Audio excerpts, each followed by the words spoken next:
It is a cold winter day. While everyone should be inside sipping some tea, they gather around the winter mansion. It seems something interesting is happening there. It turns out a servant is being beaten by his master. The people around all point at him, laughing and calling him names. They have long since disliked him, always acting as if he is his master's favorite. Turns out he is just a toy to her. The owner of the servant, Evelyn Winter, is done beating him. She drops the whip and warns him never to speak to her again. But the boy doesn't listen. He is desperate, holding into her and asking why she is hurting him. He reminds her of her promise and how in love they both were. However, to his shock, the woman starts laughing. She calls him stupid, mocking him for believing those lies. She might have liked him, but she doesn't need him anymore. Right now, he is just like dirt that keeps clinging to her. She warns him to remember his place and stay away from her. 10 years have passed since that dreadful day, and our female lead is all grown up and is now the head of the Winter family. She seems to run her household with a tight hand as a man, and his lover complain about her. They are trying to do some naughty things, but the maid is afraid that Evelyn might catch them. Our girl is known for her horrible, wicked personality. The man isn't bothered, but tells the maid to turn around. The girl thinks it is just his fetish, but the truth? He doesn't want to see her face. He likes her back and her blonde hair because they remind him of Evelyn Winter. Even as he gets intimate with the maid, he keeps staring at Evelyn's picture, promising to also have her one day. But unfortunately for him, that day never comes. The door opens, and Evelyn Winter steps in. And right now, she's angry. She shows no mercy for the two disgusting people and throws them out in the snow. Well, at least she's nice enough to give them two options. They can either choose to freeze to death in the snow or take the gun and shoot themselves. Of course, the two don't want to die. They keep begging Evelyn to change her mind. The man even tries to threaten her assistant Isaac, only to be kicked away. Evelyn is tired of their noisy behavior and decides to help them. Since they keep talking about her honor, then they should just die for the glory of Winterhouse. She even promises to make them a golden coffin. Such a nice lady. The lady raises her gun, making the couple run away. This psycho really wants to kill them. The two lovers are frustrated. They promise Evelyn her era is over. Her family name won't protect her for long. Evelyn shoots, but the bullet doesn't meet its mark, allowing those two to run away. Evelyn is disappointed. She tells Isaac to make sure the company focuses more on gun production. Evelyn is supposed to leave the castle today, but the sea is frozen. She tells Isaac to give the workers more coins for their trouble. Just then, the door opens and a tiny version of Evelyn steps out. What a cute little girl. She is Evelyn's daughter, Sherry. Evelyn isn't that scary around her daughter, even carrying her and apologizing for the noise. She tells Sherry there was a big bad wolf, but she scared it away. Our female lead seems to have issues with her leg. The maid reminds her to use her cane, but she refuses. Sherry is here to show her mother the flower she drew. The flower might not grow around here, but Evelyn has definitely seen it. The flower reminds her of a shy boy years ago, her personal servant. It is his first time away from her, but he spent it carving a flower for her. He seems afraid she might not like it. To his surprise, Evelyn calls it pretty, but isn't happy since there is no scent. The boy promises to bring her flowers one day, except that day never comes. The last time they meet, he is beaten badly by her and chased away. Evelyn wants to forget those memories. She warns her daughter never to draw this flower again. She is about to leave when a man suddenly rushes into the hall. It is a servant of the Winter family, and he has bad news for Evelyn. The man can barely breathe as he tells Evelyn they are in big trouble. Well, the Winter family is indeed in big trouble. All their ships in the north have been stopped and their goods seized. And it isn't only the north. All their other ships around the empire have also been stopped and seized. It seems the military is targeting them. We see a military carriage arriving at the Winter's mansion. A man steps down and the soldiers around all salute him. He seems to be a very important officer. Our girl has no idea the military has already arrived. She is still angry at them, wondering who gave them the authority to touch her family's ships. She is sure she hasn't done anything wrong to them. Her servant tells her everything was handled by the greatest war hero in their empire, Colonel Gilas Black. Well, our female lead has no idea who this man is. She wonders why he would target her family. Her servant tells her the worst news ever. The Winter family is being accused of supplying military weapons to an enemy country. He warns her to be careful of this colonel. Everyone knows he is just like a devil. Unfortunately, that devil is right outside their home. Gilas is here to send a greeting to Evelyn, except it isn't a friendly one. His soldiers rush into the mansion, holding everyone at gunpoint while the man himself strolls in. He even apologizes for dirtying Evelyn's front door since there was no time to clean his shoes. His words seem to be targeting Evelyn, and when she finally sees his face, she understands why. 10 years ago, she had beaten him until he was half dead and called him dirt. Back then, He had promised her she would always regret this moment for the rest of her life. Evelyn hadn't taken him seriously, but she should have, because the male servant she had despised back then has now become the strongest soldier in the Empire. The soldiers gather everyone in the Winter Mansion to the front hall. They have an announcement to make. The Winter family is under investigation. Their family is suspected of opening a sea route and supplying military weapons to enemy countries. Because of this, everyone in the Duke's mansion is under investigation. They must stay here until the soldiers discover the truth. If they leave, it will be considered treason. The servants are all scared and start complaining until Evelyn acts. She reminds them their words and actions are being watched. Any careless behavior will ruin the Duke's mansion. She goes upstairs, but she can see a man watching her from above. It is the man everyone fears, Gilas Black. Our main characters live in the Altaric Empire. Their country is in a dangerous position. It is surrounded on all sides by enemy territory. The only reason their empire is still standing is because of its strong military power, but they couldn't stop the little wars from happening. Every time a battle was fought, the commoners were always the first to die. Soon, the commoners became dissatisfied with the nobles and royal family, and the social boundaries began to change. Things were getting worse until a great hero appeared. No one knew where he came from, but everyone knew his name, Gilas Black. They called him the Black Beast, or a demon of battle. He played the war like a chess game and won every single time. Gilas did his best to avenge the angry commoners and became the people's hope. Nobody cared that he was a commoner. He had become the greatest war hero. Right now, the famous war hero is questioning Evelyn, except he keeps asking her where her husband is. Evelyn doesn't find him funny. She has the guts to call the highest-ranking soldier in the Empire an idiot. She wonders how he became a hero if he can't even read. She tells Gilas to quit his job and become a writer because he really has the talent for it. Even Gilas' soldiers are shocked to see their boss being insulted.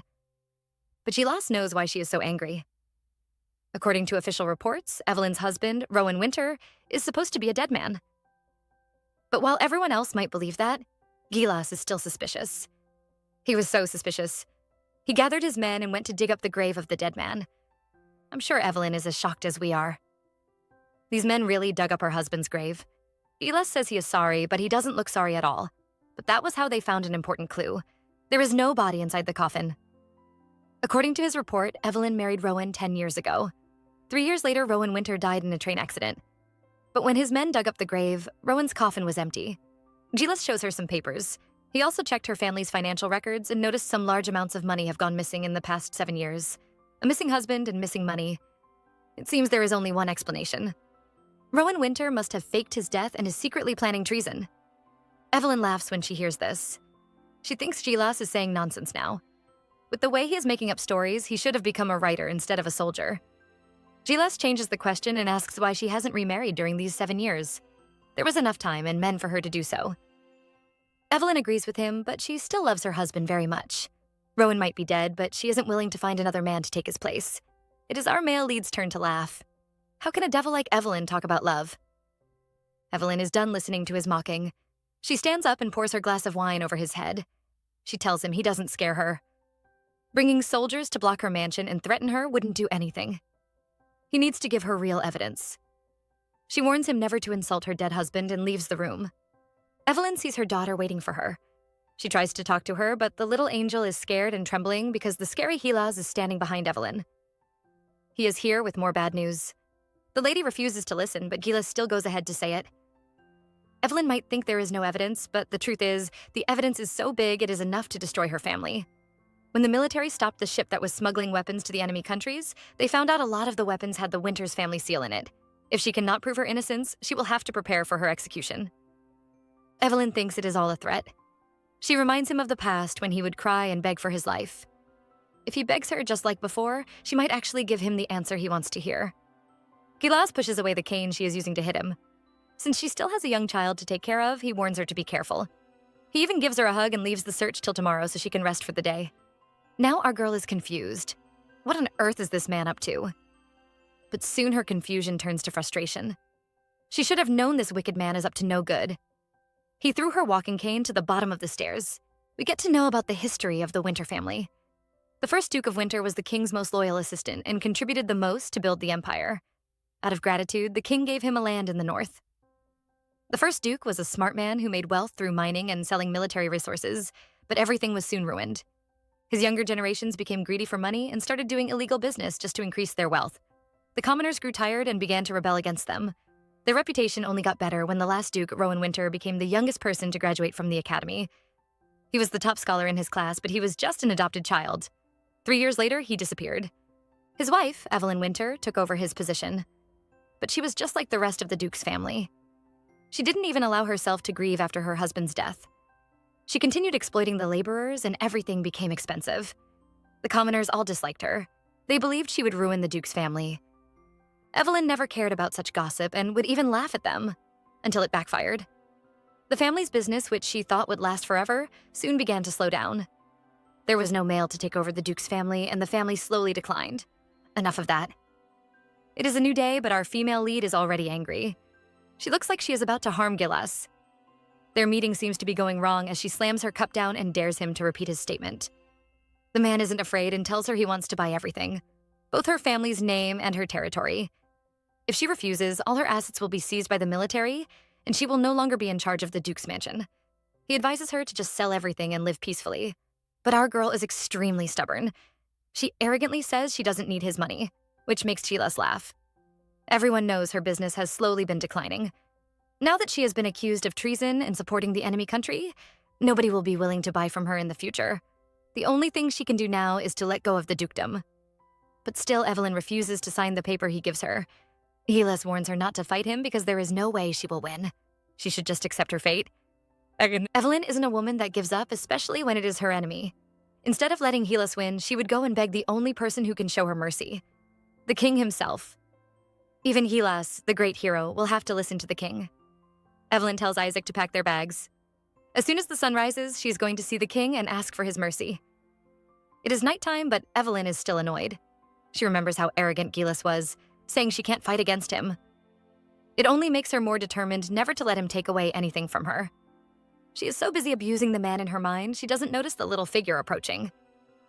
When the person finally touches her, she immediately slaps their hands away only to look up and see it is her daughter, Sherry. She feels guilty when she sees the little angel's sad face. The baby begins to cry, and Evelyn spends a long time comforting her until she falls asleep. Evelyn can finally have peace. This little baby is so troublesome, but it is because of her she makes up her mind to be strong. She won't allow anyone to take their home away from her. Evelyn hugs her daughter to sleep. The little baby wakes up and sees her mother has fallen asleep wearing such thin clothes. She knows her mother will be cold and goes off to find a blanket. But that is a big mistake because someone uses this opportunity to sneak in.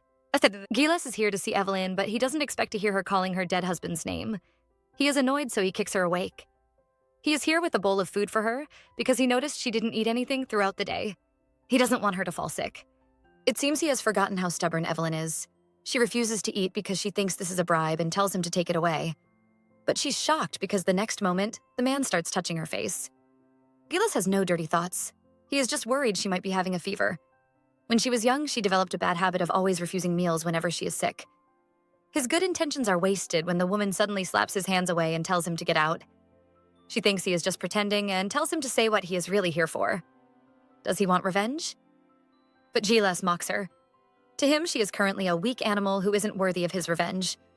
For him to get his revenge against her, she must first have something worth ruining. Now Evelyn is about to faint from anger. When he tries to feed her some soup, she pushes him away. Gilas is finally annoyed and roughly forces her into the chair. He tells her to stop acting powerful when she is really weak. She pretends to be strong, yet she is planning to beg the king. He tells her he will have to feed her through other ways since she has thrown the spoon away. Evelyn probably thinks the man wants to feed it to her with his lips, but he forces the bowl into her mouth and doesn't care when the food pours all over her face. He warns her to stop being stubborn and to just accept her new fate. Gilas is trying to force the food into her mouth when he is suddenly attacked from behind. Someone is punching and kicking him. He has to look down to see who his attacker is. It is the little Sherry. The poor girl probably thinks she is fighting, but her attacks are really not doing anything. But her presence saves Evelyn. Gilas leaves the stubborn woman alone. He warns her to finish the remaining food. She will only become a burden to the whole family if she falls sick at this time. You all might not believe it, but there was once a time when Gilas and Evelyn's relationship was good. They were once master and servant, and even lovers. Once when they were younger, the two were stuck under the rain. Just a simple touch is enough to make the two lovers blush. Gilas wants her to stay back while he finds someone to help them, But Evelyn refuses. She claims she is afraid of being alone in the forest and asks him to stay with her. He is worried she might catch a cold, but Evelyn is sure she won't. After all, his body is hot enough to keep her warm. The young Gilas is too shy to look her in the face, but Evelyn wants him to. She wonders just how handsome he would look without his long hair covering his face. Her words make the boy so nervous he wants to run away. But the girl stops him and orders him to stay by her side. She reminds him he is the only thing she has. Her words make him weak, and he gives in to her. Under the rain, the two share a long and perfect kiss. But that foolish and beautiful man is no longer hers. Back to the present. It is the next day after that incident, and Evelyn is met with more troubles. Who would have guessed her carriage would suddenly spoil overnight? The driver is about to cry as he promises her the carriage was okay. He checked it last night and everything was working fine. But this morning, they found a part of it destroyed. Now Evelyn's plan to head to the royal castle and beg the king for help is ruined. And now the Gilas offers for them to share his carriage since he is also going to the capital, but Evelyn refuses. She would rather wait for 3 extra hours until the carriage is fixed than ride with him. Gilas is tired of this stubborn woman. He doesn't argue with her and just directly carries her into his carriage. He warns her to stop struggling since there are a lot of people watching. Evelyn can't control her anger anymore and slaps him. Gilas soldiers almost get a heart attack watching this woman scold and hit their boss. The man himself doesn't do anything to her and just throws her into the carriage. Evelyn is beginning to wonder if this is really the man she knew. He doesn't bother with her. Secretly, he is happy. She isn't as weak as before and can even cause trouble. It seems the food he fed her last night paid off. And then the journey begins, but Evelyn isn't done causing trouble. She says she wants to throw up, and the man advises her to do it outside. Evelyn thinks he is worried about his carriage getting dirty. It annoys her, and she tells him he looks like a dog. She reminds him of the times when he couldn't even look at her directly. She even kicks the box at his feet. But no matter what she says to provoke him, the man doesn't get angry. Evelyn is frustrated because he is different from the man she remembers. He no longer resembles the boy she fell in love with back then. Those words hurt Gilas badly. He remembers the last time he met her, the day she almost beat him to death. Back then, he had no idea what he did to annoy her, but he loved her too much. So he abandoned his pride and knelt down, crying and begging her not to leave him.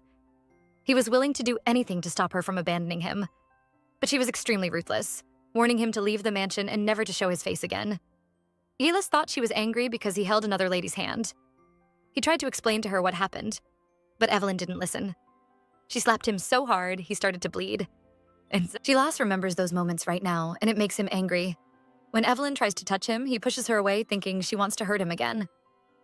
He tells her she has no right to say he has changed. They arrive at the royal castle, and he gets off.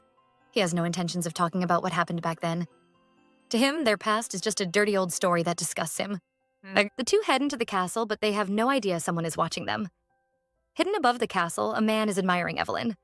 It is Victor Altric, the second candidate for the throne.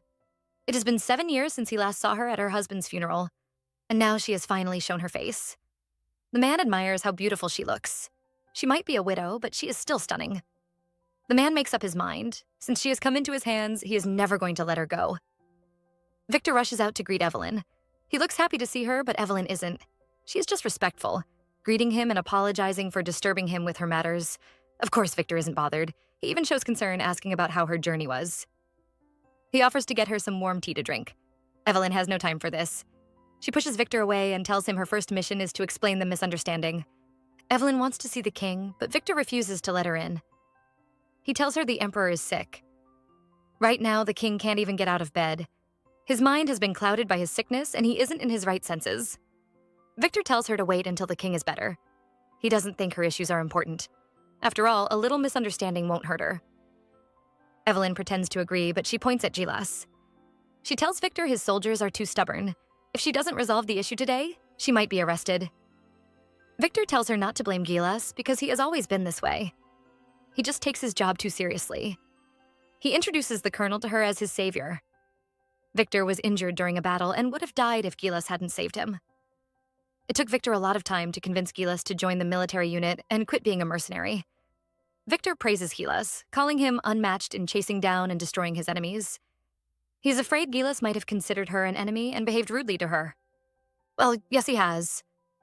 But Evelyn can't say it, so she pretends to be pleased with him. In fact, the whole time he was with her, it felt like she was walking on clouds.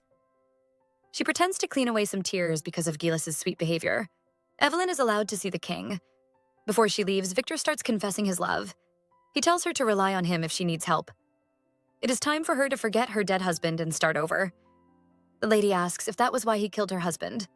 Victor is shocked and can't say anything. Evelyn tells him she was only joking and leaves. She goes to see the king, who is actually happy to see her. It seems the king is really sick because his hands look sore and discolored. Evelyn apologizes for not coming to see him sooner. Over at the archduke's side, he is throwing a tantrum because Evelyn ignored him. He keeps insulting her. He hates seeing that proud look in her face. While the man is crashing out, Gilas is quietly drinking wine. He is already used to Evelyn's arrogant behavior. It turns out Gilas isn't the only one searching for Rowan.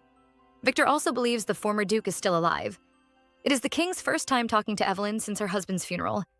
He feels sad about Rowan's death. The man was so talented, everyone thought he would lead their country into glory. Unfortunately, he died. Just like Evelyn, the king also thinks it was Victor who killed her husband. Rowan and Victor were attending the same academy.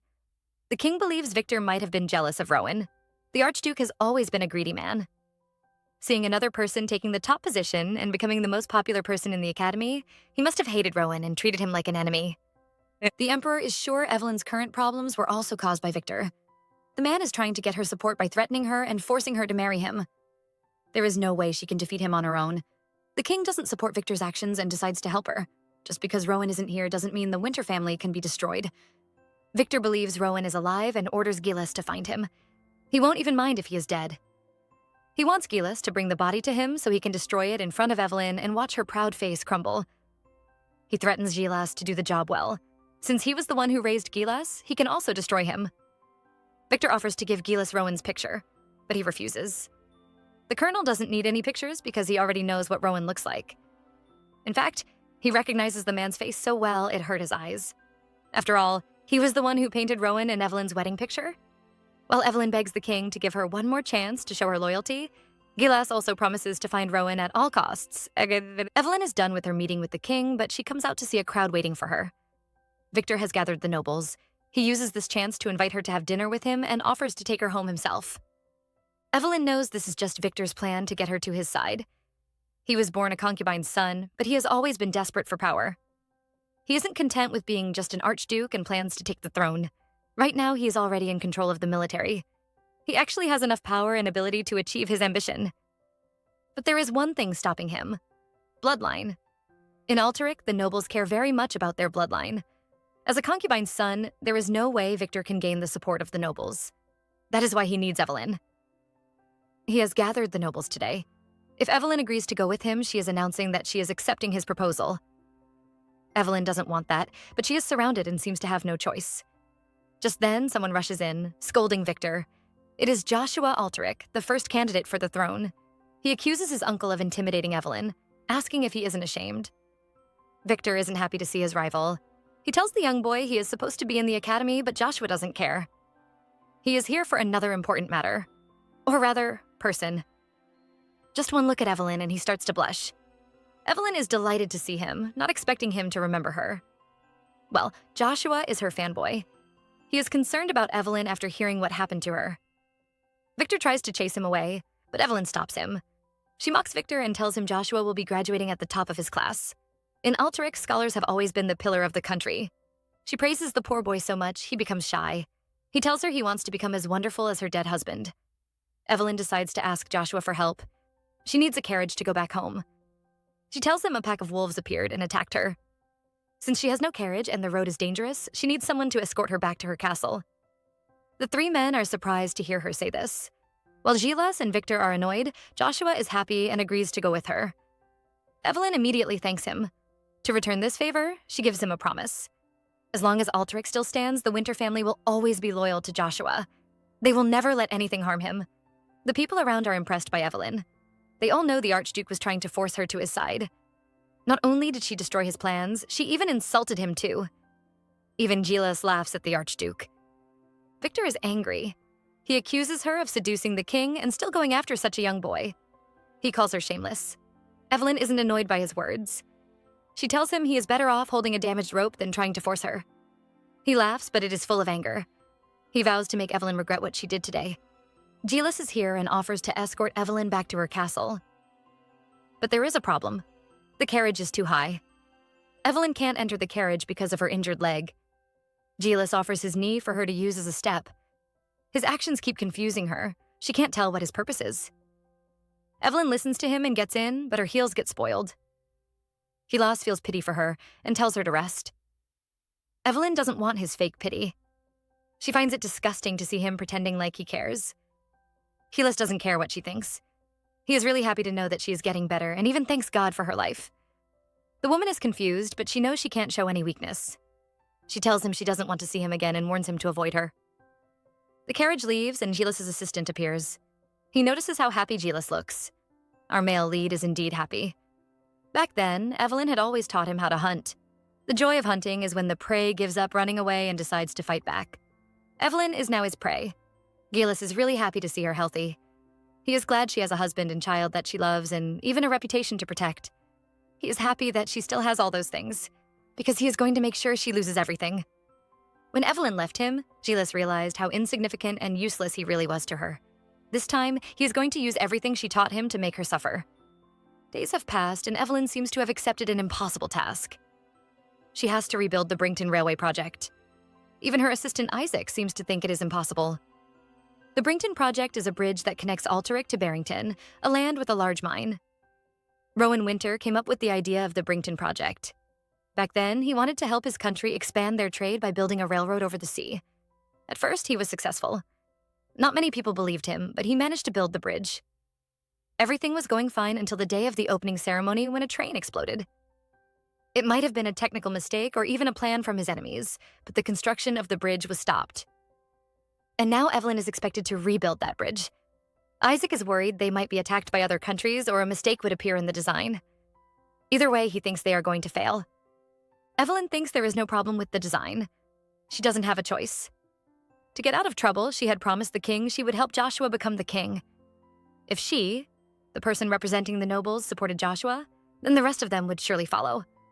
But her family has become too weak. All she has are churches supporting her. To strengthen her position and make Joshua king, she needs something stronger. And that is the Brinkton project. Evelyn promised the king she would spread their business to other countries. Now, she has no choice but to fulfill that promise. The fate of their family depends on it. The two are interrupted when someone shows up. Gilas Black is here and he scolds them for trespassing. He wants to see their entry permit. Evelyn is tired of this annoying man. She tells him he is the one shamelessly interfering in their business. He doesn't believe her and asks her to leave. Evelyn finally explains this is a national project that the king specially gave her. If anyone has to leave, it should be Gilas. Evelyn orders Isaac to return home with the blueprints. Gilas also sends his assistant away so they can have a private talk. Gilas is worried about her since this place is very dangerous. He keeps showing affection, which makes Evelyn confused. Even though she treated him like dirt, he still cares for her.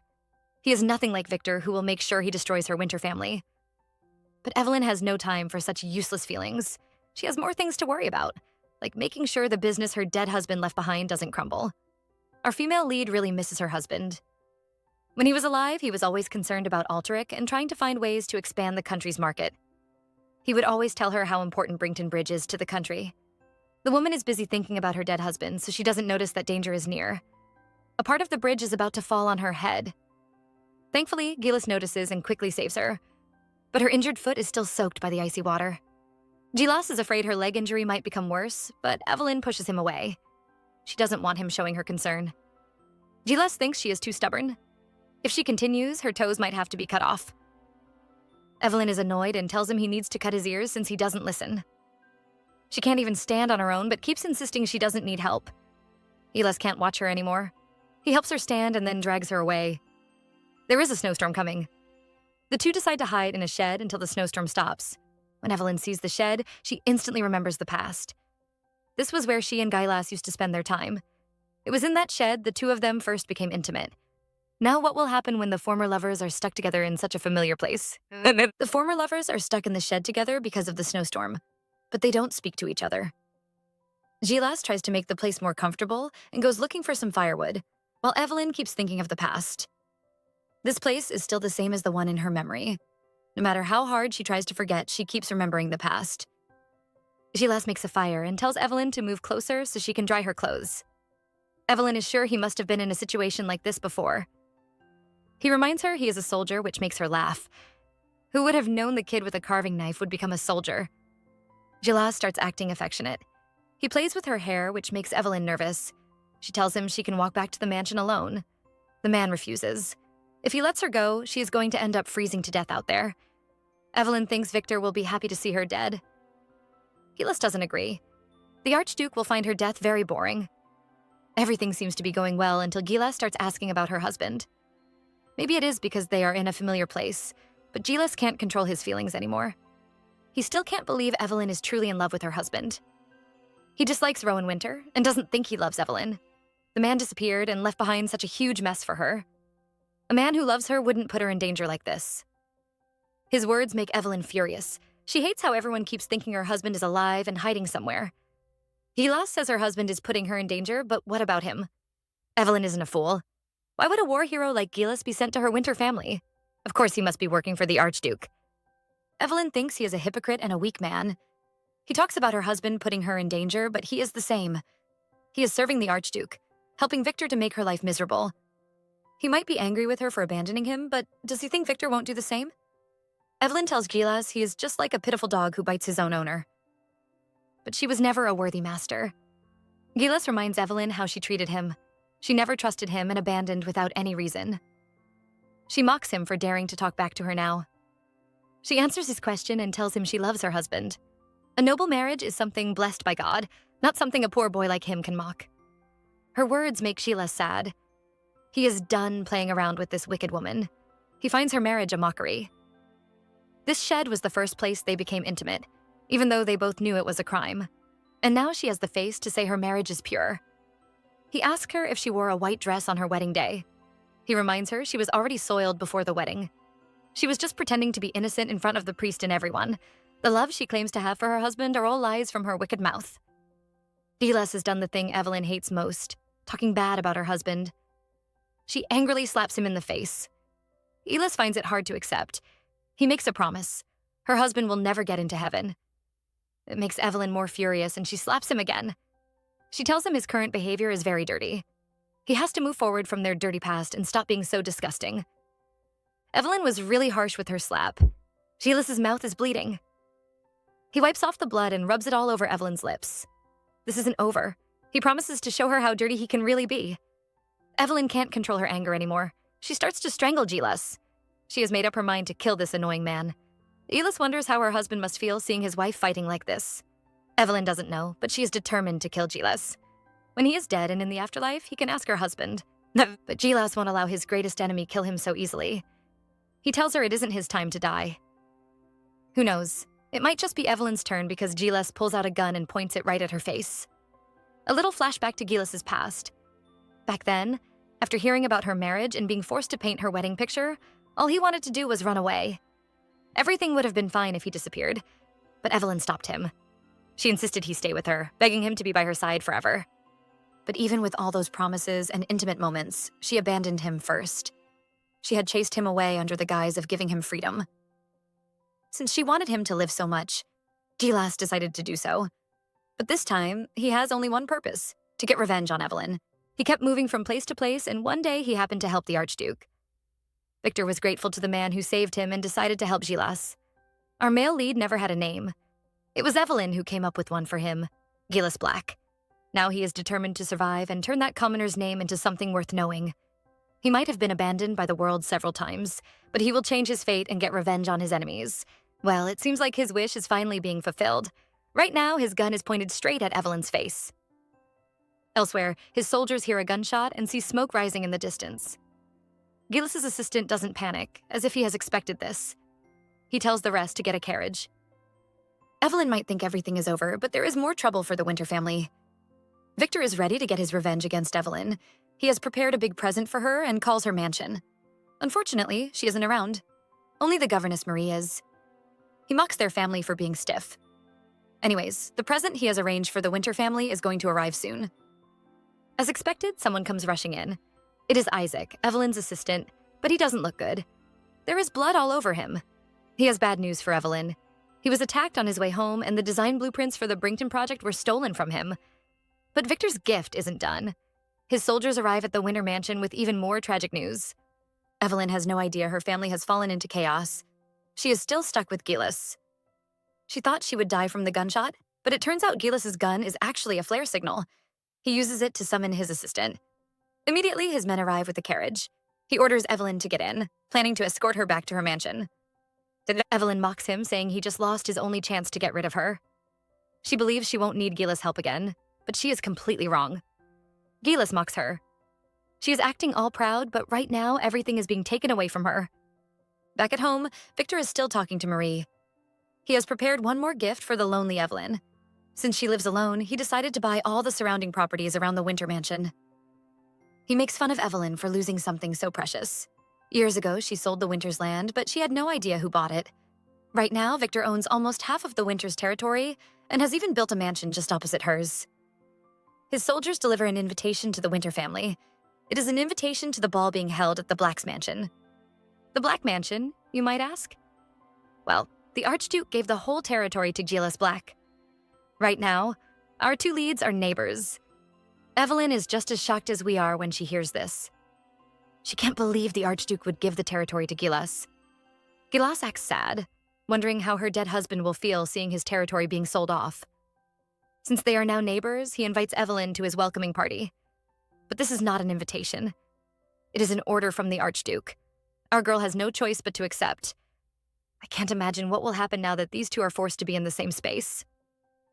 When Evelyn arrives at the mansion, her servants are all panicking. They are about to tell her what the archduke has done when they see Gilas beside her. Evelyn looks tired and doesn't even argue before sending Gilas away. Once he leaves, Evelyn's servants all surround her, worried about her. Our female lead isn't concerned about herself. She has seen her assistant, Isaac, and how injured he is. When he apologizes, she knows the documents have been taken. They can't do anything except find a doctor and treat their injuries. Days have passed ever since that incident, but it is all Evelyn can think about. Even while bathing, she tries to figure out what the archduke's purpose is. Did he really buy all their surrounding territory just to destroy her Winter family? It is at times like this that Evelyn misses Rowan.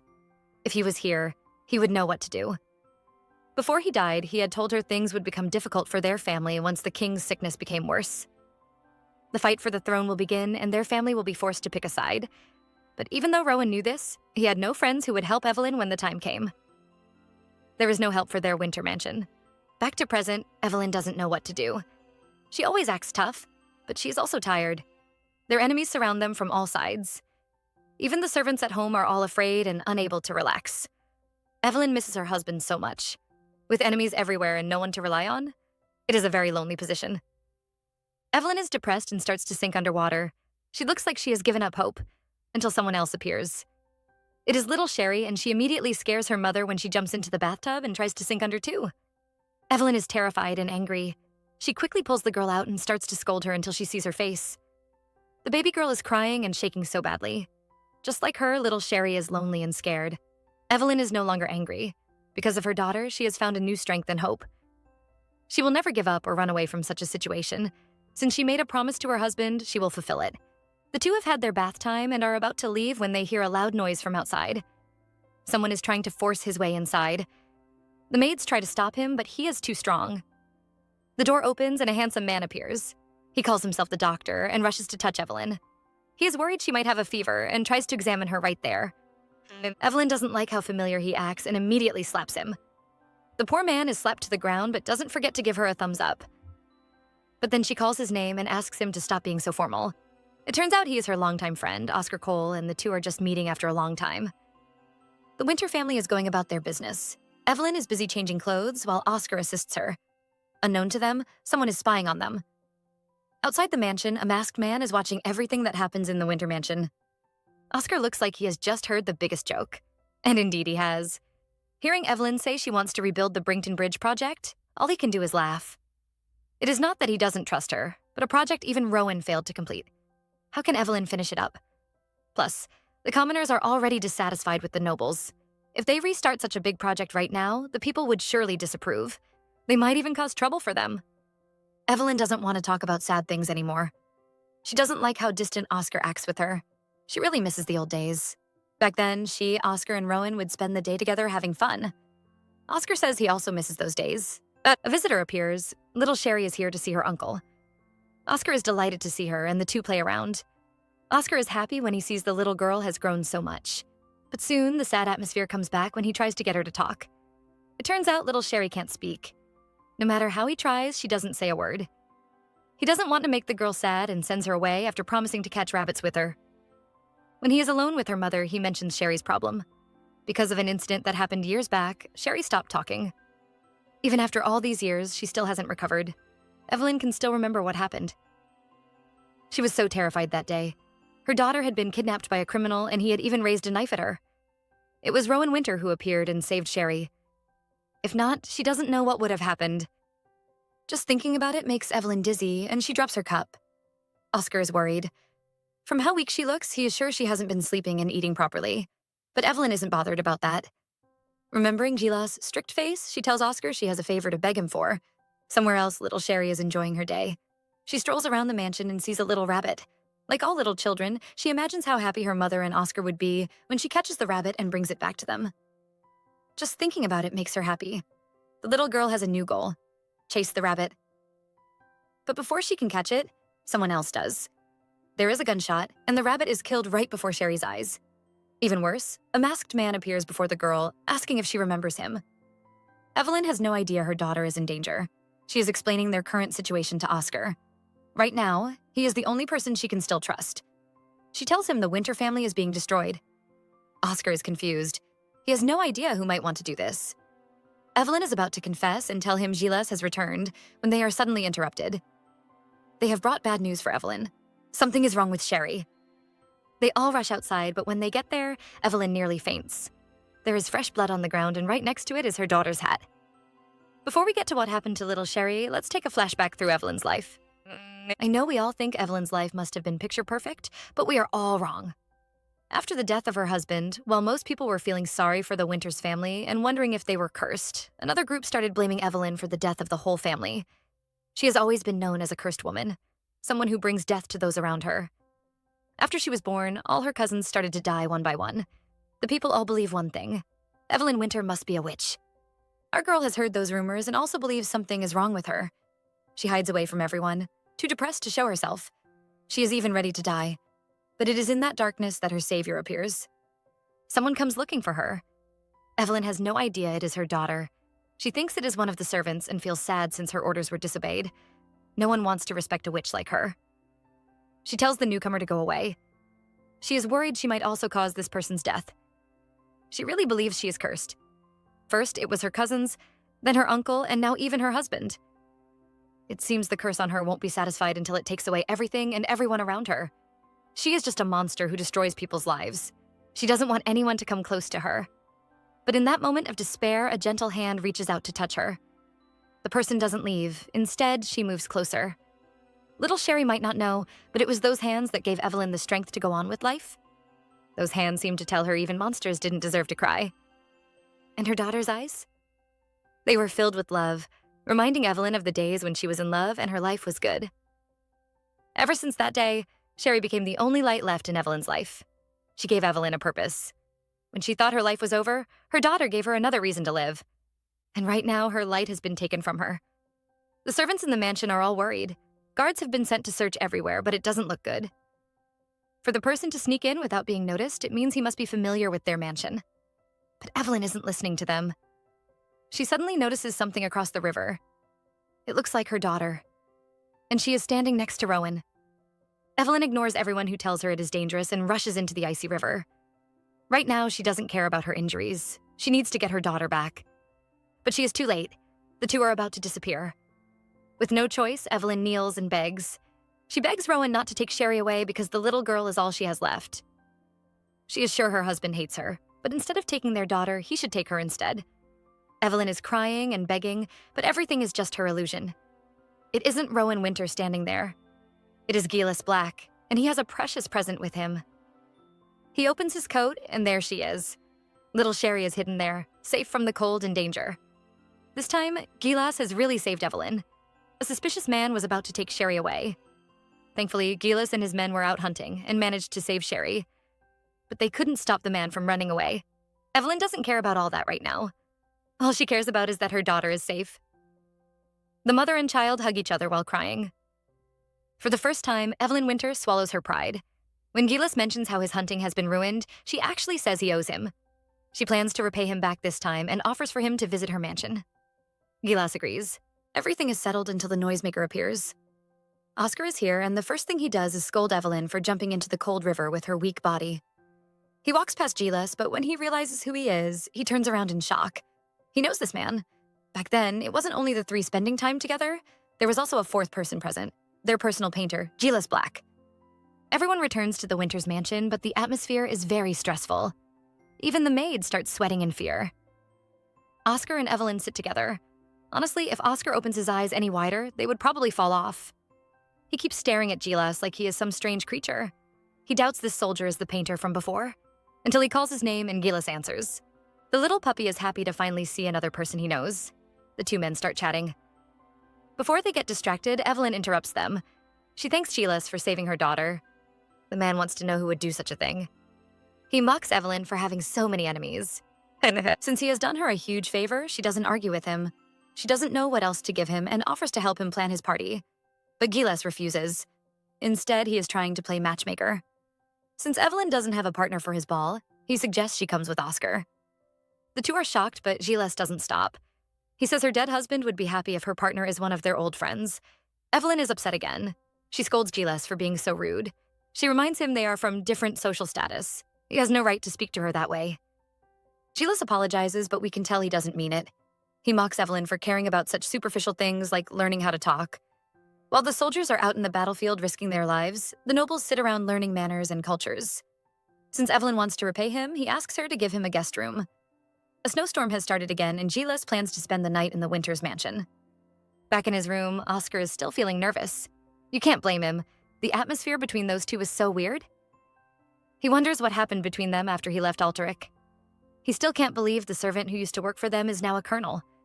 It is really surprising. But he can't understand why Evelyn and Gilas seem to hate each other now.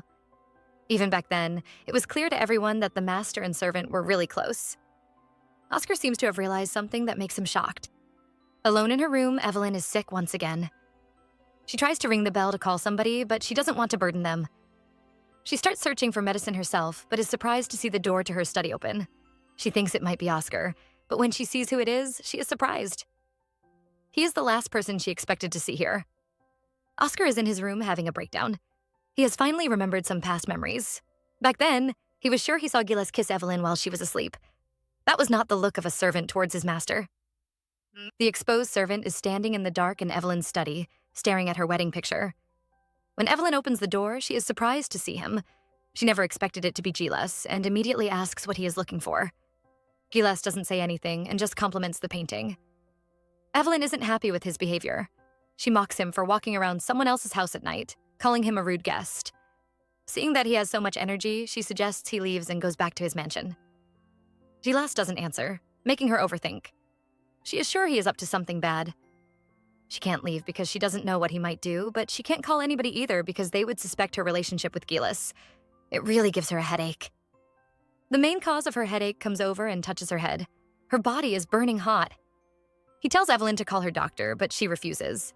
Gilas is jealous and asks if Oscar's skill is so bad or if he interrupted her secret meeting with him. This man sure knows how to make her angry. She stands up to attack him, but her head hurts just too much. She can't argue and just tells him he is wrong. He keeps talking about it, but she refuses to answer anymore. Gilas decides to drink while Evelyn just sips her water. It might be the sickness, but Evelyn starts imagining some very naughty things. She tries to cool down by drinking some cold water, but ends up taking Gilas' glass of wine. Immediately, she starts coughing. She says her throat is burning, making Gilas pour another cup of water. He feeds it to her gently while complaining of how delicate she is. Whether in the past or now, she seems to require a lot of attention. He wants to know if she is okay, but unfortunately, Evelyn is drunk. She thinks she is still in the past and reaches out to hold his face. He tries to push her away, but she pushes herself into his arms and falls asleep. Gilas doesn't know what to do with this woman. He leaves her on the couch covered up with a blanket. He plans to leave, but he sees someone walking around outside. This isn't a good time. More shocking, the woman who should be sleeping suddenly grabs him from behind. She keeps complaining of being cold and Gilas can't say no to her, so he decides to stay. Now the two are stuck together in a dark room. Evelyn is dreaming. In her dream, she catches a red fox. She plans to use its skin to make a scarf, but decides to give Gilas. It would look better on him. She goes searching for her lover to show off the fox she caught, but the fox suddenly turns into the head of her uncle. Evelyn is terrified, especially when the head starts to speak. He blames her for being a curse. He took her in out of pity, but now they are all dead because of her. Evelyn is panicking as she tries to prove her innocence. She is suffering until someone appears to help her. It is Rowan. He picks her up and promises to protect her from now on. Evelyn is happy until she sees Gilas. He is walking away from her. She keeps shouting his name until she wakes up. Evelyn doesn't know if she is still dreaming, because she is currently sleeping on Gilas's lap. The man isn't bothered and continues reading a book. Evelyn is afraid she might have revealed her secret, but he promises her she didn't say anything. He finds a wet rag and puts it on her head, pushing her into his lap again. He wants her to rest more so her fever can completely vanish. Evelyn is worried about what would happen if the servants see them. Gilas tells her not to worry about that. He has a way to leave without anyone noticing. All he wants her to do now is rest. Evelyn is confused again. She has no idea what this man is thinking. Is he feeling pity towards her because she is sick? Or is he just pretending, waiting for the right moment to destroy her and the Winter family? Evelyn doesn't know if it is because she is drunk. She is clearly lying on her enemy's lap, so why does it feel so peaceful? Just like he promised, the next morning, Gilas is gone when Evelyn wakes up. She rushes to the window from where she can see him leaving. Right now, the man is troubled. Last night, when Evelyn asked if she said anything in her sleep, he lied and said no. But truthfully, she had clung to him like a child. When he wants to leave and call a servant for her, she immediately hugs him and almost kisses him. It is finally the day of Gilas' celebration banquet, and the place is filled. Gilas invites his fellow commoners, and they are all surprised to see so many famous people walking around. The archduke might be powerful, but not enough to invite so many important people. At this rate, Gilas' ball is bigger and more impressive than the balls held by some nobles.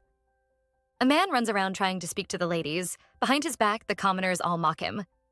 He calls himself a nobleman, yet he runs around trying to borrow money from people to cover his gambling debts. Count Theodore has really disgraced the nobles. The commoners make fun of him. They no longer believe in social status. There isn't much difference between the nobles and the commoners now. What matters is making good money. The main character of today's banquet has arrived, and as always, Gilas Black looks handsome. He stands in a corner all alone until the archduke arrives. Victor is impressed by Gilas and praises him for preparing such an impressive banquet. He drags our male lead out of his hiding spot and into the ball. He points to the people gossiping about Gilas, asking the soldier how he feels to have stolen the hearts of all the women present. Except these women are not the ones he wants. When the archduke is distracted, he looks around, but he doesn't see the person he is searching for. He can only stare out the window at the mansion across. At the Winter Mansion, the servants are about to faint. The arrival time for the banquet is almost up, yet their mistress refuses to get ready. They urge her to get dressed, but Evelyn says she doesn't like any of the clothes prepared. The maid is shocked because these are all dresses she got from the most expensive stores. Some were even gotten from abroad. Evelyn, however, chooses to wear a dress she already has. Those are the kind of clothes she likes, and she asks her maid to bring it over from her closet. We are excited to see what dress our girl will wear. Over at the Colonel's ball, the person Victor has been waiting for has finally arrived. And no, it isn't Evelyn. He drags Gilas over to welcome the new visitor, saying it is a gift he prepared for him. He has invited the most popular noblewoman in Altaric, Lady Perez. A beautiful lady with purple hair steps down from the carriage and greets the two men. She is Sonia Perez, a relative of the archduke. Victor keeps pushing Gilas forward, insisting he personally welcomes his sister. He boldly says there is no other woman as beautiful as Sonia in the whole continent. Our male lead has no choice but to welcome her. He introduces himself to the shy lady. Since the archduke has already suggested it, Gilas offers to be Sonia's partner for tonight's ball. The girl is about to hold his hand when another carriage arrives. The last guest is finally here. Everyone is curious, wondering who this guest might be. Well, it is none other than the head of the Winter family, our Evelyn Winter. But when she appears, it makes everyone laugh. She is dressed like a nun, or even worse, like she is attending a funeral. Evelyn, dressed in a black dress and a black hat, doesn't mind their laughter. The people keep complaining about her dress, wondering if she has gone crazy. Evelyn tells Victor she is disappointed. She came here under his instructions, only to receive a cold treatment. Victor doesn't want to bear this accusation and promises to treat her nicely. Since he said this, Evelyn makes another demand. Gilas must be her partner for tonight's ball. Everyone is shocked when Gilas agrees. He kisses Evelyn's hand and invites her inside. The archduke and his cousin are annoyed. Victor stands to a side thinking, while Sonia stares at Evelyn and calls her a witch. Evelyn enters with Gilas Black, causing the people around to gossip. They are jealous, wondering why the colonel is the one escorting her. Plus, she is even wearing mourning clothes. They believe she must be completely crazy. Evelyn can hear all the gossip and she praises Gilas for escorting her and making everyone around jealous of her. The lowly servant has now become the center of attention. We are introduced to the archduke's family, Count Perez. At first, the count was just an unknown man with a little background, until his daughter seduced the king. The woman got pregnant and gave birth to Victor. From then, she went from being a palace maid to being the king's concubine. But how could things be so simple? Just when the count thought his family status had changed, his daughter, the concubine, died in an accident. From then on, the position of the Perez family became unstable once again.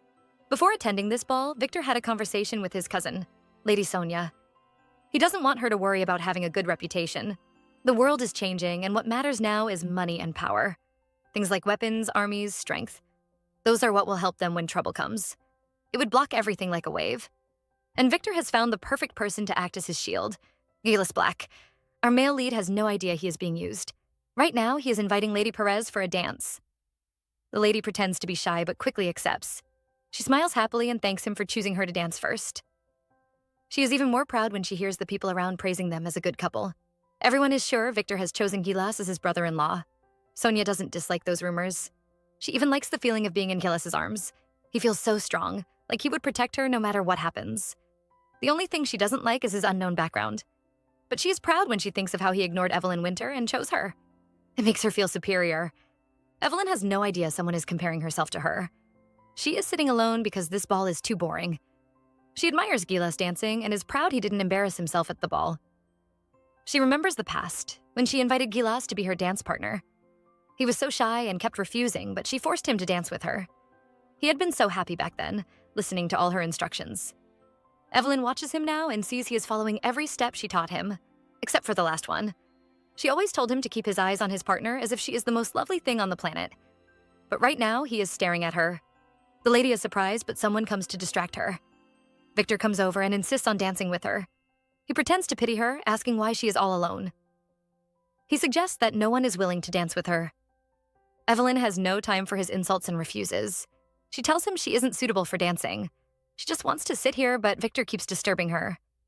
He advises her not to waste her beauty. She might be a widow, but she is still young. This dance is his way of comforting her. Evelyn reminds him he has done a lot of comforting, but he promises her this is just the beginning. Over at the dance floor, Sonia has made a mistake. She is afraid Gilas would be annoyed, but he isn't even looking at her. She follows his gaze and sees he is staring at another couple. Gilas is uncomfortable when he sees the Archduke and Evelyn holding hands. They are clearly preparing to dance together. The dance begins, and so does the drama. Victor asks Evelyn about her business. When she says it is going very well thanks to him, he pretends to be surprised. Evelyn tells him because of his little gift, her secretary is still lying in the hospital treating his injuries. Of course, Victor denies ever doing that. Evelyn is annoyed. She doesn't believe he is really innocent. She tries to talk about the stolen blueprints, but he doesn't listen, forcing her to focus on their dance. He suggests she isn't thinking clearly and tells her to enjoy the dance. Maybe then her mind will be cleared. Sonia is about to lose her mind. Every time she tries to speak to the colonel, she finds him always staring at Evelyn. It happens again, which makes her unhappy. Gilas notices and tries to excuse himself, saying the music is too loud. Suddenly, someone bumps into them. It is the Archduke, and he apologizes for the mistake. Secretly, he gives his cousin a look. Sonia understands what he means. She pretends to slip and then acts like her ankle has been injured.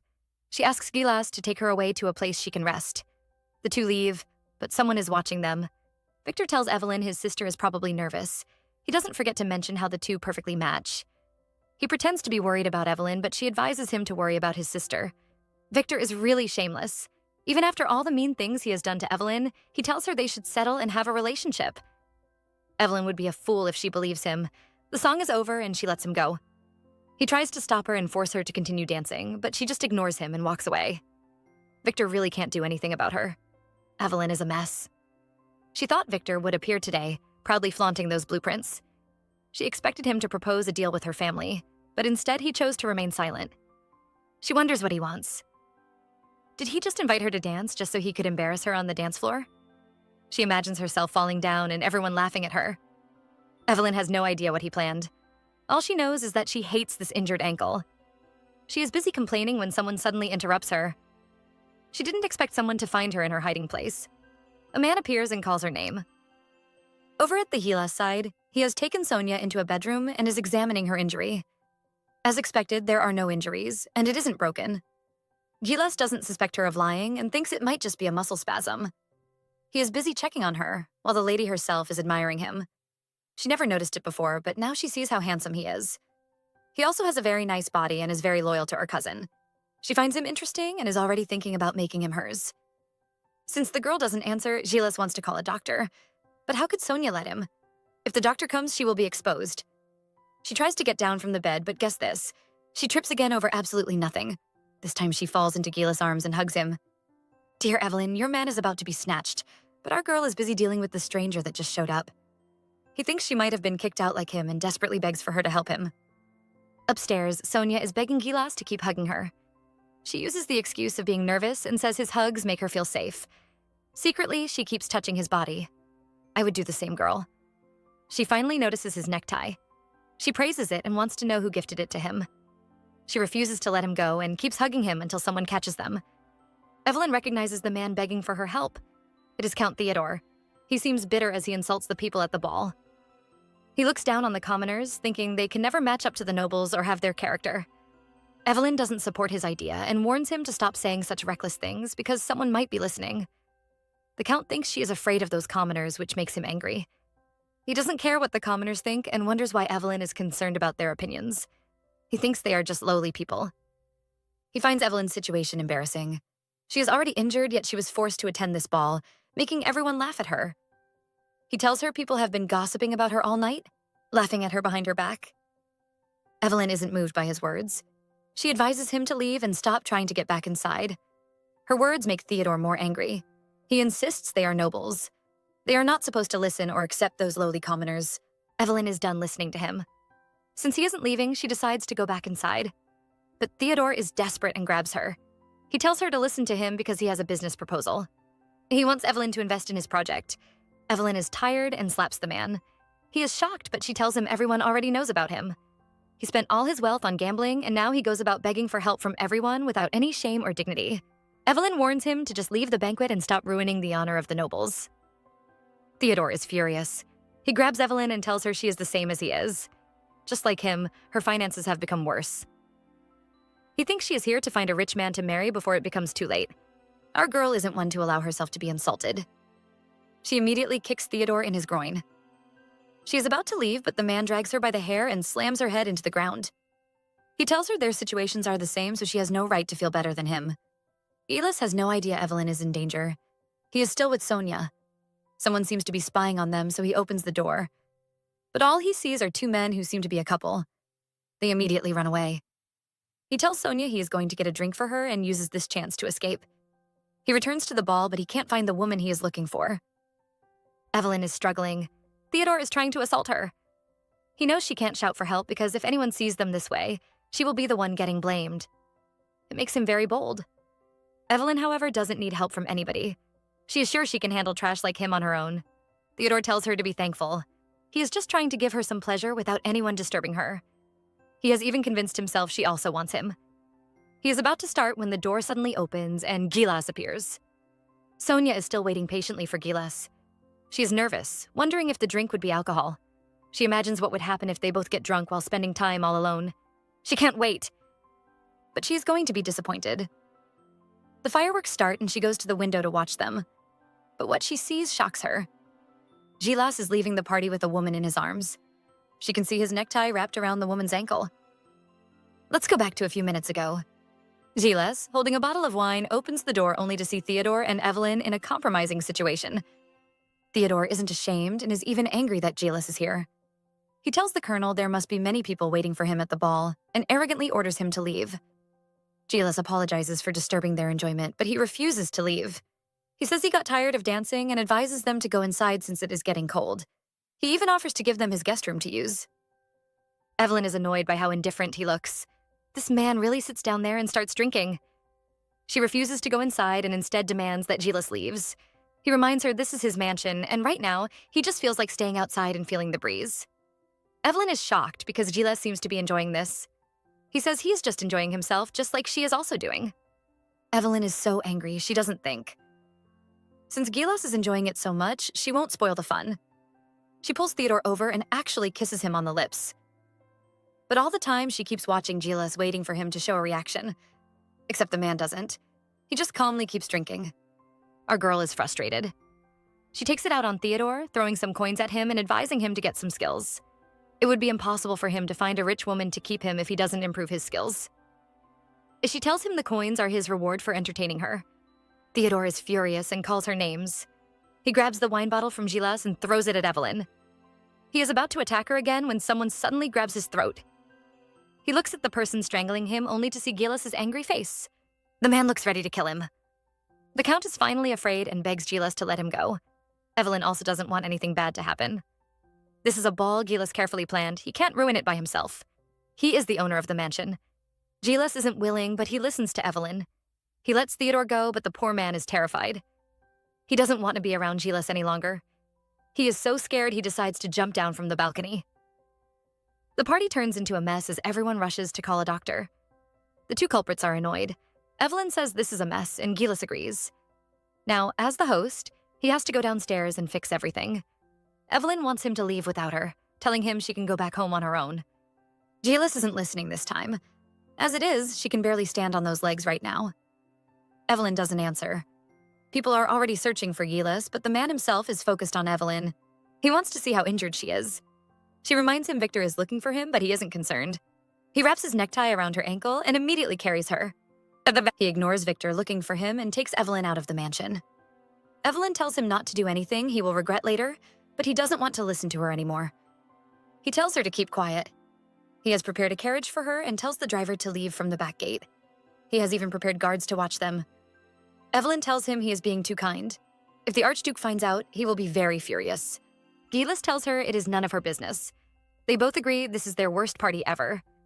The carriage leaves, but while everyone else is celebrating and enjoying the fireworks, our couples are in despair. Gilas slams his hand into the wall. He has no idea what he should do. Evelyn is the same. She is confused about everything that happened. Everything has really become messed up. The colonel's party is over, but everyone is still talking about the accident that happened during the banquet. Everyone knows that Count Theodore fell from the balcony and broke his leg. Some people think he fell because he was drunk, while others suspect the colonel might have pushed him. There is also another rumor circulating that a lady was there with them. Evelyn is enjoying her afternoon playing a game of chess when she is told she has a visitor. She is surprised, wondering which guest would show up without sending an invitation first. When they finally see the guest, they are all shocked and look at him in disbelief. It is the Crown Prince, Joshua. Oscar can't believe this is really the Crown Prince. All he remembers was the little boy of back then. When he hears that Joshua is 19 years old, he starts crying. He really can't believe it has been 10 years. The little boy is already an adult now. Evelyn chases the dramatic Oscar away and invites Joshua to sit. Oscar quickly gives him his place. He has been playing chess with Evelyn, but he keeps losing. He is happy to see another scapegoat. Joshua is a bit hesitant. It seems Rowan was really popular and kind back then. Even the Crown Prince has good memories of him. Back then, Joshua would come over to their house and Rowan would teach him how to play chess. Every time they played, Joshua would be amazed by how calm and determined the Duke was. You could never know what he was thinking. Somewhere else, Sonia is still troubled by what she saw during the banquet. She decides to ask her cousin about it. She asks Victor if the colonel has somebody he likes, but her cousin denies it. He thinks his cousin is just worried about the colonel not liking her and tells her it is impossible. But Sonia knows what she saw. She decides to mention what happened at the banquet. She tells Victor of the rumors around town. Everyone is saying Evelyn Winter was also on the balcony when Theodore fell. Plus, nobody actually saw her carriage leave that night. The game of chess has ended and Joshua actually lost. Oscar accuses Evelyn of playing dirty, purposely telling Joshua stories of their past to distract him. Evelyn isn't bothered. You should never be distracted in a game. She is done with the fun and wants to know the truth. What exactly happened to make the Crown Prince visit her mansion without even a servant by his side? Gilas is dressing for the day, revealing a back covered with scars. He receives a letter from a man named Scorpion and immediately heads out with his assistant. Unexpectedly, they met the archduke outside their mansion. He questions Gilas, curious to know where he is going so early. He tells our male lead he wants to speak to him. Joshua finally reveals why he came to see Evelyn. There is a secret society called the Red Hawk Brotherhood who were planning to rebel years ago. Oscar knows them, but according to what he heard, they were destroyed years ago. But that rumor is fake. The Red Hawk Brotherhood still exists. Joshua has seen papers stamped with their seal. Gilas salutes the archduke, asking why he wasn't informed so he could prepare for his arrival. Victor tells him they don't need such formalities. He gives him a secret look and says they have something to discuss. Joshua is nervous and worried. He has asked around everywhere, from the academy to the royal castle, but nobody is willing to tell him the truth. But he came today with a purpose. In the past, he always lost a game of chess whenever he played with the Duke. Not because the Duke was smart, but because of the woman by his side. Evelyn would sit beside Rowan directing his steps. She would show him the quickest way to win and was like his personal goddess of victory. Every time, Joshua would look at them and wonder. He still remembers Evelyn's promise to play a game with him. He had practiced several times since then. Finally, it is time for them to begin their game of chess. We have 4 undercover spies walking around the market right now. Evelyn, Oscar, Joshua, and Sherry have decided to sneak into the market and investigate the secret society. Except 2 of our spies might have forgotten their jobs. Oscar and Sherry immediately start looking around as soon as they get to the market, even running off to play. Evelyn is frustrated by those 2 children and apologizes to Joshua. He isn't offended and asks her not to treat him like a prince. If someone hears the way she addresses him, all their efforts will be wasted. She decides to call him by his nickname, making the little boy blush. Back at Gilas's mansion, he and the archduke are confronting each other. He has just offered Victor some tea when the man immediately asks if it was a gift from Evelyn. He pretends to be joking, but tells Gilas he heard some very interesting rumors. He tells Gilas Sonia is suspicious of the relationship between him and Evelyn. Victor knows Evelyn was with Theodore during the banquet, but he wants to know how she left. Gilas admits he was the one who sent her away. Victor wants to know why. Gilas says everything would become troublesome if any rumors about her spread. It is the first time our crown prince is being embarrassed this way. He is strolling the streets with Evelyn when an old woman suddenly stops him and asks him to buy some fruit. She praises him for being handsome. Everything is going fine until the woman asks him to buy the fruit for his wife. He is flustered and rushes to deny it. Evelyn saves him by telling the woman they are siblings. She acts normal and even haggles with the price like a commoner. But when they leave, she advises Joshua to be careful. He mustn't pay attention to what the seller says. If he does it next time, it will make people suspect they are hiding their identity. Joshua suddenly tells Evelyn there is nothing she doesn't know. He can't wait to become as smart as she is. Evelyn tells him he is already excellent, but he doesn't agree.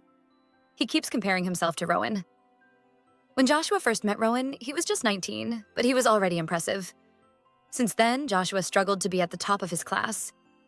Everyone in the continent already knows his name, all praising him as the genius of the next generation.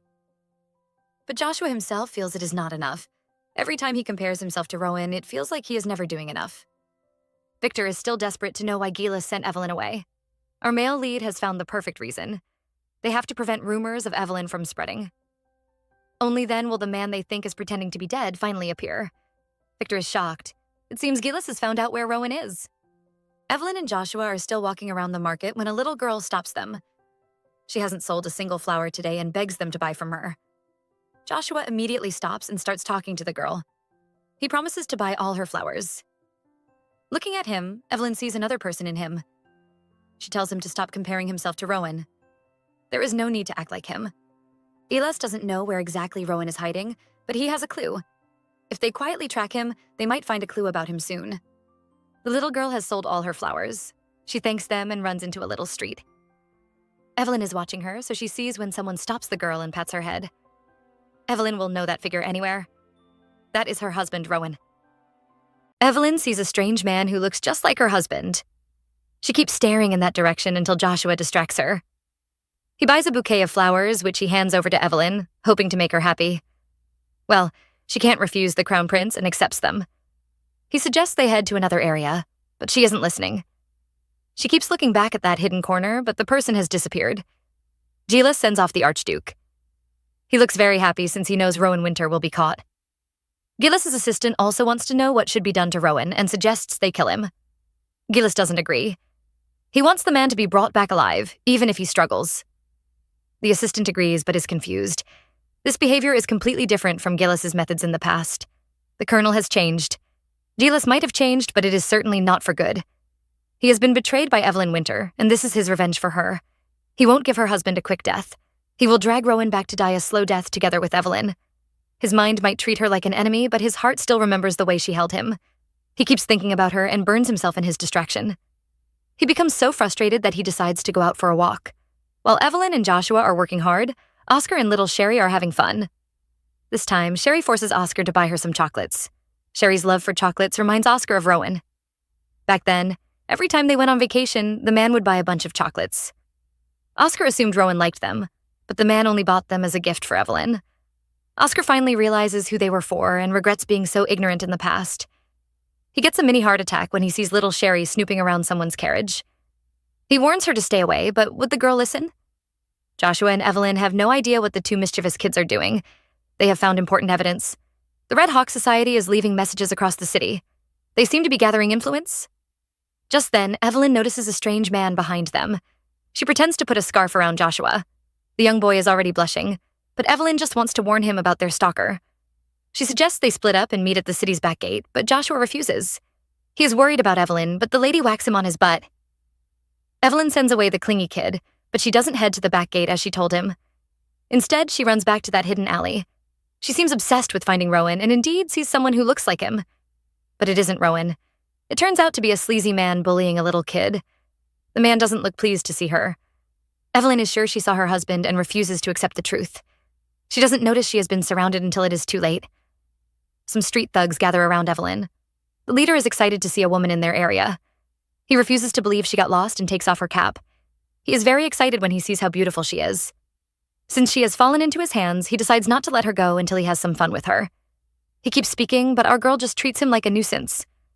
Before she can do anything, a hero appears to save the beauty. Not like she needs it. We can't see his face, but a strange man arrives to protect Evelyn. As expected of the heroine, there will always be someone coming to save her. A handsome man appears. He pretends to be her husband and warns the thugs to leave. Evelyn is confused because she knows him. He is one of Gilas's soldiers. The thugs are unaware, and one even dares to challenge him. What a pity. The soldier gives him a good trashing, scaring the rest of the men. He looks ready to break the thug's hand, but Evelyn stops him. She doesn't like seeing blood and suggests they leave. Her pretend husband is very obedient and agrees. The thug sees them leaving and becomes bold again. He starts yelling at them, but his friend stops him. He finally realizes who that man is. He is Gilas Black's right-hand man. Evelyn has been saved by Gilas's man, but she doesn't look very thankful. While the man is unguarded, she quickly brings out a gun and points it in his face. He quickly begs for forgiveness, but Evelyn doesn't plan to let him go. She is sure the man has been following her. He tries to tell her she is wrong, but Evelyn doesn't listen. She thinks Gilas must have ordered him to watch her. The soldier explains he was on patrol. He couldn't ignore her when he noticed she was in trouble. Just like us, Evelyn wonders why he isn't in uniform, and he reveals it is his off day. Such a good employee, working during his break. He regrets it now because instead of receiving thanks, a gun is pointed at his head. Our heroine finally calms down and asks for the man's name. He is Derek Howard, a lieutenant in the army. She promises to remember him and hands him a handkerchief before leaving. Our heroine was right. Derek is suspicious. As soon as she leaves, he is approached by the little girl who is being bullied in the alley. It turns out everything was a plan, and the child demands her pay. He threatens her to stay silent and then hands the money over. Just what is going on? Gilas doesn't know what his assistant is planning. He heads to a shop to buy some sweets. From the owner's greetings, he seems to be a regular customer. We guessed right. The shop owner's son offers him some candy for being a regular. His father is frightened because Gilas only likes one type of candy, but our male lead accepts it. Our male lead keeps running into children today. But this time, it is a child he knows. Someone pulls his clothes, and when he looks down, little Sherry is clinging to him. He is shocked because she suddenly starts crying. Our male lead is surprised to see little Sherry here, especially since she looks so distressed. Maybe he will hug her and comfort her. He pushes her away. The little girl is shocked by how heartless the man is, but she doesn't give up. She runs after him and holds onto his clothes. We see a funny scene next. Gilas keeps walking while poor Sherry is dragged across the floor. The people around him all blame him, but Gilas really doesn't care. He takes the girl to a restaurant, but not to feed her. He finds it suspicious that she is all alone and tells her how dangerous it is. He orders her to explain why she is here, but Sherry remains mute. Even her little mouth disappears. Well, her stomach does all the talking and growls loudly. Gilas orders some food for the child. Sherry is about to enjoy her delicious meal, but the plate is suddenly pulled away from her. She stares in shock at the culprit, but Gilas isn't bothered. He states his rule: no food until she answers him. The poor girl starts twitching. She does about 50 gestures until Gilas finally understands she can't speak, but that won't stop him from finishing his interrogation. He hands her a paper and a pen to write down her answers. The two are finally satisfied. Sherry finally gets her food while Gilas receives his answers. Turns out Sherry came on a trip, got lost, and is now asking him for a carriage ride back home. She's really asking too much from this heartless man. He says he didn't ride a carriage and instead took a walk to relax. He encourages the child. It took him an hour to walk over, so it might take her a day. But she shouldn't give up. Sherry has been shocked by this man so many times. She gestures, accusing Gilas of being a soldier yet failing at his duties. Our male lead has the perfect excuse. Today is his off day. Unlike Derek, he won't be working today. He is done talking to her and tries to leave, except Sherry blocks him. Gilas looks really scary. He thinks Sherry is really ignorant and tells her she has been abandoned. He believes Evelyn has finally abandoned her mute daughter because she is a burden. He is even surprised she kept her for so long. He tries to leave, but Sherry holds on to him again. This time, he advises her to go to the orphanage and secure a spot. He really leaves the child there and walks away, but Sherry is just as stubborn as her mother. She writes on a card and chases Gilas. He has to admit she is really stubborn. He reads the card, but she is just defending her mother. She says Evelyn isn't a bad person and would never abandon her. She even promises Gilas a prize if he takes her home. Gilas feels pity for her. He thinks she doesn't understand because she is too young. But we see something shocking. The paper Sherry gave to Gilas actually has the red hawk symbol. He is shocked and questions her, asking where she got the paper. He is so desperate for answers, he even offers his hand for her to write on. But little Sherry is very smart. She says she will only answer him if he takes her home. Gilas is amused by the little child and finally agrees. Our heroine is in trouble again. After leaving Derek, she finds a place to sit. She thinks she might have imagined someone stalking her. She is feeling pretty relaxed until she hears the people gossiping about her. They all think she is the cause of the country's failure and call her a witch. They are determined to get rid of her. Evelyn quickly hides her face, knowing she must not be seen. She knows she can't stay here any longer and stands up. But it is too late. She can't see him, but behind her back, a man approaches with a gun. Evelyn isn't the only noble roaming the streets. Sonia has also sneaked out of the archduke's mansion. Her anxious maid keeps complaining, and Sonia stops her, afraid her ears would fall off. But her trip is not in vain because she sees a familiar figure. Somehow she has managed to run into Gilas. The lady is delighted and runs up to him. She wants them to have a drink together, but our male lead is very busy. Right now, he is trying to get rid of the clingy Sherry. Sonia is shocked to see the little girl and imagines the worst scenario. What if this child belongs to Colonel Black? Thankfully, the man denies it. Sonia notices they don't look alike and finally relaxes. Now that she knows she isn't Gilas' child, she is very friendly to the girl. She keeps asking her questions until Gilas reveals the child is mute.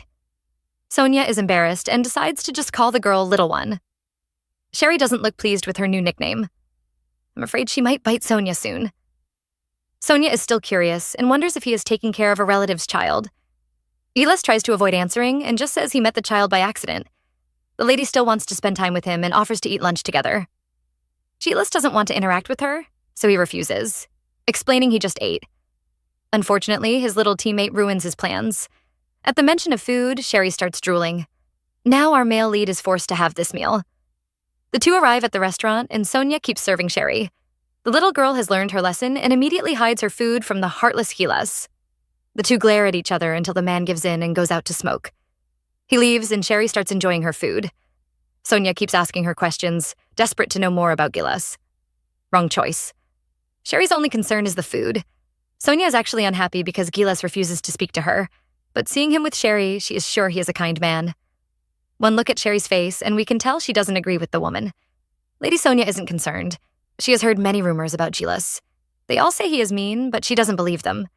Being with Gilas makes her feel like she has an older brother. Her cousin, the archduke, also treats her well, but he is really scary. Sonia admits she was scared of Gilas at first, but seeing him with Sherry now makes her think he is a nice person. Gilas watches the two females talking and finds it funny. He wonders how everything ended up like this. But just remembering Sherry as Evelyn's daughter makes him sick. They are all disgusting people. A few seconds ago, the street was quiet, but now everything is in chaos. Someone has been shot and everyone is running away. Sonia is confused and rushes to meet Gilas. He advises her to leave immediately, but they are faced with another problem. Little Sherry is missing.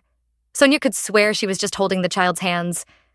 They search for her, but Gilas sees her first. She looks very frightened and is hiding in a corner. Sonia's maid wants her to leave, but she insists on staying with Gilas.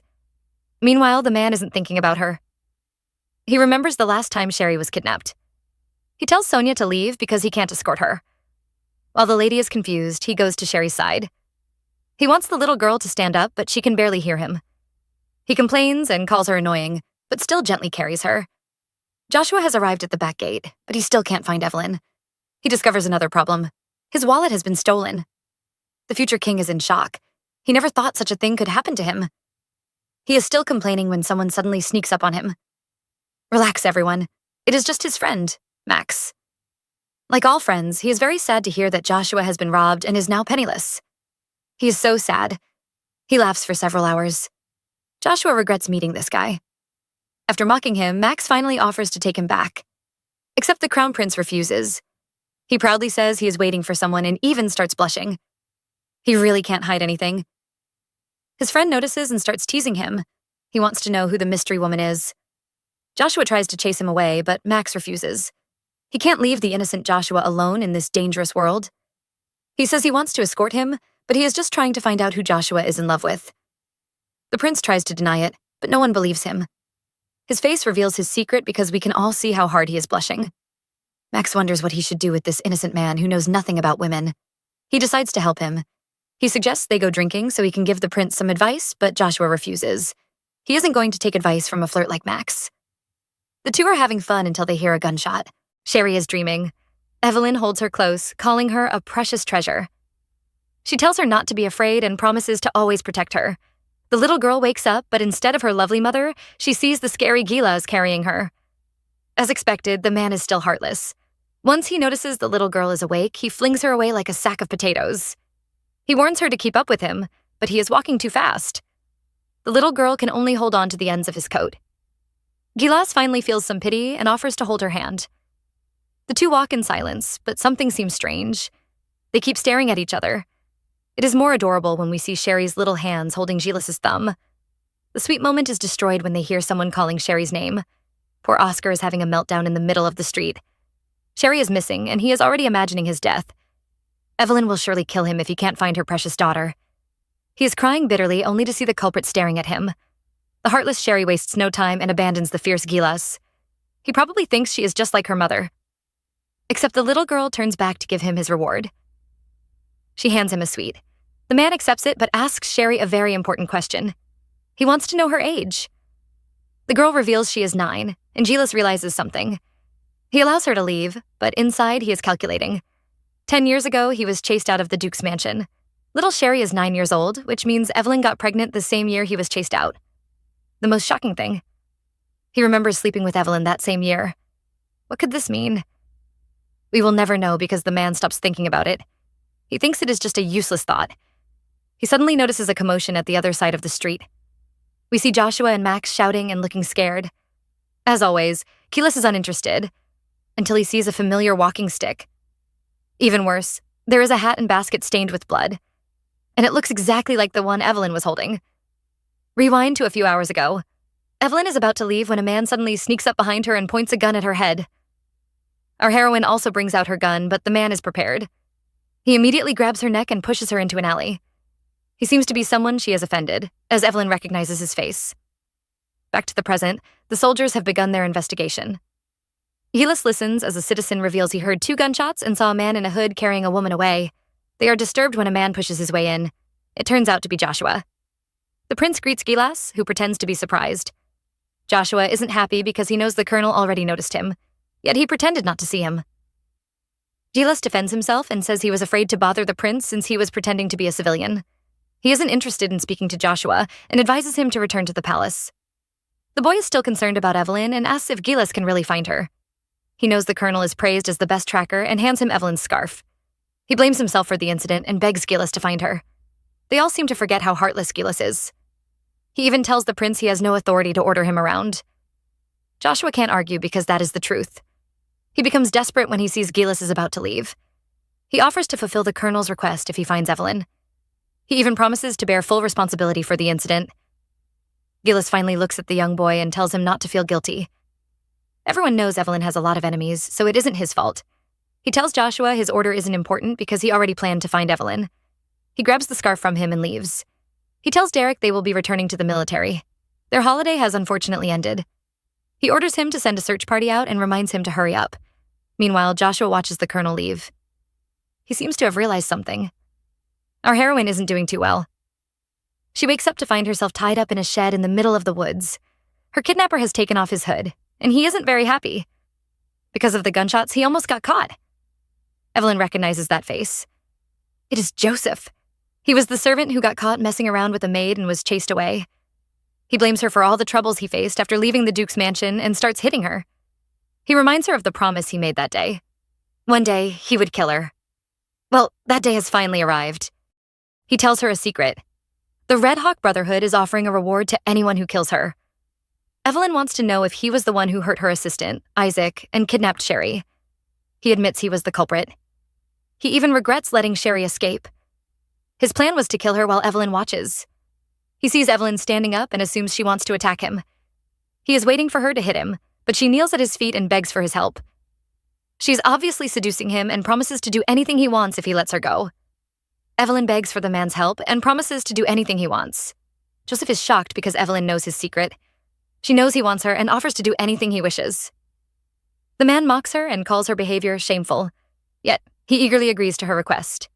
He is desperate to see if she's really worth it. Gilas has no idea his beloved is about to sell herself. He keeps searching for her and refuses to leave, even when the snowfall gets heavy. His hard work finally pays off because the tracking dog starts barking. It must have caught her scent. Joseph is ready to have fun with the woman of his dreams. He never knew this day would come. He advises her to do it properly and is waiting for the pleasure to begin. But the only thing he receives is a kick to his groin.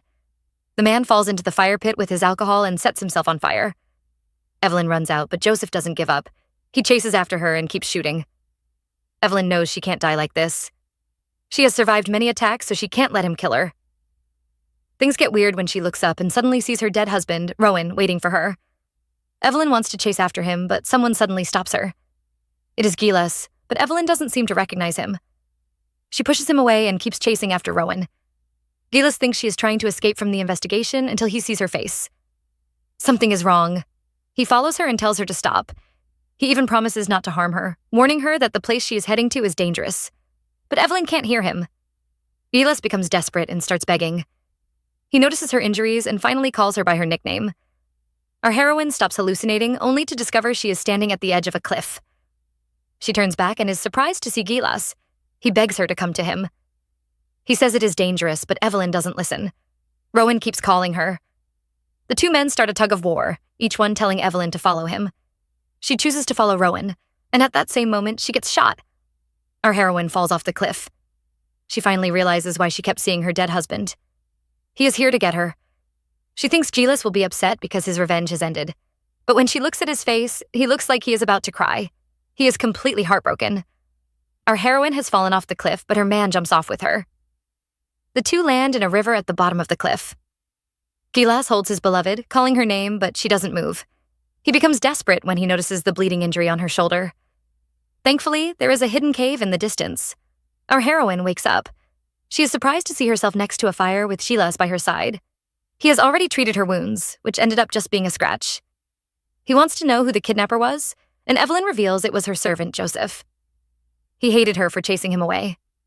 Gilas tells her she is gathering a lot of hatred from the people. Evelyn says she doesn't keep greedy people around her. She wants to know why Gilas saved her. It would have been best if he allowed her to die there. He claims it is his duty to save people. He is curious about her leg injury, and Evelyn reveals she stepped into a trap while hunting. I know we don't believe that. Even Gilas doesn't. He asks her again, but she tells him to stop bothering about such useless things. The two sit in silence until Evelyn suddenly starts coughing. She struggles to sit up, which alarms Gilas. He wants to know if her chest hurts. He is afraid she might have injured her ribs and plans to treat her. Evelyn mocks him, thinking he is just playing around, but our man is serious. He pushes her down and orders her to stay still. The girl is panicking. Gilas shows her no mercy and pins her down, holding her hands above her head. He warns her to stay still, but Evelyn keeps kicking his head. Now he has no choice but to pin her legs, too. The man tells her to stop struggling. He really wants to check on her. He warns her a broken rib might injure her lungs, causing them to bleed. She will cough up blood till she dies. He tells her to cooperate if she doesn't want to die, but our heroine cannot. His hand on her waist is stirring her desire. He keeps touching her waist and wants to know if it hurts, but Evelyn doesn't answer. Wrong choice, because now the man takes off his gloves and touches her directly. Our heroine cannot take it anymore. Even her toes are curling. She begs him to stop. Evelyn begs Gilas to stop torturing her. He notices how desperate she looks and finally stops. He says her rib isn't broken and lets her go. Because of her struggles, her wounds have reopened. He offers to help her wrap the bandages, but she slaps his hand away. She warns him not to touch her. He doesn't argue and tosses the bandages to her, telling her to do it herself. He seems to be leaving, making Evelyn panic. She asks where he is going. He says he is just going to fetch more firewood and promises not to run away. While our couple is having a small honeymoon, the capital is in chaos. Joshua has returned to the palace with Max, but he is still worried about Evelyn. Max knows Evelyn was his companion and tries to comfort him. But he is also worried about Joshua. He tries to advise him and reminds the prince that Evelyn is a widow. The prince doesn't seem to care, which annoys Max. He tells the prince that Evelyn is known as a witch who killed her husband. Joshua isn't pleased with him, asking if a widow deserves to be kidnapped and murdered. Max tries to explain, but Joshua stops him. He says Evelyn is a citizen of Altaric, so he is going to protect her. He warns Max to speak carefully next time. Inside, Joshua is furious. He remembers Gilas saying he doesn't have the authority to command him and the man's pledge to find Evelyn. It makes him very worried. Over at the cave, Gilas returns with some firewood, only to see Evelyn looking weak. He pushes some chocolate into her mouth, which surprises her. She wonders where he found one, and he reveals that Sherry gave it to him. Evelyn suddenly becomes anxious, wondering how he met Sherry and if he harmed her. He doesn't answer her questions and only mentions Sherry's age. The woman is immediately on guard and wants to know why he is asking. He has noticed how small Sherry looks. She looks so small, he actually thought she was younger. He doesn't say anything, but Evelyn is already warning him not to deceive himself. This is really suspicious. Gilas doesn't respond and only reminds her to change the bandages. Leaving it on might cause an infection. She warns him to mind his business and says she will take care of herself. The man really listens and goes to sleep directly. Evelyn thinks he is asleep. She starts taking off her clothes to change the bandages, but Gilas is still awake. He secretly turns to watch her, and once she takes off her shirt, he is shocked to see that her back is full of scars. Our heroine takes off her clothes, and we see that her back is covered in scars. Gilas is shocked to see it. He stops pretending to be asleep and approaches her, offering to help her rewrap the bandages. Our heroine is freaking out. She isn't wearing any clothes right now. She tells the man to wait, but he doesn't listen. She covers her chest with the shirt, but still feels shy. Unfortunately, the man doesn't even look at her. He is only concerned about treating her wounds. He focuses on the injury, but his touch makes Evelyn blush. I wonder what she's thinking because even her toes are curling up again. But Gilas doesn't notice. He is done and turns around for her to change. He mentions how different she seems, and Evelyn says everything changes with time. He asks about her scars, but as always, Evelyn mocks him. He is done with her sarcasm and warns her to stop playing games with him. Our heroine finally explains how she got those scars. When she was younger, she lived with the Duke's sons, who were also her cousins. The boys never liked her and were eager to chase her away. Gilas still remembers the two brothers, Cedric and Leo Winter. Turns out our heroine made a bet with the boys. She allowed Cedric to hit her with a riding whip and promised to leave the Duke's estate if she made a sound during the beating. But if she stayed silent throughout and the man hitting her got tired, he would grant her wish. What a twisted game. Gilas scolds her for making such a ridiculous bet. He wants to know why she did it, and she says there was something she desperately wanted. Gilas steps outside again to fire the signal flare. He is worried because it is getting late. He returns to the cave only to see the coat Evelyn was wearing lying on the floor. The woman is missing. He starts panicking, searching everywhere for her until he hears her coughing. She seems to be cold and has crawled to the fire. He is relieved and tries to feed her some water, but she doesn't respond. He panics and calls her name desperately until she opens her eyes. But she is hallucinating again. She keeps calling him honey and tells him to pick her up. Left with no choice, our male lead picks the next option. He feeds her the water with his mouth. Evelyn finally opens her eyes and is shocked. She struggles, but the man keeps kissing her. She manages to push him away, but he advises her to keep kissing him. He continues feeding her the water through this method. At some point, he throws the water pot away and just focuses on their kiss. The two kiss for a long time until Evelyn can't bear it anymore. She pushes him away and says she is feeling better. She sneaks another look at him, only to find the man staring at her. He looks like he is holding himself back. There is so much tension, and it seems like something intimate might happen. Unfortunately, Gilas ruins everything when he runs out of the cave. Back at the capital, Joshua is still worried. He is even staying over at Evelyn's mansion. He runs out without even putting on a coat, ignoring the worried Max. He is eager to meet with Derek, but the soldier doesn't have any news. It has been 2 days since Evelyn went missing, and they still haven't found her. Derek is also worried because their colonel is missing. The heavy snowfall is slowing down their work. Max isn't that worried. He believes Evelyn will be fine as long as she is with Gilas. But that is exactly what Joshua is worried about. Oscar arrives and scolds Joshua. It turns out the prince hasn't been sleeping. The man is upset and warns Joshua to stop behaving like a child. Derek also advises him to stop worrying. They all believe Evelyn will be fine as long as she is with the colonel. Joshua tries to pretend he isn't worried, but he isn't fooling anyone. Even Derek has noticed his strange behavior. Everyone keeps telling the prince Evelyn would be fine, but the thought of her alone with the colonel is what gives him a headache. Another day has passed, and the snow has finally stopped. Gilas is relieved because this means the search party will find them soon. He returns to the cave only to find out Evelyn is sick. She has a fever and is already suffering from chills. This isn't good. The man almost faints when Evelyn suddenly pulls him close.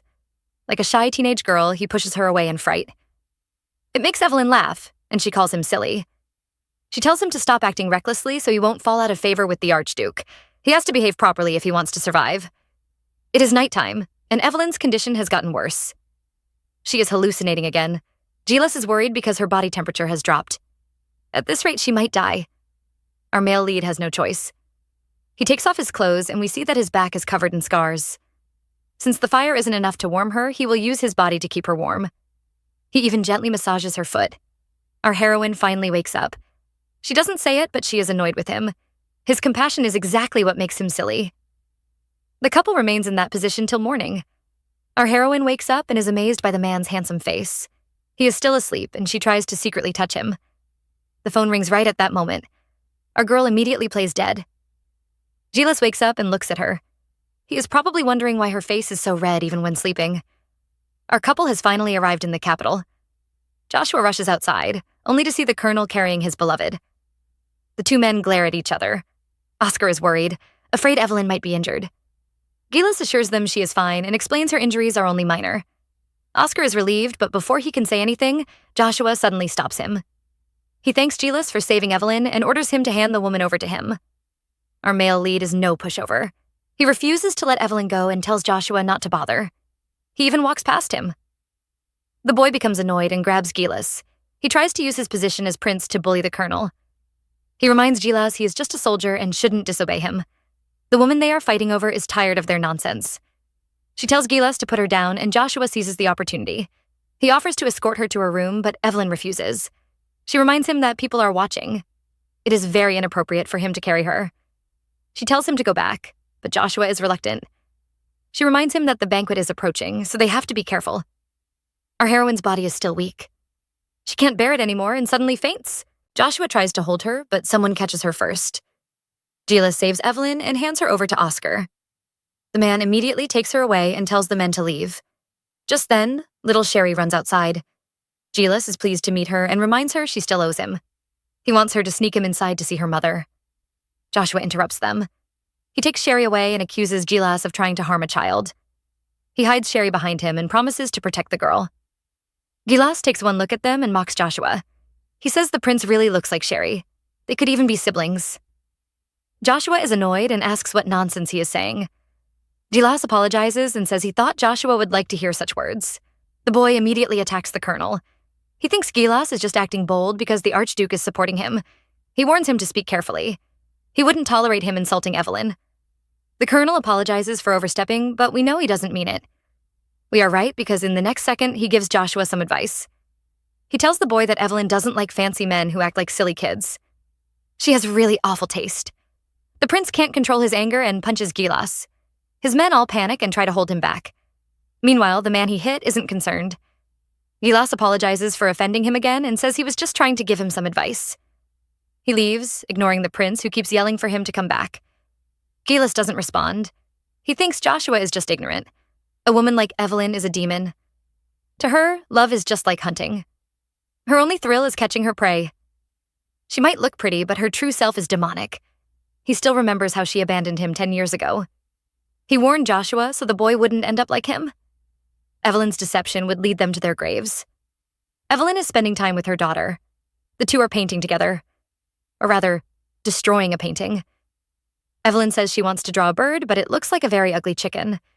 She blames it on her injuries, but Oscar exposes her. She has never been good at painting.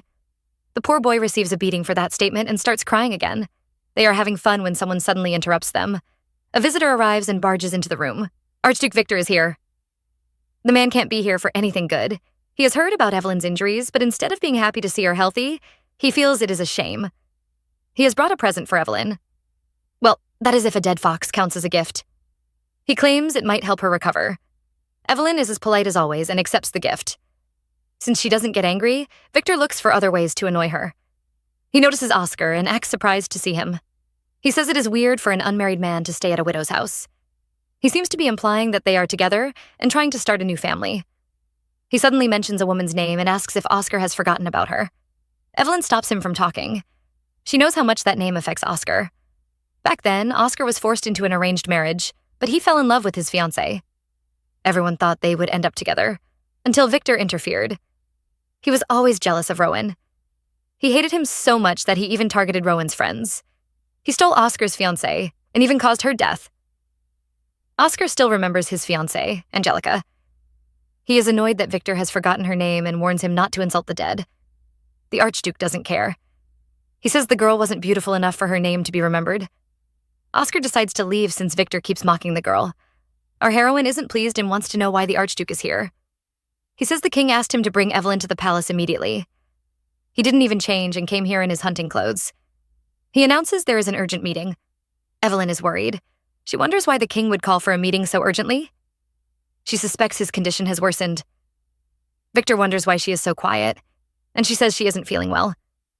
He remembers she has been shot and suddenly tries to take off her clothes, demanding to see her injuries. Evelyn tries to push him away, but he is too strong. He claims he is an expert, which might be true because he notices the bullet only scratched her. For some reason, he suddenly describes how he hunts his foxes. He first beats them until they are half dead and then lets them go.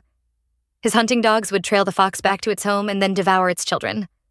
That is a malicious death, but Victor says watching it makes him very happy. What a twisted man. They are interrupted by Gilas. He opens the carriage and sees Victor holding Evelyn. He ignores them and reports to the Archduke. He has questioned the man who kidnapped Evelyn, and suspects the rebels might have planned it. But before they could get his confession, Joseph ended his life.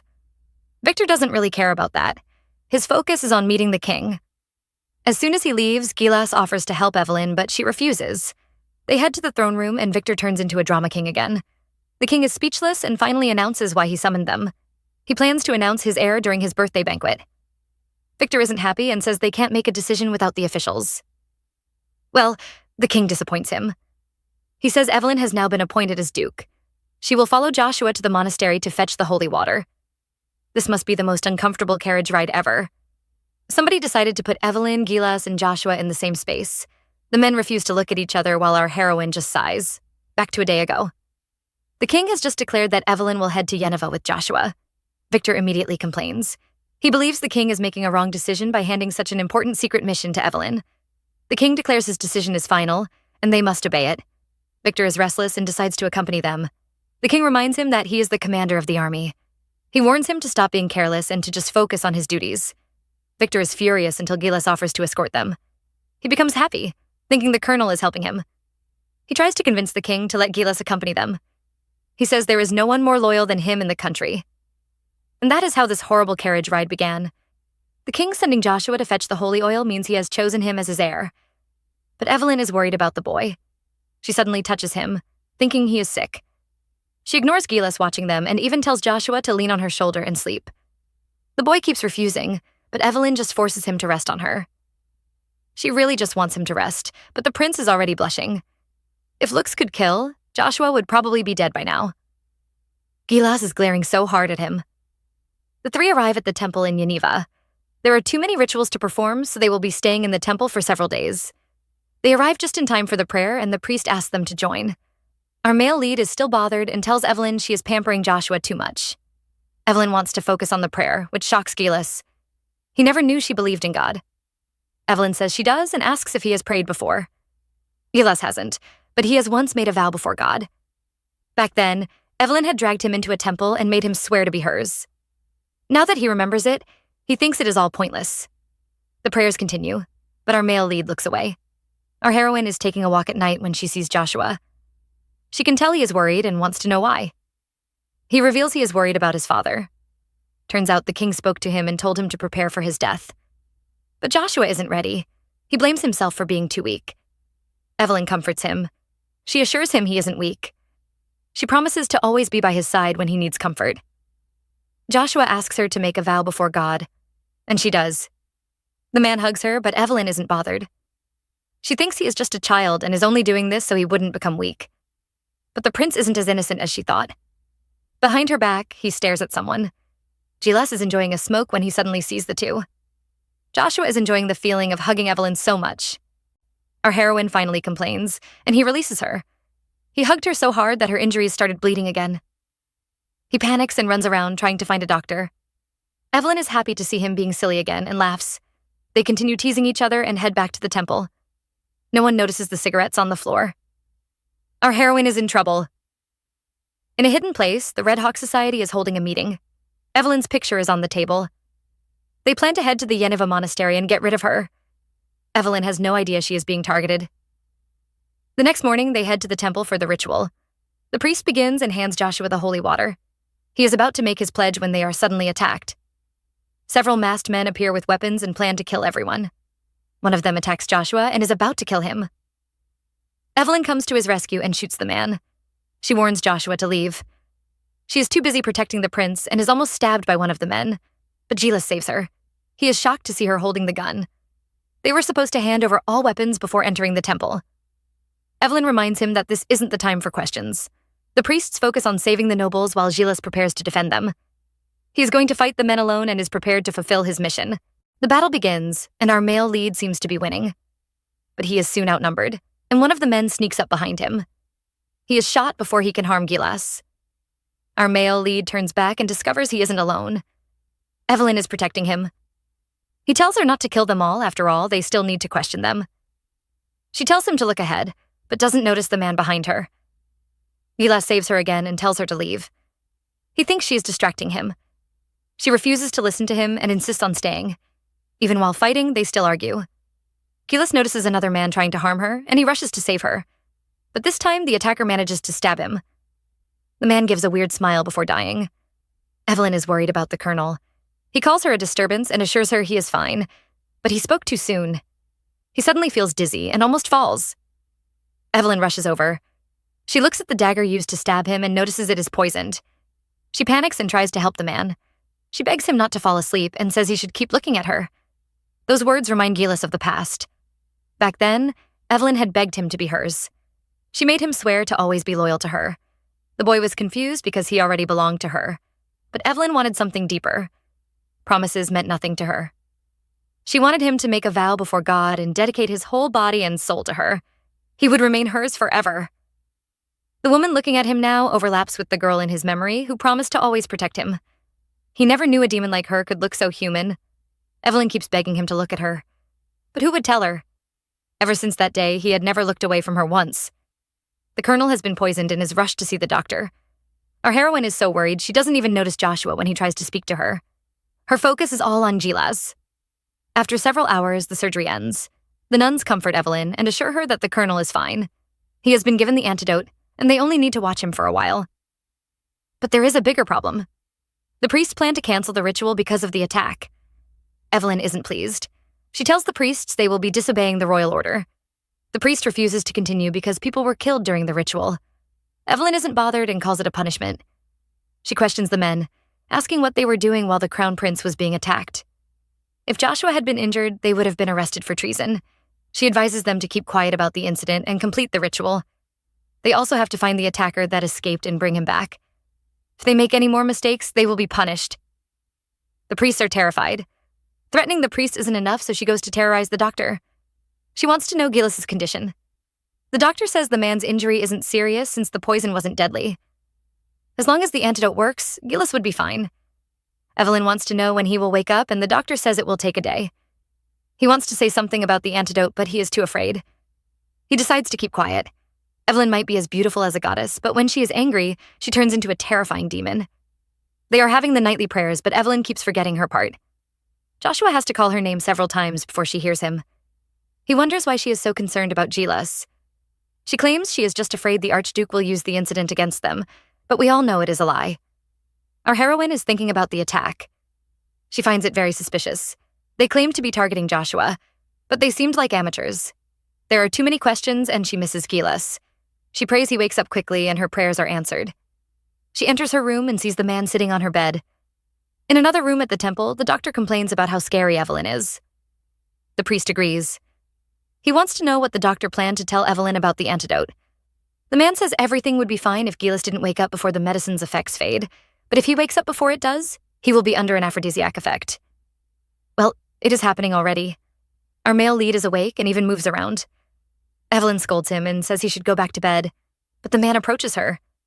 He suddenly leans over and starts kissing her neck. He is very jealous as he can smell Joshua's scent on her.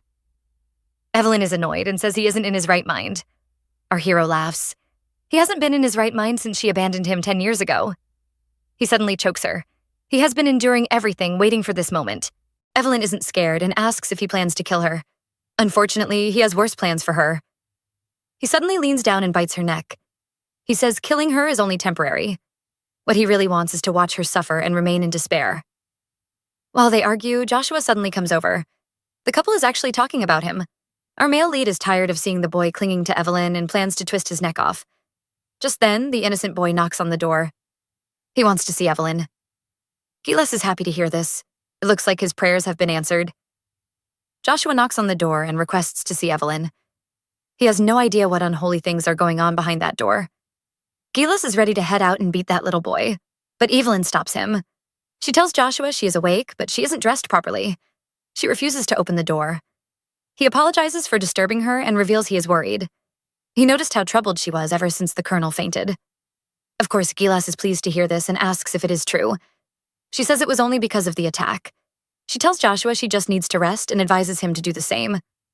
Gilas is jealous. He calls the prince a coward who needs Evelyn's comfort. She pushes him away and warns him to leave before he makes a mistake. The man doesn't listen. Instead, he moves closer. His actions make Evelyn blush. Outside, Joshua can hear some strange noises and suddenly asks if she's alone. Evelyn is shocked because she thought he had left. He says he heard a noise and decided to return. Gilas is annoyed by how stubborn the kid is. He is about to open the door, but Evelyn stops him again. She tells Joshua she was just praying. Meanwhile, she whispers and warns Gilas not to do anything stupid. Like the man would listen. He suddenly starts kissing her neck. Joshua is really stubborn. He refuses to leave and offers to stand outside and recite prayers with Evelyn. He keeps talking, but Evelyn can't hear him. Gilas is being naughty, and she can't control herself. The prince really begins to recite the prayers. He expects Evelyn to read with him, but our heroine is experiencing a different kind of pleasure. She tells him to leave, but he insists on reading the last page. Gilas teases Evelyn, telling her to ask Joshua for help. Who knows? The kid might be able to rescue her from this hell. But Evelyn doesn't need any rescuing. She hugs Gilas back and tells him she is ready to fall into hell with him. The man is very pleased, so he puts more effort into pleasuring her. She continues reciting the prayers with Joshua, but I don't think God is listening. After a long time, Joshua finally realizes something is wrong. Still, he refuses to leave.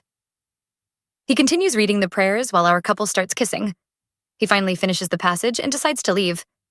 Inside the room, our couples have just started their night. We see the attacker who escaped after trying to kill the crown prince.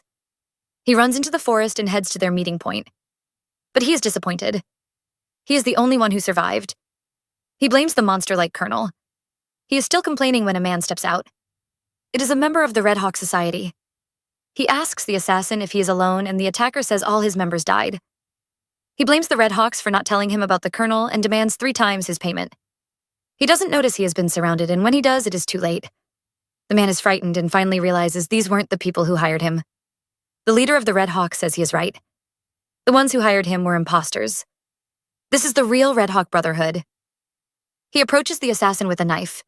The man defends himself and says he only accepted the job because they offered him a lot of money. He doesn't look back and is suddenly stabbed from behind. The Brotherhood leader wants to know who hired the killers and why they pretended to be from the Brotherhood. But the assassin really doesn't know. They never met the clients and only spoke through a middleman.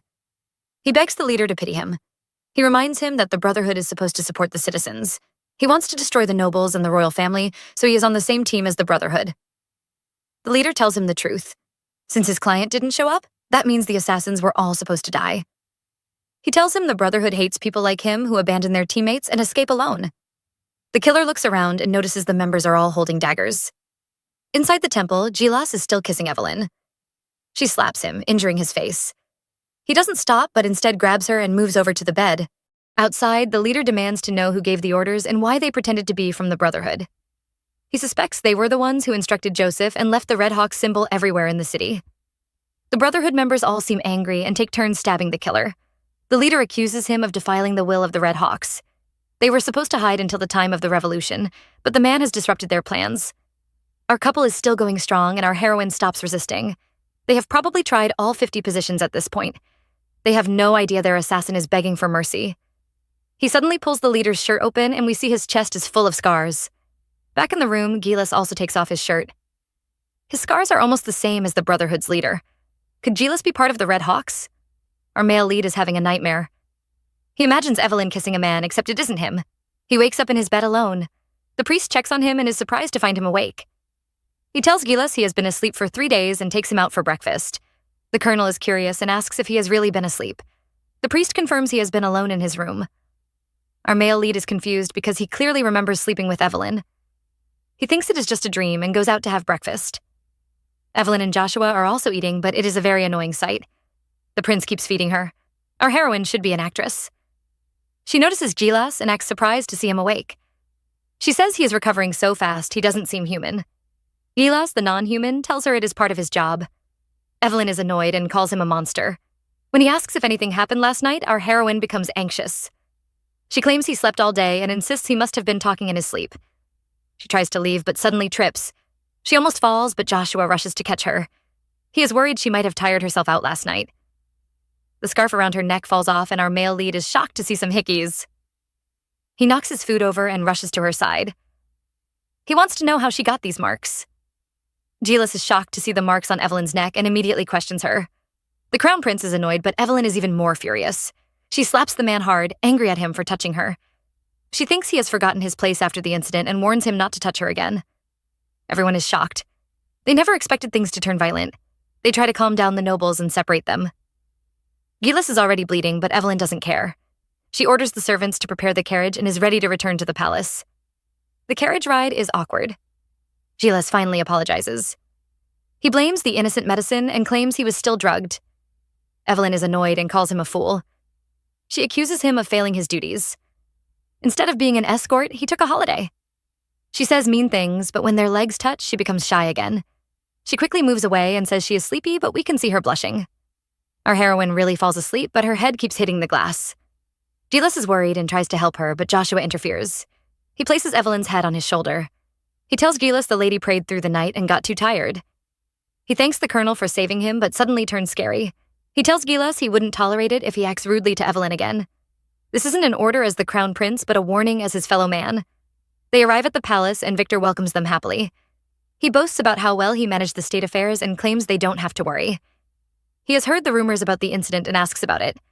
Evelyn denies everything. She says they have received the holy oil for the coronation, so Victor has nothing to worry about. Well, the archduke isn't really worried. He calls himself an understanding man and claims he isn't troubled. Instead, Evelyn should be worried. The rest of the council are old men who really love their rules. He tells her the guest room in the separate palace has been prepared. From now on, she will be staying in the palace. Evelyn refuses and says she has to return home to handle her affairs. Victor tells her it was the king's order. The king's birthday banquet is coming up and there are a lot of things to prepare. He is going to need Evelyn's help, so it would be better if she stayed in the palace. He doesn't allow her to argue and simply tells the soldiers to escort her to her room.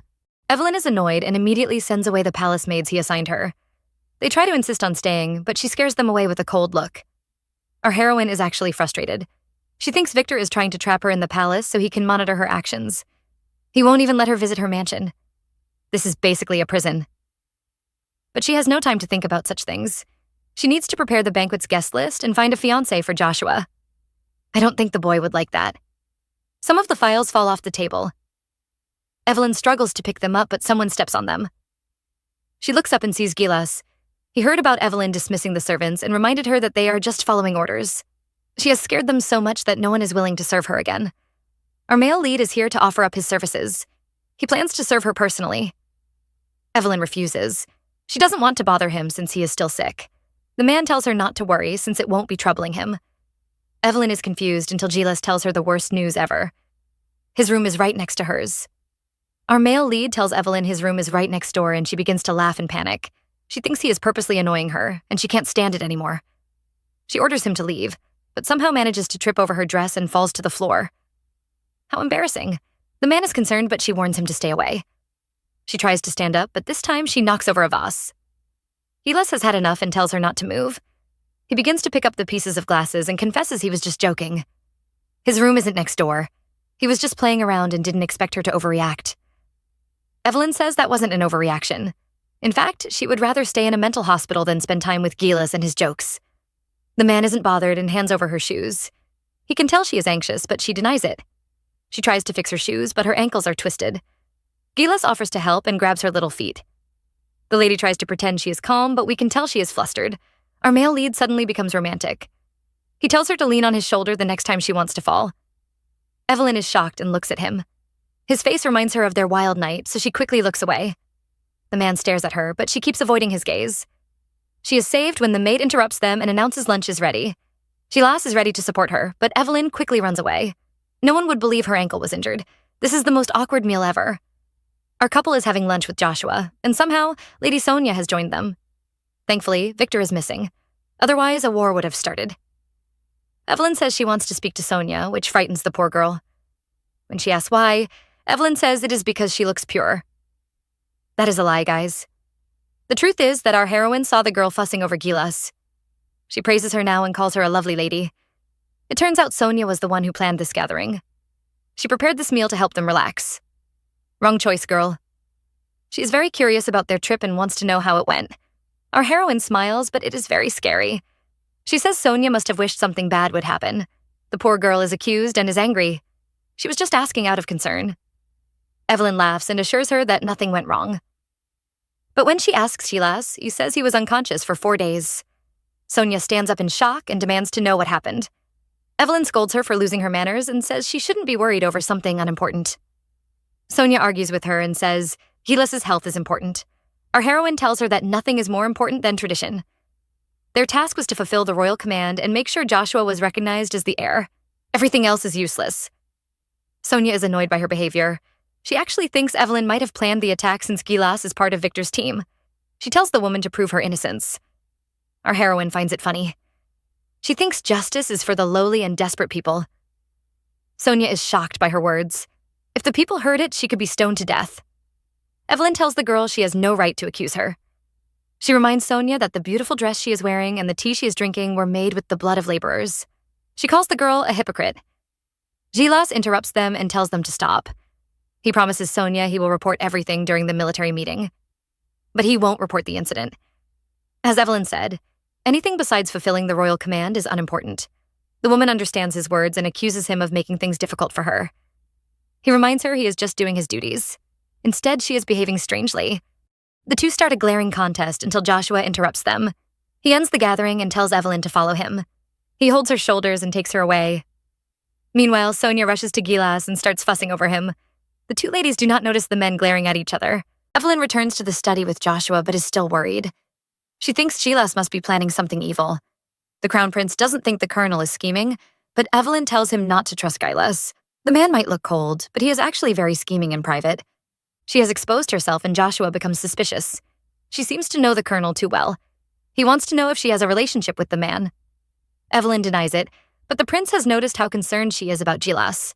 Our heroine has the perfect excuse. Gilas is Victor's closest assistant. She has to pay attention to him so he doesn't catch her off guard. She is done talking about the man and hands Joshua a list. The boy looks confused until she explains it is a list of potential brides. She wants him to get engaged before the coronation. Evelyn is trying to know Joshua's taste and asks him to describe his potential bride. But when he does, she is shocked. He says the lady must be blonde and good at chess. He is nervous, but our heroine doesn't notice it. She asks about the age range, and he says he wouldn't mind if his wife was a widow. Our silly girl doesn't know he is talking about her and is surprised by his choice. But she realizes it when he pulls her chair closer. He says his wife must have green eyes and should be close to him. Turns out Joshua's obsession with Evelyn didn't just begin years ago.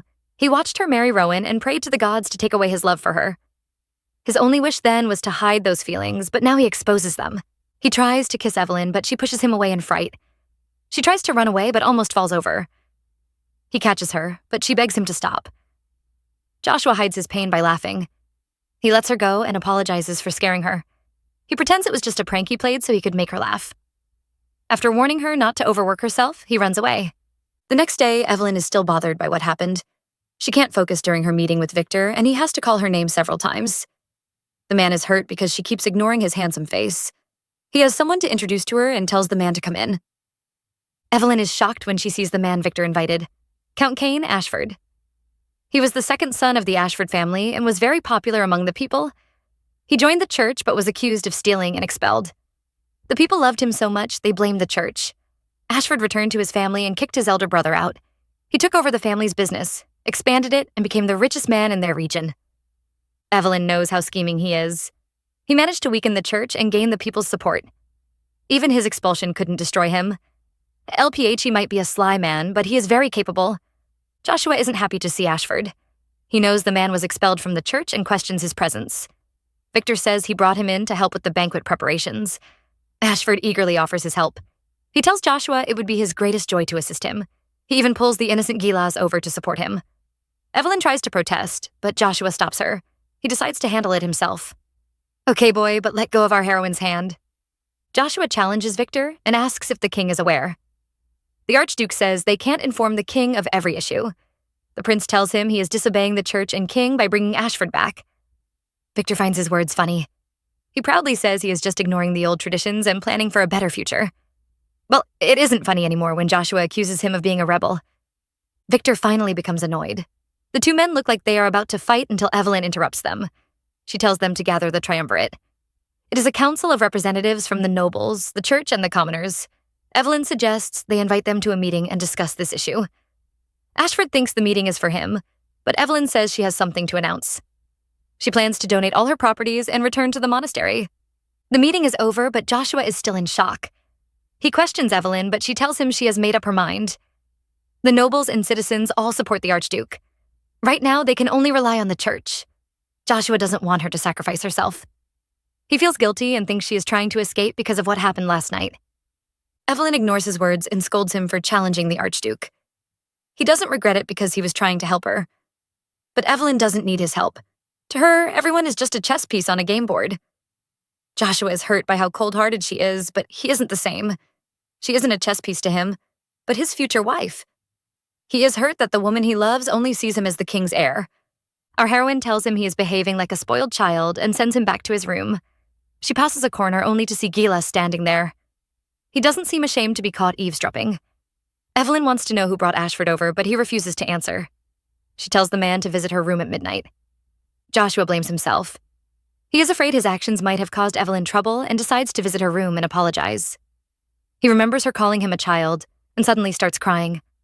He wipes his tears and heads over to the woman's room to win her back. He doesn't want to disturb her, but he can't rest until the misunderstanding is cleared. He begs the gods to help him. He arrives at Evelyn's room only to see her door open. He looks inside but receives another heartbreak. Years ago, he watched Evelyn kiss Rowan. This time, he catches her kissing Gilas. Gilas arrives in Evelyn's room and wants to know why she summoned him. She shows him a newspaper. After Ashford was expelled from the church, a paper was published to show all his crimes. However, the papers were destroyed immediately and all news was blocked. The colonel doesn't understand why she is telling him this. She says he has to drive Ashford out. He questions why he should do it, and she tells him it is for his good. Gilas is sure she doesn't care about him and wants to know the real reason. She calls him by his nickname and tells him to listen to her. He finds it funny. She is really doing her best to manipulate him. He suggests she ask Cain Ashford to help her instead. Everyone knows how much the man loves women. If Evelyn calls for him, he would rush over immediately. Evelyn teases Gilas and says his plan might work, but she finds it too boring. She pulls him close, but he pushes her away. He is going to pretend like this never happened because it is just a waste of his time. The next day, Ashford is introduced to Sonia and the man almost drools. He kisses her hands many times and praises her beauty. The girl is obviously uncomfortable, and she looks at the culprit who arranged this meeting. Evelyn. Our heroine isn't bothered by the chaos she caused. Her excuse? She was bored and decided to invite Sonia for some tea. Ashford isn't ashamed to sit with the ladies and joins them. Evelyn encourages him and even mentions his marriage, finding it a pity he is still single. Sonia interrupts them and wants to know why she was invited. Evelyn's plan is simple. She wants the two to become marriage partners. Joshua is at the training ground. He is dueling with Max, but his mind is a mess. He doesn't pay attention and almost kills the poor boy. He apologizes, but Max has noticed he is distracted. He asks Joshua about it, but the prince refuses to speak. Just then, Gilas and Derek arrive.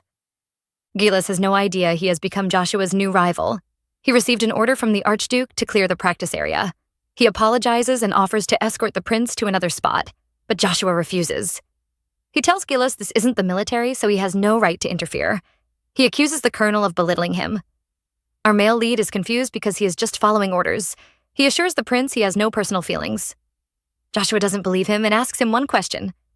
He wants to know if he loves Evelyn. Inside the palace, Sonia is throwing a tantrum. She tells Evelyn her uncle has chosen Gilas as her fiancé. Our heroine doesn't believe the engagement is real. It must have been planned by Victor to attract public attention. She thinks he will change his mind now that Ashford is here. Sonia denies it and declares her love for Gilas. She is dealt a harsh blow when Evelyn asks her if the man loves her. She believes he will one day, but Evelyn tells her it is impossible. Gilas is a soldier, so he would feel responsible for his wife. He will train himself to protect her as a husband, but he would never love her. Sonia is furious. She almost jumps over the table as she scolds Evelyn. She says the woman doesn't know what love is and promises to make Gilas hers. Evelyn finds it funny. If Gilas really loved her, Sonia wouldn't be so afraid. At the training ground, the men are also confronting each other. Gilas says he doesn't love Evelyn, but Joshua doesn't believe him. He has seen the way Gilas looks at her. He wants to know what the colonel was doing in Evelyn's room last night. Sonia is furious. She thinks Evelyn has no right to insult her love. She calls our heroine a terrible person and hopes she dies in loneliness. Evelyn isn't hurt by her mean words. She tells the girl a harsh truth. She has no right to speak about love. She is just a pitiful pawn being moved around on a chessboard. A pawn like her has no choice but to obey the archduke's commands. That is the only way she will survive. Joshua wants to know why Gilas was in Evelyn's room at night. Our male lead tells him to visit her himself. Who knows? Evelyn might pity a child like him. Since he looks like her dead husband, she might finally accept him. Evelyn tells Sonia to keep begging for love. Someone might take pity on a beggar like her one day and show her some affection. Sonia loses her mind. She grabs her cup and pours the tea on Evelyn. She warns her to shut up and calls her a devilish witch. Meanwhile, Joshua throws a sword at Gilas and challenges him to a duel. At this moment, our couple really seem like devils. Ashford is panicking. He rushes to find Victor and begs him to go to the drawing room. Right now, Evelyn is beating his cousin up. Over at Gilas' side, the crown prince challenges him to a duel. He orders Max and Derek to be the judges. Our male lead is ready to battle and tells Joshua to pick his sword. The prince adds a rule. This is going to be a death match. The duel won't end until one of them surrenders or dies. Max is terrified and begs Derek to stop the duel, but the soldier refuses to interfere. Since both men have agreed, he can't stop them. The truth is, Derek is actually afraid. The colonel looks so scary right now. If he interferes, he would be the one killed. Evelyn is also having her duel. She makes Sonia kneel and drags the girl's hair. The lady is furious. She believes her uncle will avenge her and calls Evelyn a demon. Well, our girl rewards her with a cute slap. She thinks Sonia is rude and stupid. She wants the girl to repeat the mean words she said. Sonia calls her a witch and says she will burn in hell. Evelyn rewards her with another slap. She mocks Sonia's love and thinks it is worthless and foolish. She is suffering and crying, yet her love cannot save her. Sonia refuses to defend her love. She would rather speak to a wall than explain her love to a witch like Evelyn who knows nothing about it. She boldly says the Duchess cannot break her. Our heroine is amused. She tells Sonia her love makes her ugly. Joshua and Gilas begin their duel. Max expects the match to end quickly and is surprised to see his friend holding on. He thinks it must be a miracle. Derek isn't pleased because the fight is taking too long. Max thinks the colonel is playing around with Joshua, which is why the match hasn't ended. But Derek doesn't think so. The colonel looks really serious. Just then, Gilas almost hits the boy. He praises his skill and gives him some advice. His words make Joshua annoyed, and he attacks the colonel again. Victor arrives, and he is surprised to see this mess. Sonia is relieved to see him and begs him to help her. He scolds Evelyn for fighting over a small argument. The Duchess insists this is a serious issue. The king has appointed her Duchess of Winter, yet a count's daughter dares to challenge her. She says the girl has disturbed the noble status. Since Victor failed to teach his cousin, she disciplined the girl for him. But the beating wasn't enough, and she demands an apology from Sonia. Gilas and Joshua are still fighting. This time, our male lead punches the boy's face. He mocks Joshua for being weak. Since he has decided to kill him, he must face the consequences. Victor tries to laugh it off. He says the title was just a verbal announcement from the king, and she isn't a duchess yet. Our heroine tells him he is treating the king's order as a joke and accuses him of treason. Victor is furious. He rushes over to Evelyn and raises his hand to hit her. But the duchess isn't afraid. The man gives up and places a flower on her. He agrees to apologize and calls Sonia over. The girl doesn't want to, but Victor looks so scary. She can't refuse. Joshua isn't winning, so he tries to distract the colonel. He calls him a lowborn with no honor. Such words can't affect Gilas. He even agrees with the prince. Because he has no honor, he has managed to survive for many years. Joshua's plan works, and he knocks Gilas's sword off. He is excited and tells the colonel to prepare his last words, but the man isn't scared. He even smiles. Sonia bows before Evelyn and begs for her forgiveness. Our heroine pretends to be very forgiving, but she still calls the girl uneducated and unmannered. She warns her to learn from today's lesson and change her behavior. She throws the flower back at Victor and leaves happily. The archduke is furious. Sonia feels guilty and apologizes to him. He comforts her and promises to repay this humiliation tenfold. Evelyn is annoyed because her clothes are a mess. She doesn't get a chance to rest as Max rushes over. He begs her to head over to the training ground and stop the men's duel. Joshua has knocked Elis's sword off and is about to stab him. Evelyn arrives and she orders them to stop. She scolds the men for playing around.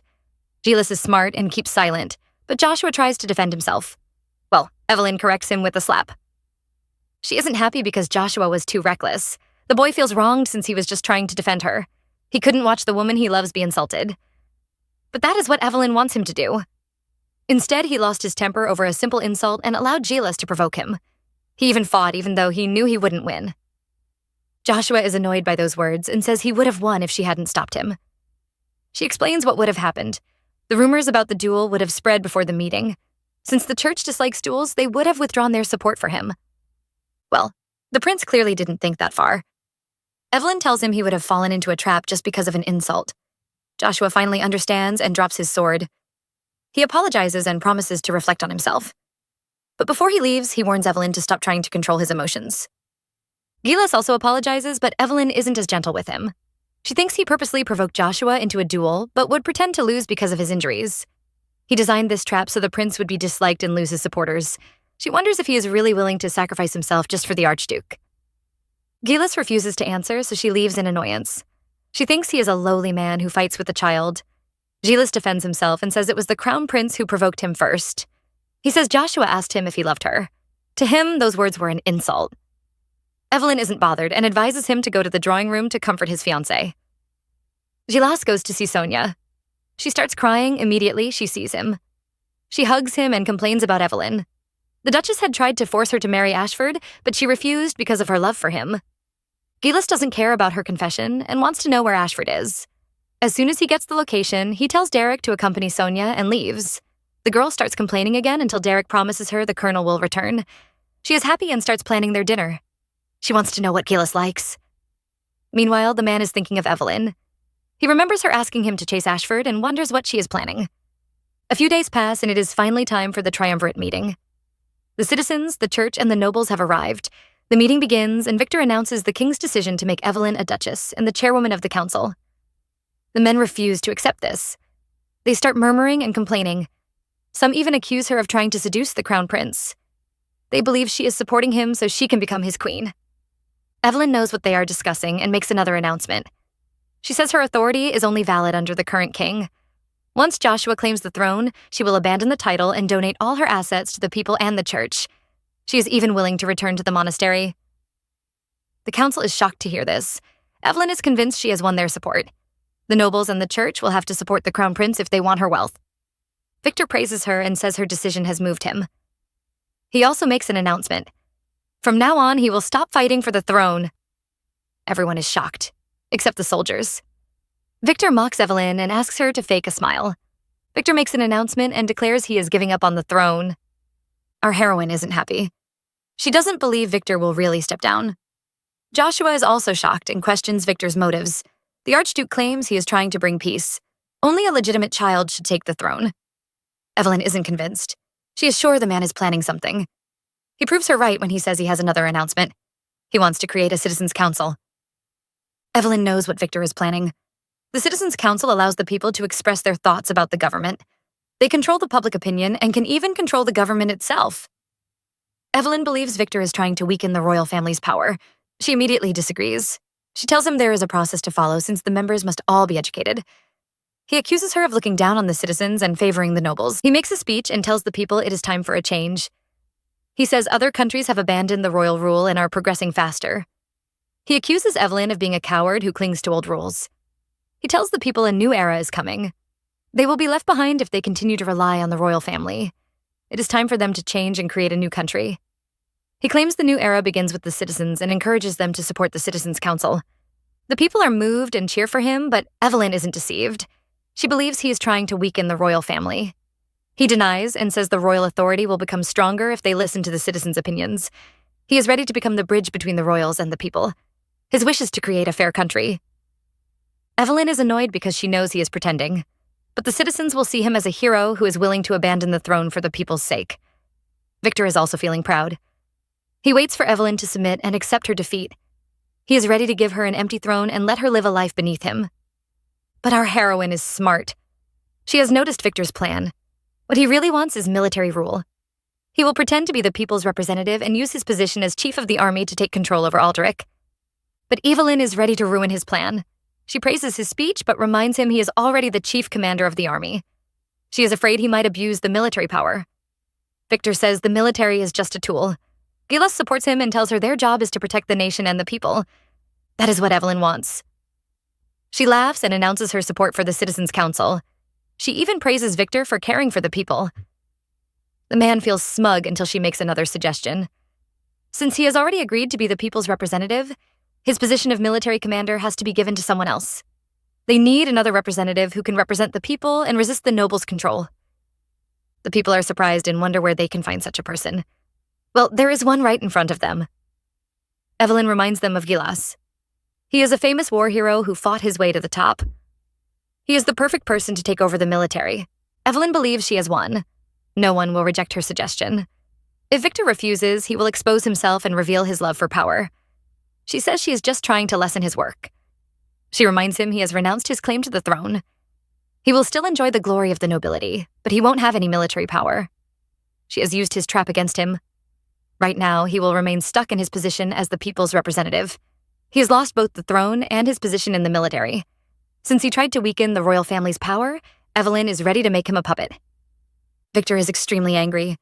He schedules a meeting with Derek and Gilas and leaves. He thinks about Evelyn and makes up his mind. He is going to get rid of her. Evelyn has no idea her life is being threatened and is relaxing after the tough battle. She knows things will still be troublesome, but at least they have more time. It suddenly starts raining. She goes over to shut the windows only to see someone standing outside. Evelyn almost faints from shock. It is our male lead, and he steps into the room. She wonders how he got here and calls him crazy. He says she's the crazy one. He believes she doesn't understand what she has done. Evelyn tries to joke about it and says he must have celebrated his promotion. She thinks he is here to thank her, but the man warns her to leave. He seems desperate as he hugs her and begs her to run away. Gilas barges into Evelyn's room and grabs her violently. He looks desperate as he begs her to run away. But when has she ever listened? Evelyn pushes him away. She says the game has just started and she has no plans to surrender. She looks down on Gilas and even calls him stupid. Gil is more worried about her life and knows she is in danger, but Evelyn walks away. She thinks it is nothing new, but the man knows things are different. This time, she has challenged the archduke openly and he will never let her go. The girl suddenly turns back and asks if he is the archduke's weapon. Has Victor ordered him to bring her head? The man remains silent and she becomes frustrated. She wonders why he came looking for her. Gil finally speaks and asks for a reason. Evelyn looks confused, but the man says he needs a reason to protect her willingly. She becomes terrified when he asks if Sherry is his daughter. Gil nervously waits for her answer, but Evelyn begins to laugh like a maniac. She says his suggestion is useless and threatens to kill him if he doesn't leave. But this time, Gil doesn't listen to her.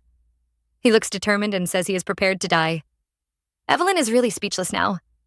The man becomes bold and steps closer. He claims Evelyn still has feelings for him. The girl is enraged. She grabs a lamp and smashes it on his head. She warns him never to bring up her daughter or try to test her.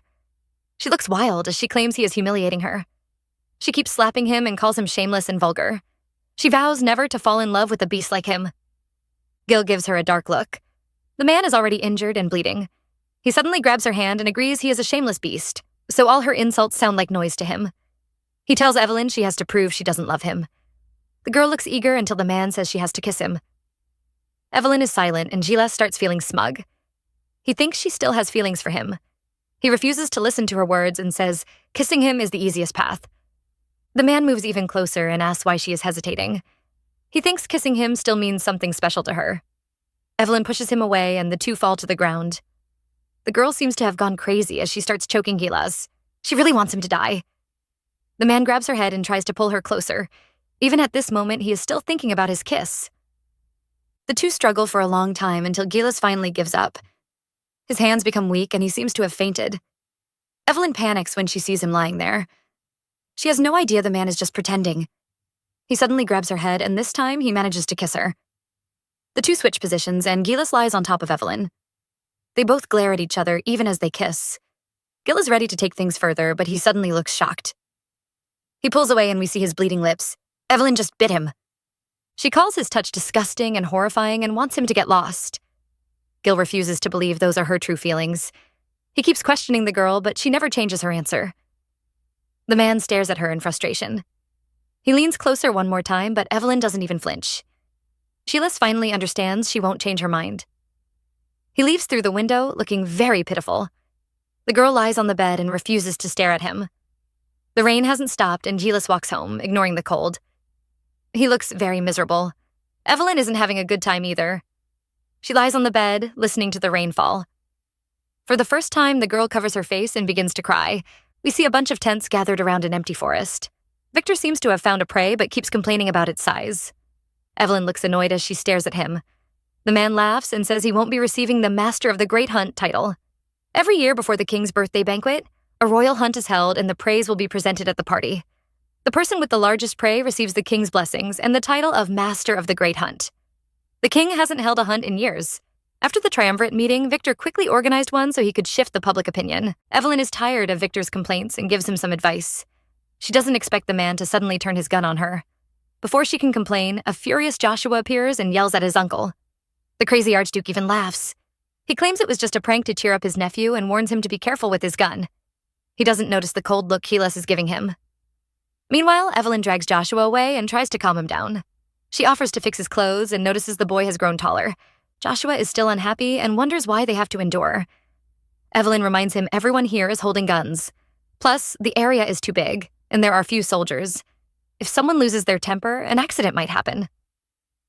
The girl begs Joshua to keep calm, but the boy stubbornly refuses. She gives him a stern look, but the prince isn't moved. He even orders her to return to her tent. Evelyn advises him to learn patience so he can take the throne. Joshua stops walking and stares at the girl. Everyone seems desperate for the throne, and he has made up his mind to get it. The boy leaves and promises to return before sunset. Evelyn is reading a book when she hears an annoying voice. Ashford has returned from his hunt and is pleased to be the first to arrive. He is eager to show off his prey, but Evelyn refuses. She clearly doesn't want to speak to him, but the man insists on sitting with her and even asks about her book. The title sounds really serious, and he wonders how she can study out here. He suddenly changes the topic and tells her a monster is rumored to live here. Silver vines are covered in fur and are very strong. Even bullets can't harm them. But they also have a weakness. The monsters love monoberries, and people always use the fruit to lure them out. Ashford regrets not catching one. He could have won the title that way. Evelyn doesn't think it is the only thing he regrets. She suddenly mentions the attack at the Holy Temple. Turns out Ashford was trying to kill Gilas so he could become Victor's right-hand man. The man is surprised and wonders what Evelyn wants. She hasn't reported him, so she must have another plan. The girl laughs and asks him to take a guess. Ashford leans over and claims he can see her future. He sees the girl laughing in front of the guillotine. Evelyn isn't terrified and is even curious. The sleazy man looks very serious and says she has to take off her clothes so he can see more. The girl is disgusted by his rotten nature, but Ashford moves even closer.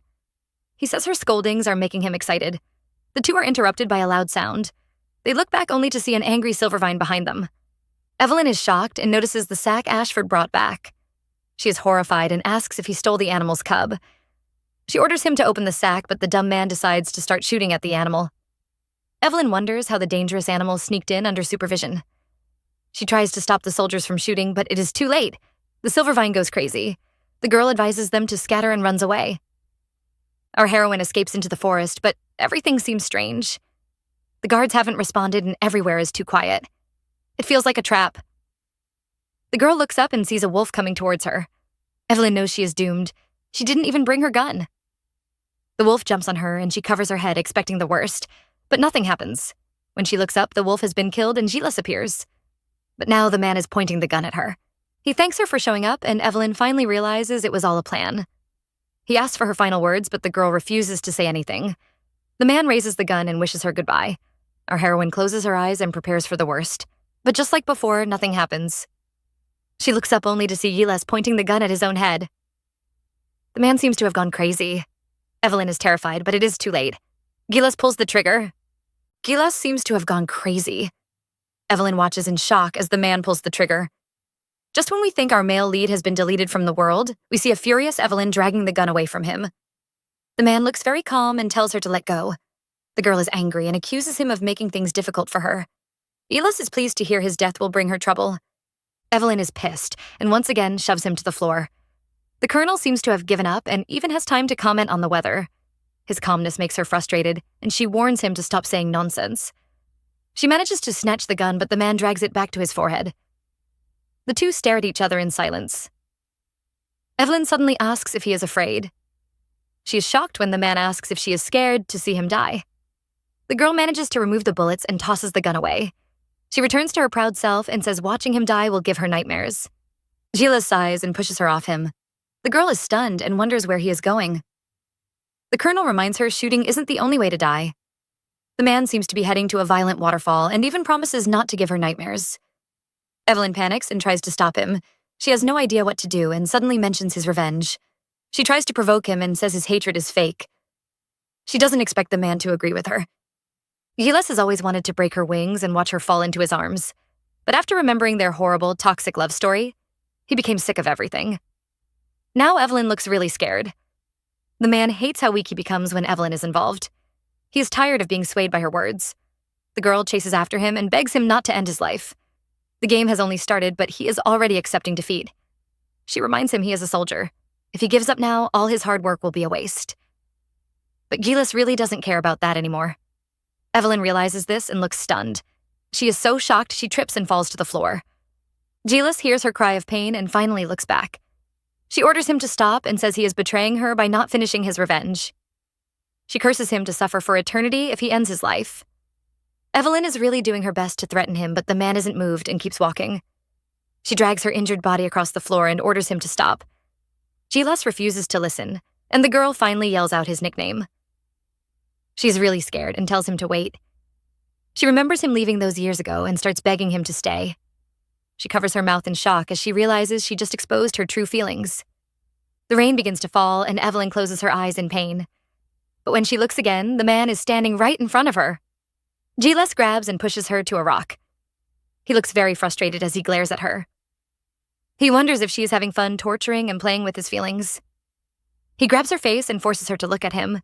He wants her to see how pitiful they are, rolling around in the mud without speaking their true feelings. The girl tries to push him away, looking very frightened. Gilas wonders why she is so scared of his loyalty. Evelyn can't bear it anymore and yells at him to stop. She asks what he wants. The colonel yells back and tells her to admit she loves him. Evelyn is stunned, but the man repeats his request. He wants her to confess her love for him. Gilas yells at Evelyn and asks her to admit she loves him. The girl looks terrified. She refuses to look at him, even as she says no. The man doesn't give up and warns her to stop deceiving herself. Evelyn covers her ears and keeps repeating the word, no. The colonel is startled because the girl is trembling badly. She suddenly starts screaming and says she doesn't love him. She tells him what they had was a horrible fire that doesn't deserve to be called love. He has no idea what price she had to pay to escape from that curse. Gilas is curious, but the girl refuses to explain. She laughs like a maniac and says someone like him would never understand her. She keeps laughing, and the colonel starts to worry she might have gone crazy. Evelyn calls him wretched and claims people like him use their love as a weapon. They cause pain to others and treat their scars as medals. They even act like they have completed a huge sacrifice. She tells him his love is useless. Gilas is shocked by her outburst. He forces her to lie down, but the girl keeps talking. She suddenly says Rowan is her true love. He is the only man she has ever loved. She starts yelling his name, begging him to come back and take her away. Gilas hugs the girl and tries to comfort her. He can't understand her strange behavior and begs her to calm down. Evelyn looks surprised. She really wants to hold the man, but at the last moment, she forces herself to push him away. She tells him they will always be enemies. He has to forget their old memories if he doesn't want the archduke to kill him. Our heroine is really petty. She hasn't forgotten his comment and says he is the crazy one. She tries to push him away, but the man insists on escorting her. The girl refuses, and during the struggle, she falls to the floor. Gilas is frustrated and starts yelling. He can't understand why she is trying so hard to push him away. The old Evelyn would have used his emotions because he is her best advantage. The girl refuses to turn back and only scolds him for calling himself a hostage. Gilas chases after her and suddenly grabs her. He swings her across his shoulders like a sack of potatoes. Evelyn is annoyed and screams at him to let her go. The man warns her to remain silent.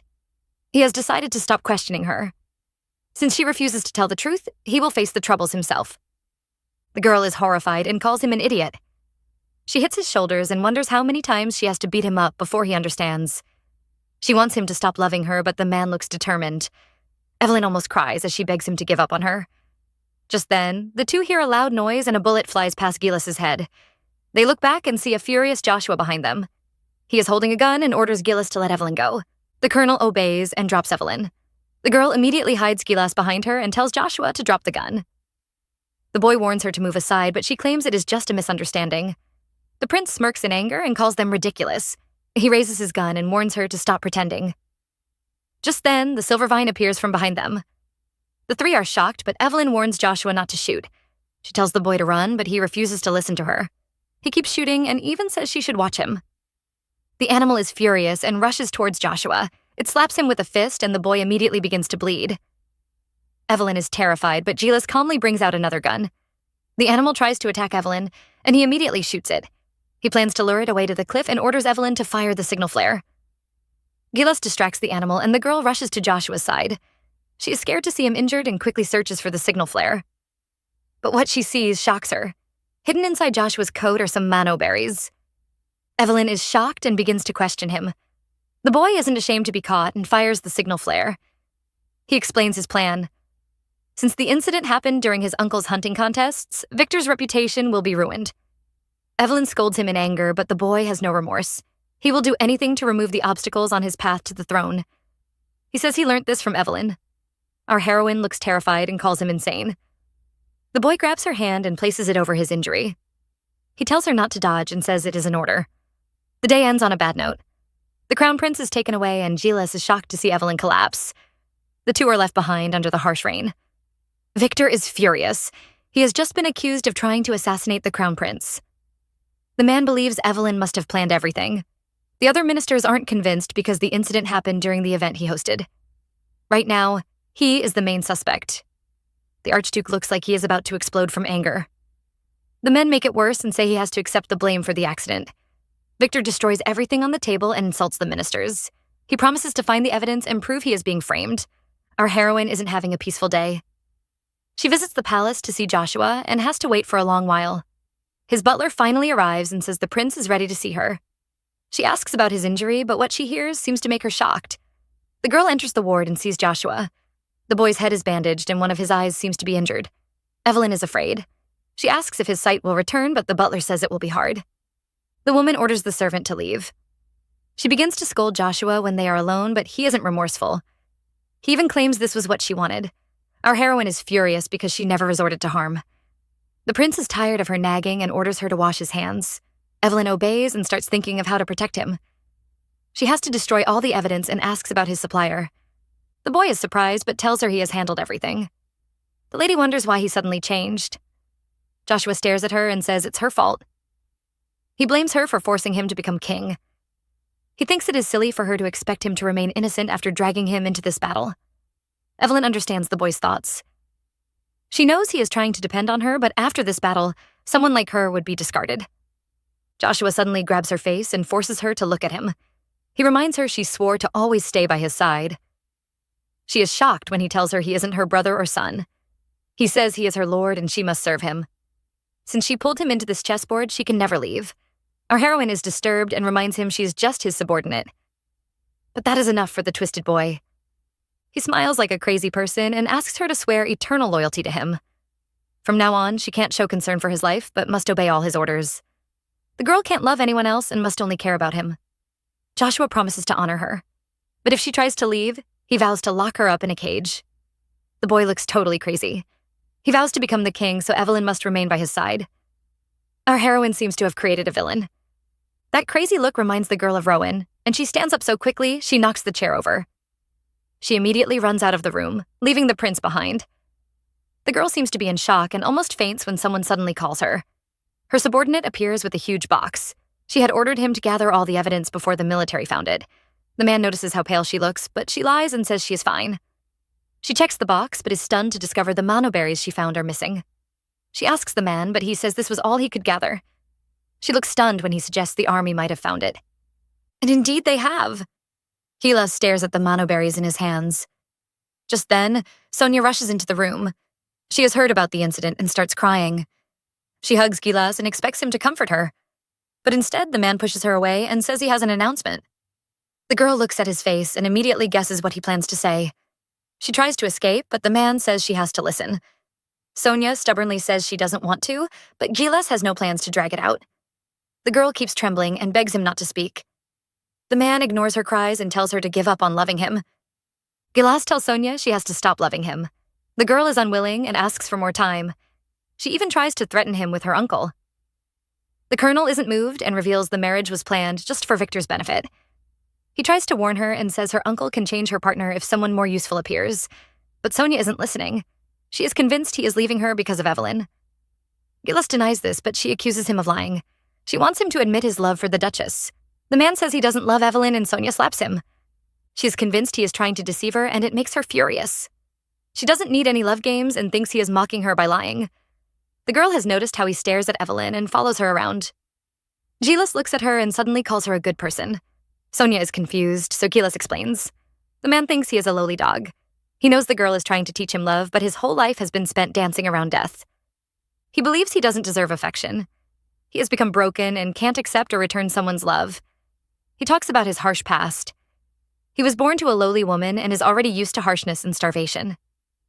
He finds it weird to receive kindness instead of his usual beatings. It even makes him scared.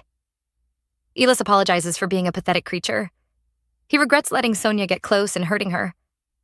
He even says she can punish him. The girl had stopped crying, but now she starts again. She wonders why Gilas has to go through such torment. She insists on being with him, but the man refuses. He doesn't know the difference between love and killing intent. He just wants to devour the thing he likes. He thinks such an emotion is filthy and Sonia doesn't deserve that. The girl cries and promises to fix him, but Gilas doesn't need that. The man is right where he wants to be. He warns her to stop wasting her time and asks her to leave him alone to wither. He angrily calls her a nuisance. The girl is annoyed and slaps him again. She realizes what she has done and looks scared. The man glares at her but suddenly leans down and offers his other cheek. He is ready to endure her beatings. Sonia raises her hand, but she can't hit him. She calls him crazy and runs away crying. An innocent Derek walks in and sees the crying girl. Talk about bad timing. Gilas pushes the work to him and orders him to escort her. The soldier is annoyed and wonders why all the troublesome work always goes to him. He follows the crying girl and offers to take her to her manor.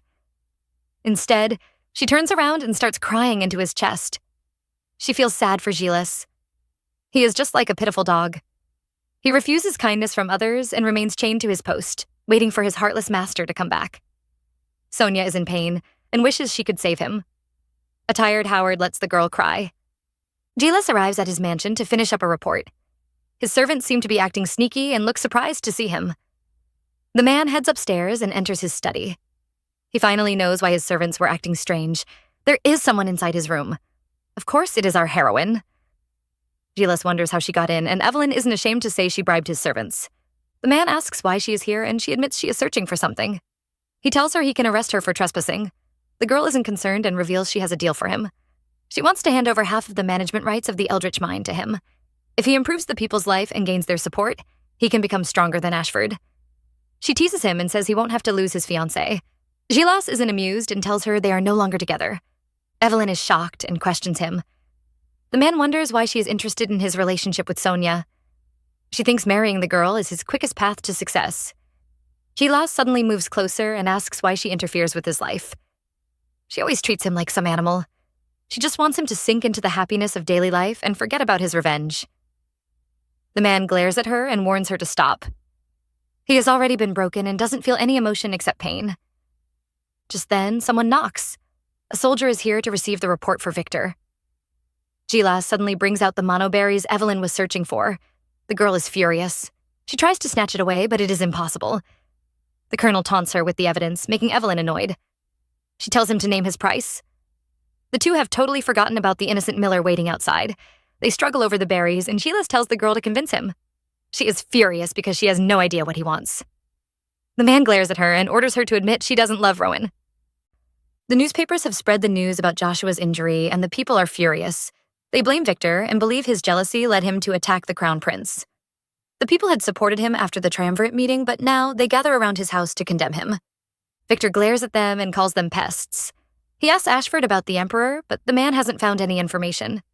The archduke looks smug as he says the king will soon die. Just then, he sees Joshua standing ahead of him. He smiles happily and runs over to greet the boy. He looks stunned when he sees the scar on Joshua's face. He tries to blame Evelyn for the incident and says she has been blinded by power. He tells his nephew to expose the woman and promises to help him. He even swears on the royal family's name. Joshua smirks and calls the injury a small scratch. He tells his uncle not to worry about him. The archduke is shocked by his nephew's indifference.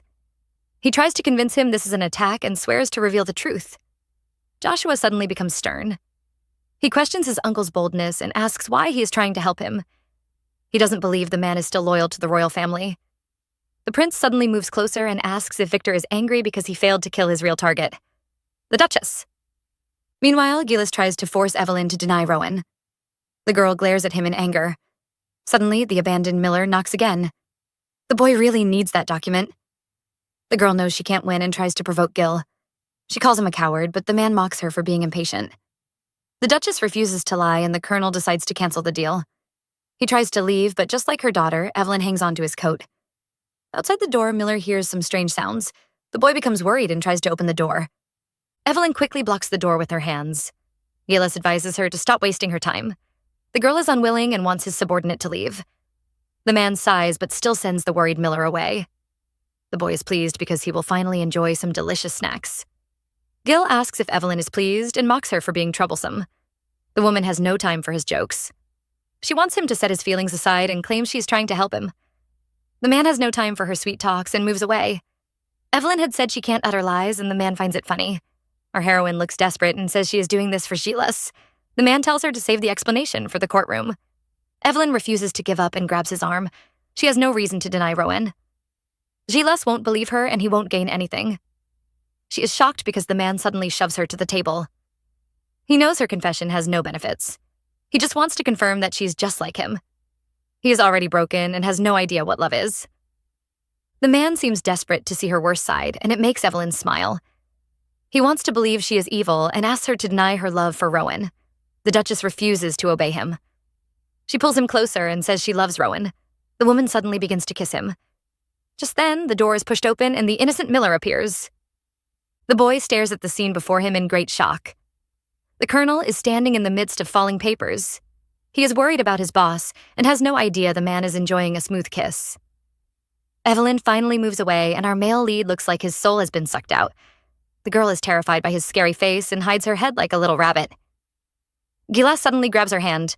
He tells Miller the report is a mess and offers to rewrite it. The boy is afraid the archduke will scold them and wonders how long it will take. Gilas boldly says 3 hours. He takes a look at the woman in his arms and changes his mind. He tells the boy to return the next day. The two are left alone, and Gilas pushes Evelyn to the table.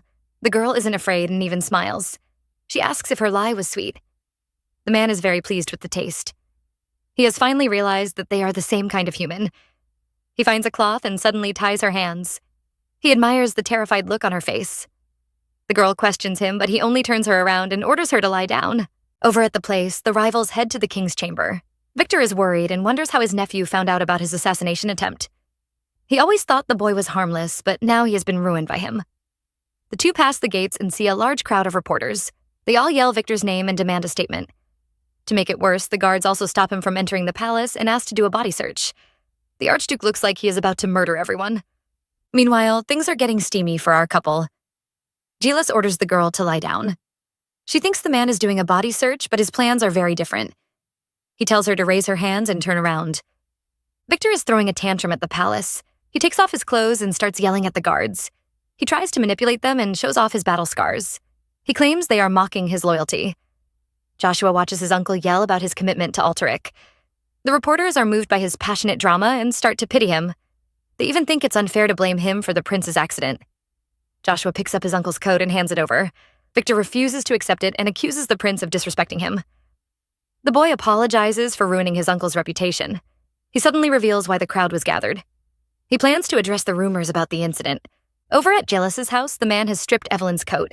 The girl is still tied up as he does his body search. He wonders why she is so calm and she pretends to be bored. The man glances at her trembling hands and mocks her for pretending. He asks again if she loves Rowan. The girl says her answer hasn't changed. She suddenly turns around and declares she is only here for a deal. She warns Gilas not to expect her love. The man is annoyed. He pushes her to the table and warns her to be prepared. He begins to take off his clothes. Gilas agrees to accept her deal, but they must do it in their special devil's way. As always, they will ruin each other and enjoy the pain together. Back at the palace, Joshua takes off his blindfold and we see his injured eyes. The people are horrified and begin to murmur. He claims there are strange things happening in Alteric, so he plans to wear his scars as a lesson. The boy blames his uncle for failing to manage the hunting grounds. He says he will forgive him since they are in dangerous times, but he has a condition. He wants Victor to swear his loyalty to him. No one knows but Joshua is giving his uncle one last chance to avoid Evelyn. He moves closer and asks the man to become his subordinate. He wants them to protect Alteric together. Victor is shocked and stares at Joshua. The boy promises to forget this accident and ignore his ruined eye if his uncle agrees. The two men glare at each other while the crowd watches them. A strange silence fills the air. The people are waiting, but Victor seems to have frozen. He stares at Joshua's terrifying, cold eyes, and he is reminded of one person. He can almost see Rowan's shadow standing behind his nephew. Just then, papers begin to fall from the sky. Everyone is shocked and hurries to grab one. Our couple are getting intimate. Gilas mocks Evelyn, asking where her husband is while his wife suffers such humiliation. Evelyn isn't provoked by his words because they can't hurt her. The girl believes her body is destined to die and feels no shame in letting him have it. Gil isn't satisfied and asks about Rowan again. Evelyn mocks him, asking why he seems more desperate than her to see her husband. The man agrees he is anxious because he wants her to watch her husband die. The girl tells him it is pointless because the man lives within her. The palace is full of papers and Victor grabs one. He immediately looks scared. The paper says the dead eternal star of Alteric will return and become king. At that moment, Evelyn reveals her husband is an immortal being. And indeed, everyone who reads the paper thinks of one person. It has to be Rowan Winter. The people run around and spread the news. Meanwhile, Victor is about to rip the paper to shreds. The man looks crazy as he suddenly bows to Joshua and promises to work for him. He vows to remove all obstacles for his nephew and protect Alteric. Just then, Miller arrives and announces the report has not been finished. Victor immediately chases him away and says he doesn't need it. He even rushes to open the door for Joshua as they head in to see the king. Gilas almost laughs when Evelyn calls her husband immortal. He takes off her clothes as he prays the man should be alive. He wants him to see this disgrace with his own eyes. Howard is feeling miserable. Sonia has been crying for hours. The man can't bear it anymore and asks if she is done. The girl hurriedly pulls away and feels ashamed. She offers to pay for his laundry, but the man just wants to escape. He quickly walks away and advises her to leave. The girl is touched and thinks he cares about her. The man says he isn't concerned. He is just worried she might waste his energy. His cold attitude upsets the girl, and she wonders if all soldiers are so nasty. Howard explains that emotions are useless on a battlefield, but I'm afraid our male lead didn't get that memo. Right now, the man is having fun with Evelyn. Joshua and Victor are finally allowed to see the king. The man is happy to hear about the peace agreement, but he still doesn't trust Victor. He demands that they sign a contract and swear an oath. He asks his brother if he is willing to abandon the throne and support Joshua. Victor looks determined and swears to do his best. He takes an oath and vows to always assist the prince. The king is pleased and reads the contract. The paper states that Victor has abandoned his claim to the throne and wouldn't fight for power in the future. He will also protect the kingdom and work with the prince to make Altaric great. If he breaks this oath, he will be punished for betraying the king and the kingdom. Victor wastes no time and rushes to sign the agreement. Meanwhile, our main leads are switching positions and destroying all the furniture in the room. While they have fun, the agreement is finalized and the king praises the two men. They both swear to obey the contract and do their best. From now on, they will be united. Well, let's see how long that lasts. Night arrives and Evelyn finally wakes up. She quickly covers herself with a robe but notices the forgotten mono berries. The girl grabs the packet and rushes to the fireplace. She throws the seeds into the fire and watches them burn. She can finally relax and decides to get dressed. But there is a huge problem. Her clothes have all been ripped to shreds. The clothes destroyer wakes up, surprised to find the woman awake. She says she has finished her business and has to leave. Gilas reminds her their deal is supposed to last till the next morning. The girl glares at him and he looks away shyly. He is afraid she might be too weak to walk, but right now, Evelyn is only concerned about her clothes. The colonel has no female wares and offers her some of his shirts. The girl looks annoyed, but she has no choice but to change into them. Now there is another problem. The clothes are too big. Evelyn has no choice but to manage them. Gilas walks in and is amused by how big the clothes look. He plays around with them while Evelyn stares at his handsome face. The man suddenly looks up, which frightens the girl. She immediately walks away, trying to hide her blushing face. She asks for a horse, but Gilas says it is a bad idea. She thinks he is trying to frustrate her and yells at him. The man looks guilty as he reveals his servants have woken up. There is no way she can sneak out. Gilas finally comes up with a not-so-brilliant plan. He wraps Evelyn up like a dumpling and carries her out of the mansion. The girl regrets wearing his clothes, but he says they are better than her rags. Evelyn is annoyed and is prepared to scold him. Just then, someone calls Gilas's name. The butler appears and is shocked to see his boss taking out the laundry. He immediately tries to collect it. Gilas looks at the frightened laundry in his arms, and the girl is trembling. He decides not to tease her and sends his servant away. The two finally make it out without being caught, and Gilas helps her into the carriage. She is afraid someone might see him and chase him away. The man refuses to leave and even rubs her head. The girl is confused, but he says he is happy to see her looking lively. She had been crying all night in his bed, and he thought he would have to find a doctor. Evelyn is annoyed and throws a pillow at his face. The carriage finally moves, but Gilas refuses to head in. Inside the vehicle, our heroine hugs her knees and trembles. She seems to be thinking of something that makes her sad. Gilas is still watching the carriage when he hears a voice behind him. Howard has arrived with a report. He announces that the prince and the archduke have signed an agreement. He suddenly notices his boss holding a pillow and is curious. Gilas immediately acts nonchalant and heads inside. He leads Howard to his room, but claims his study is messy. He tells the man not to enter there, but immediately he leaves. Howard rushes into the study. He looks around and soon notices an earring lying on the chair. The man examines it and doesn't look pleased. The nobles are having a meeting. They aren't pleased to hear about the cooperation between the archduke and the prince. They are afraid the royal family will become stronger and their power as nobles will weaken. They ask Ashford for some advice, but the man refuses to say anything. He tells them to celebrate with the toast because this might be the will of the gods. The nobles aren't the only ones worried. Howard reports to Gilas and is afraid the agreement will weaken the military's power. He is ready to take action, but Gilas says they need to watch for now. Howard stares at him silently and suddenly mentions the vow they took years ago. He brings out a gun and reminds Gilas they had sworn loyalty to the archduke. The colonel had told him to punish himself if his faith ever wavers. Gilas gazes at the gun while Howard places the earring on the table. He tells his boss the time has come.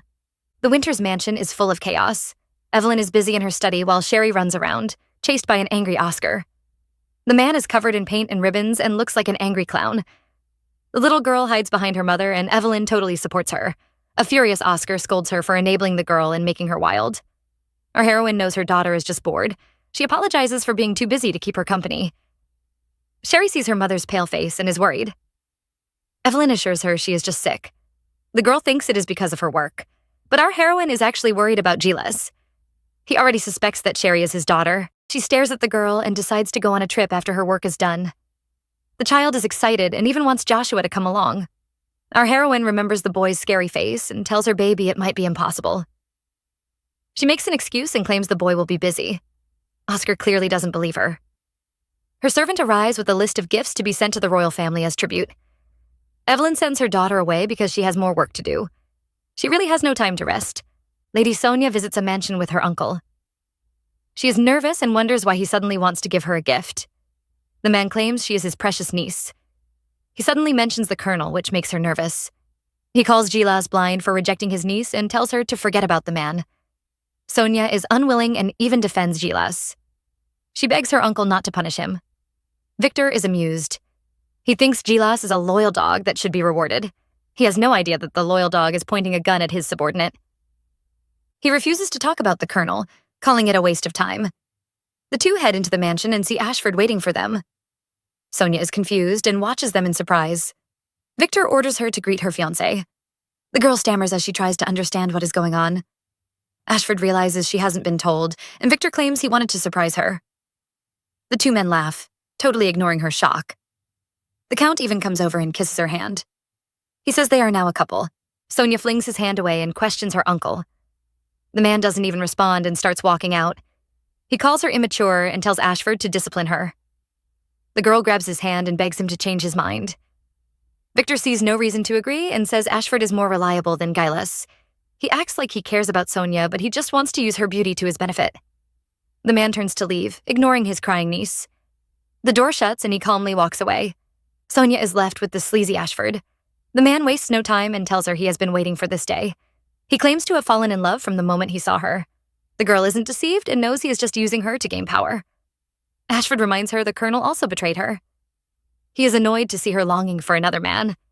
He vows their marriage is the will of the gods and suddenly pulls the girl closer. He touches her face and promises to make her happy. Sonia is disgusted and slaps him. She must think all men are like Gilas. Ashford looks furious and decides to discipline her. He grabs her hair and begins to drag her into the bedroom. The girl struggles, but she can't break free. The man is determined to teach her how to serve her husband. Sonia remembers Evelyn's warning and begins to cry. She thinks about her beloved Gilas and manages to break free. She rushes to the door and starts knocking, begging Gilas to save her. Ashford watches her in amusement and says the colonel won't come. The girl refuses to give up and keeps yelling. Just then, the servant outside notices someone approaching. He tries to chase them away, but the person still barges in. It turns out to be our heroine. Evelyn appears like an angel and sees Ashford holding Sonia down. She mocks him and he warns her to leave immediately.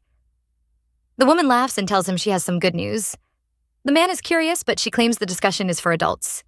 She looks at Sonia and gently tells the girl to leave. Our heroine gives Sonia a chance to escape and the girl rushes out. Ashford claims the gods will be angry and Evelyn wonders if they are so idle. She has some news for him and advises him to sit down. She mentions Thorncrest, which makes the man confused. The city is known as the Land of Death and has been at war for over a decade. Evelyn tells him some missionaries have been detained in the city. The man isn't concerned and even blames the victims. Evelyn pretends to be shocked by his cold nature, which annoys the Count. He orders her to stop wasting his time. The woman finally reveals her plan. She wants him to head to Thorncrest and rescue the believers. She says he will become God's chosen one when he saves them and will be as powerful as the archduke. Ashford isn't convinced and laughs. He has no plans to take such a big risk. Evelyn pretends to be disappointed. She thought he had big ambitions and wouldn't be satisfied to remain the archduke's right hand. If he retrieves the sacred relics from the Thorncrest temple, he will regain his position as cardinal. She pretends to be sad and says someone else will enjoy the benefits. Evelyn tries her best to convince him. She says the royal family won't dare to touch him if he becomes Altaric's chosen savior. She suddenly moves closer and says he won't be punished even if he is exposed for impersonating the Brotherhood. Ashford isn't pleased with her threat and calls her a devil. Evelyn is amused and reveals it isn't a threat. They will be working together. She wants him to return from Thorncrest as a hero, while she cleans up the capital for him. Ashford is surprised by her sudden switch. She has always been loyal to the royal family. Evelyn says the royal family will purge the nobles after the new agreement. Soon, they will all die like dogs.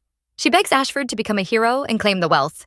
She kisses his hand and asks him to save her soul with his power. Gilas is having a showdown with Howard. He points a gun at the boy while his assistant brings out a knife. He looks stunned when Gilas suddenly lowers the gun. The man apologizes for being a horrible leader. He tells Howard he can take his life if Victor wants it. His friend grabs the gun and reveals he hasn't received such orders. He just wanted to test Gilas's loyalty. He promises to always support his boss but warns him to be careful from now on. He leaves, but the colonel is still in shock. Evelyn is done with her meeting. She has deceived Ashford and is just waiting for him to take the bait. Just then, she looks up and sees Gilas approaching.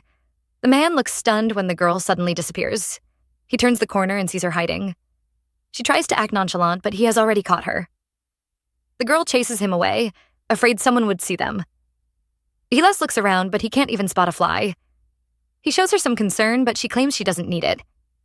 The man moves closer and asks if a kiss will be better. Evelyn is furious and slaps him again. Just then, the door opens and Joshua steps out. It turns out Evelyn is here to have dinner with the king.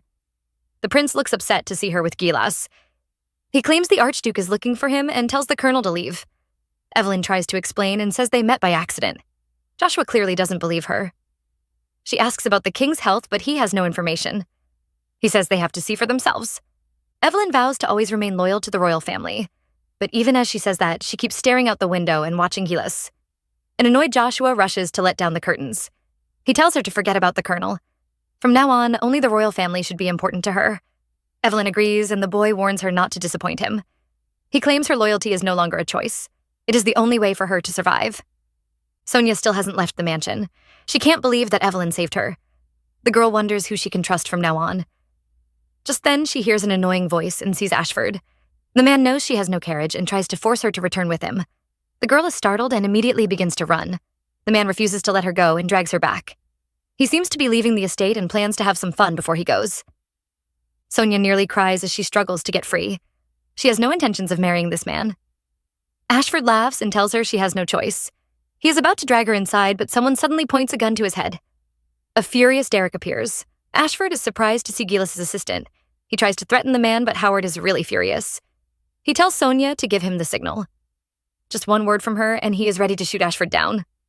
The Count is terrified and orders Derek to back down, but the soldier doesn't listen. He is just waiting for Sonia's command.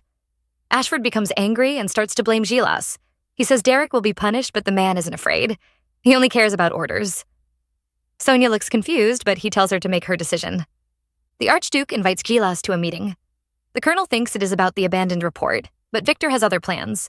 He acts sentimental and starts talking about their long past. The two have been together for 10 years. Gilas doesn't look impressed, which annoys Victor. He calls him a cold man and finally understands why his sister was scared to tears.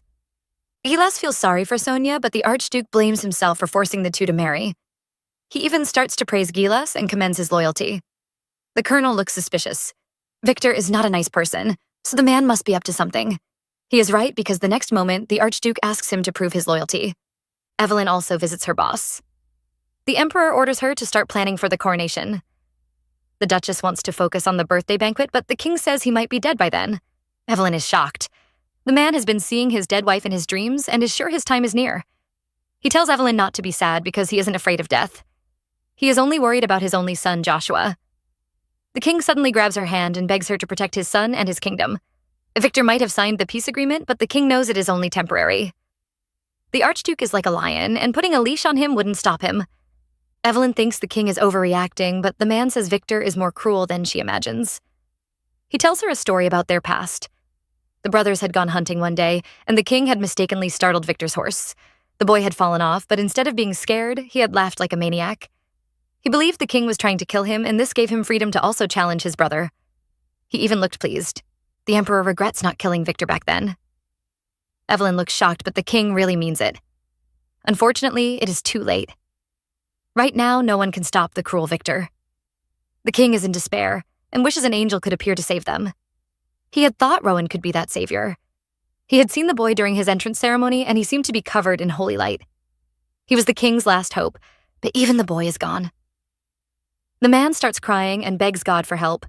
Evelyn is worried about the king and tells him to calm down.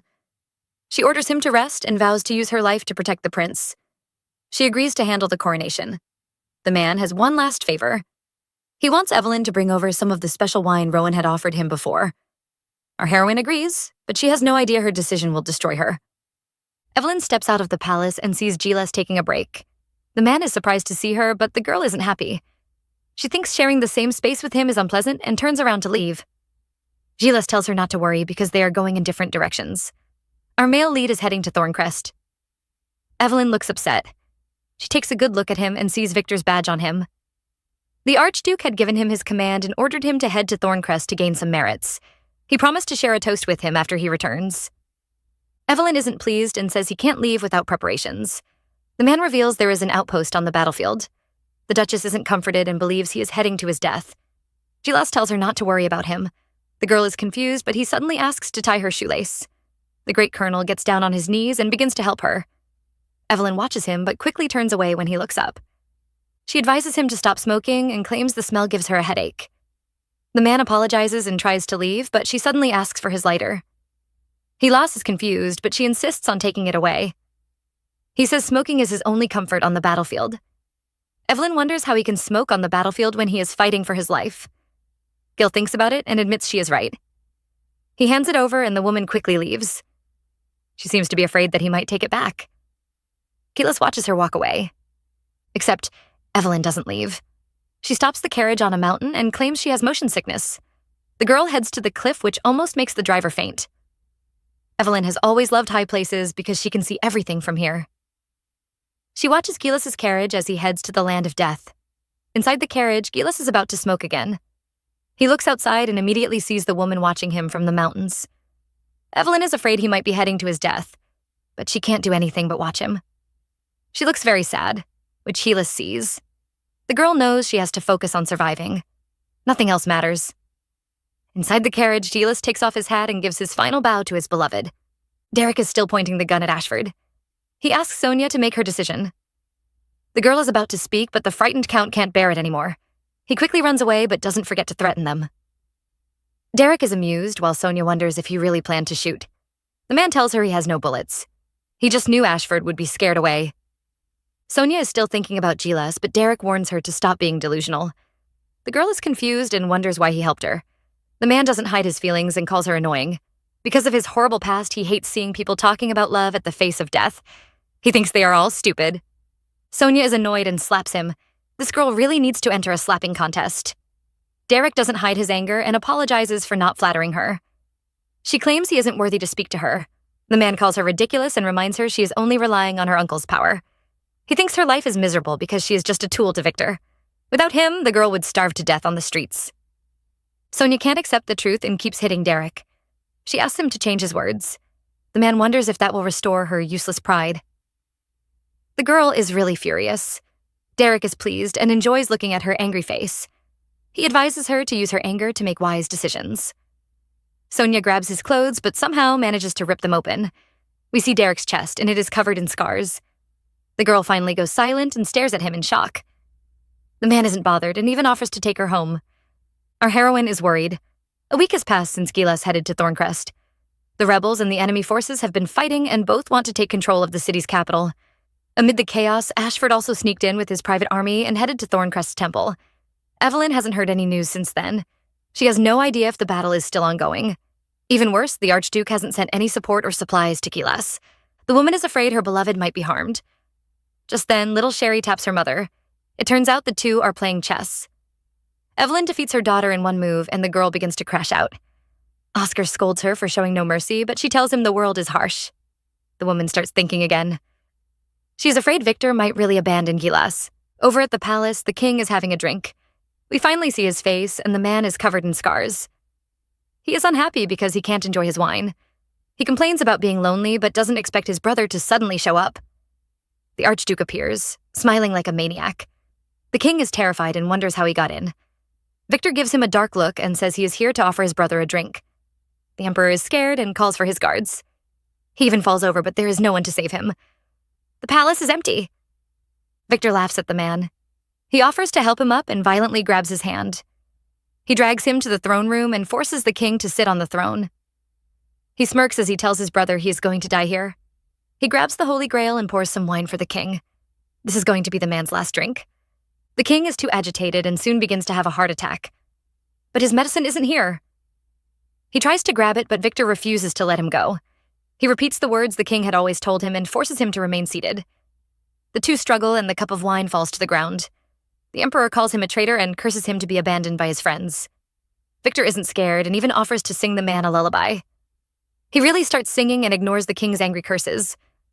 The man struggles to get free, but Victor just watches him with a smile and tells him to let go. The king cries as he feels himself dying. His last word is his beloved son's name. The king is dead and Victor begins to laugh at his lonely life. The next day begins with bad news at several households. Evelyn is relaxing with her family when her maid rushes in and announces the king's death.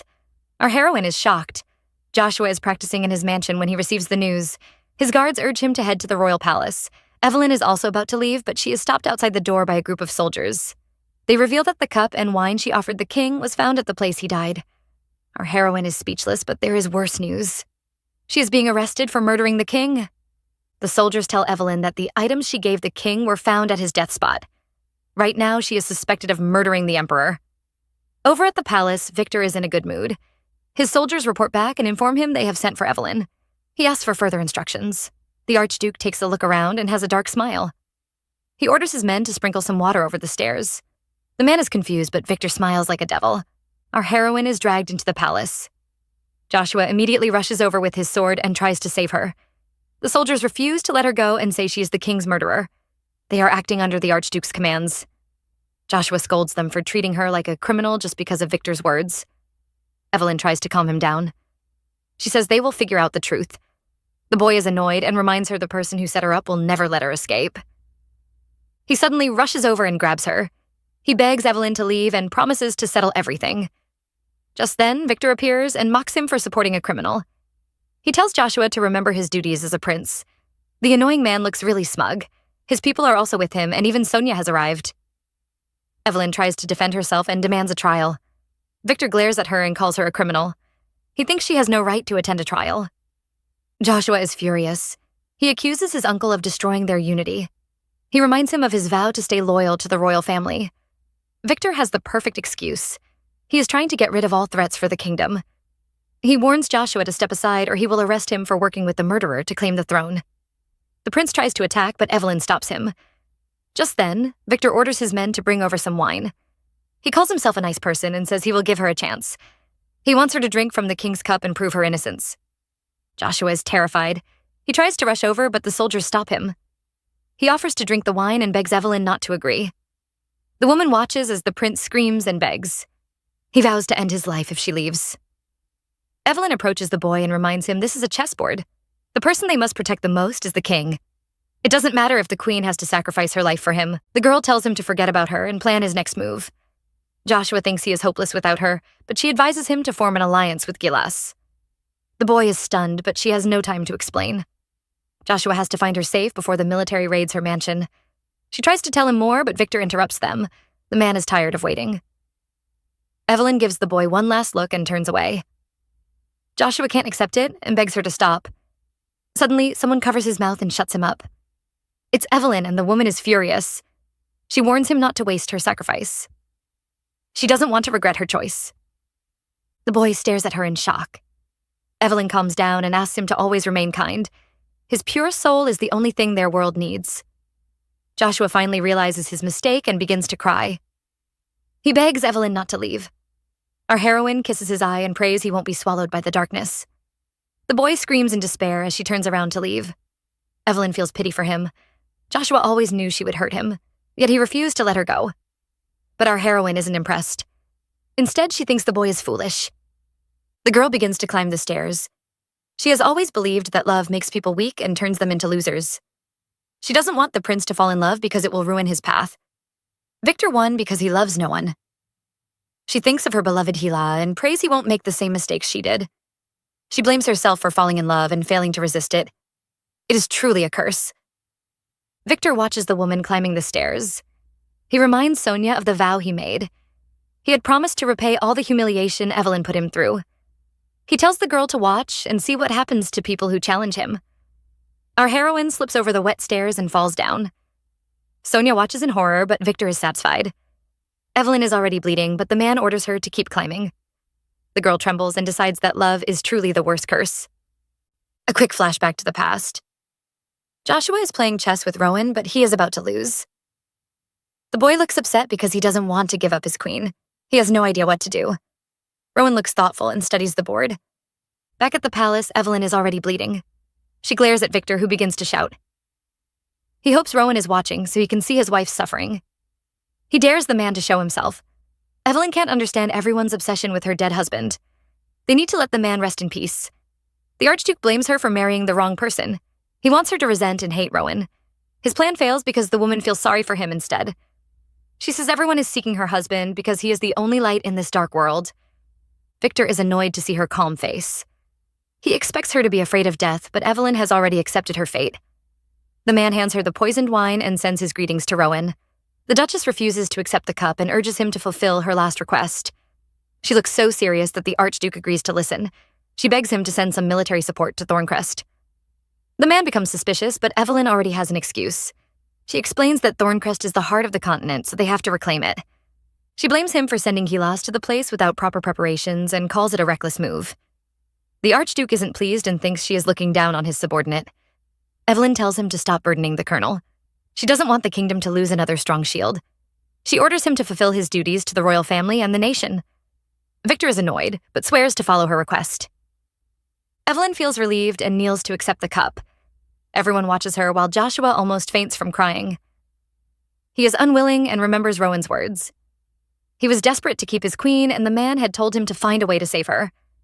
Joshua tries to think of a plan, but his mind is blank. Just then, a loud noise distracts everyone. Someone seems to be forcing their way into the palace. Joshua recalls Rowan's words. He has to be calm and find a useful person. And right now, someone useful has appeared. Gilas forces his way into the palace, looking like a mess. Joshua takes one look at him and knows he is the knight on their chessboard. He is the only person who can challenge their opponent. The guards can't believe Gilas rode all the way from Thorncrest. They try to stop him, but Joshua commands them to step aside. The two men share a deep look. Evelyn is about to receive the cup when Gilas appears. Victor isn't happy to be interrupted. The woman can hear someone approaching, and it turns out to be Gilas. Her knight has arrived. The colonel is still covered in blood, but Victor is proud to see him. He boasts to Evelyn, but the woman looks scared. Gilas approaches the stairs, but Derek stops him. He warns him not to go further, but the colonel doesn't listen. Right now, he is a knight prepared to save his queen. He frees himself from Derek and rushes to the archduke. The man has heard about their victory, but scolds him for leaving without his permission. Gilas apologizes, but says he has urgent news. He has brought the head of the enemy commander. He raises it up and we see Ashford's face. He claims the man was gathering rebels near the Thorncrest temple. Everyone looks nervous and horrified. Gilas tells them the count was the one who shared those papers, claiming the dead would rise. He offers the head to Victor and tells him to make his judgment. The archduke looks calm, but Evelyn is very upset. She yells at Gilas, saying a commoner shouldn't interfere with state matters. The man refuses to listen to her and asks Victor to reconsider his decision. He walks past Evelyn and she begs him to back down. Gilas reminds Victor of the toast they promised to share. He approaches the man and asks for the Holy Grail. Victor knows he can't harm the loyal colonel and he leaves in frustration. Gilas takes a look at Evelyn, but she isn't happy. The woman keeps saying everything is over. She is right, because Victor now hates both of them. The colonel is worried about her wound. The girl grabs him and curses him for ruining everything. She says he has revealed all their cards. The man feels wronged because he was trying to save her. The woman reveals that only one of them can survive in this game. He will lose all his cards if he keeps trying to save her. She seems to have gone crazy and yells at him, begging him to wake up. They are now enemies and one of them must die. Evelyn falls to the ground in despair. Everyone is worried, but she can only see Gil's terrified face. She is heartbroken and wishes the man would give up on her.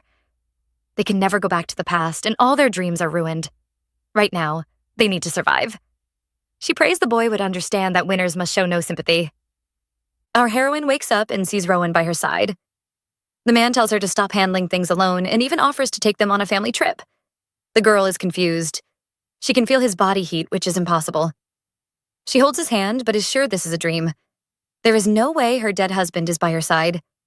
The man says he has never left her. Evelyn has no idea what to do. She tells Rowan she is lost in the darkness. He had warned her about this, but in the end, she ruined everything. The girl begins to cry and admits she is afraid. Rowan promises to always love her no matter what choice she makes. He tells her to open her eyes and she will find the answer. Evelyn wakes up and feels someone touching her head. She looks around and sees Gilas by her side. The man is worried because she has a high fever. He tells her to rest, but the girl keeps staring at him. She sits up in shock when she realizes it isn't a dream. She receives another shock when Gilas suggests they run away. She stares with open eyes as the man says they should leave Altaric together.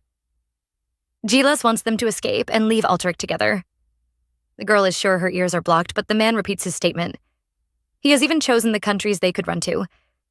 He wants them to leave everything behind and start another life. Evelyn insults him and calls him a coward.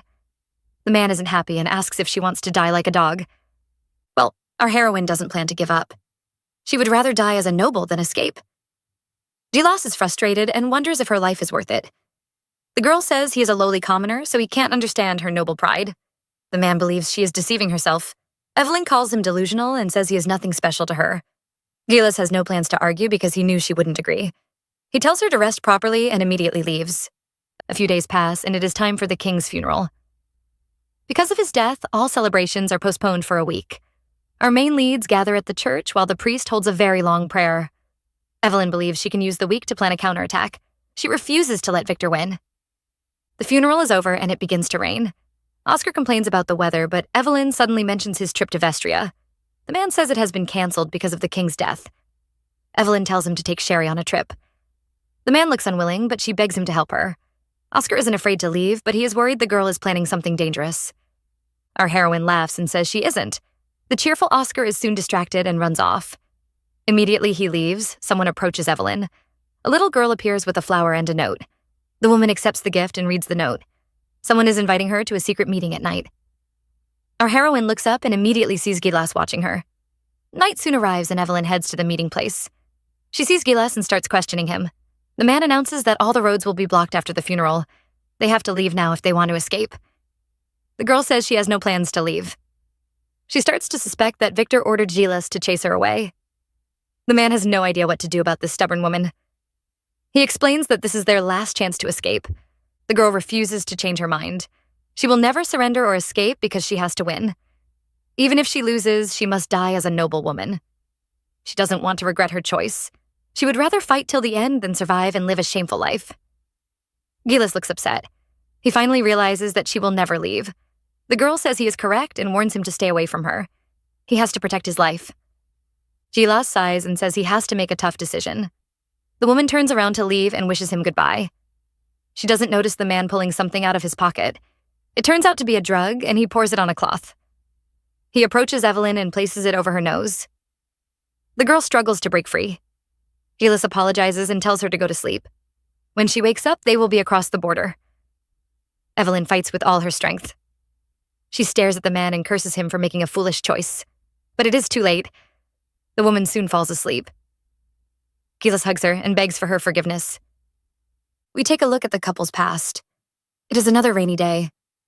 Gilas opens the door and sees his mistress. She looks pale and her clothes have all been drenched. She approaches the boy and suddenly leans on him. This isn't enough and she orders him to hug her. The poor boy is shocked, but she says she is cold.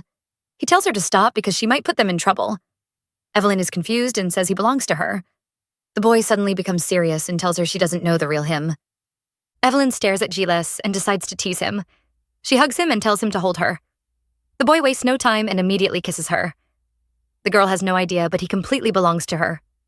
He finds it unfair because she isn't his. She always visits him when she is sad, but she never explains why. The boy has a dark urge to possess her every thought. He feels pity for his mistress because she doesn't know how greedy he is. Our heroine wakes up and finds herself tied up and gagged. She screams in silence until Gilas finally notices her. He complains about the weak medicine. He approaches her with another drug, but this time she kicks it away. The girl manages to get the gag off and starts scolding him. She orders him to untie her. Gilas silently stares at her. She starts questioning him, but he only advises her to go to sleep. The girl is desperate and says he should have given her time. The man points out that she would have escaped. She reminds him of everyone they left behind. Victor will torture their families just to find them. She calls Gilas irresponsible. The man isn't fooled because she has never cared about her servants. He warns her to stop pretending.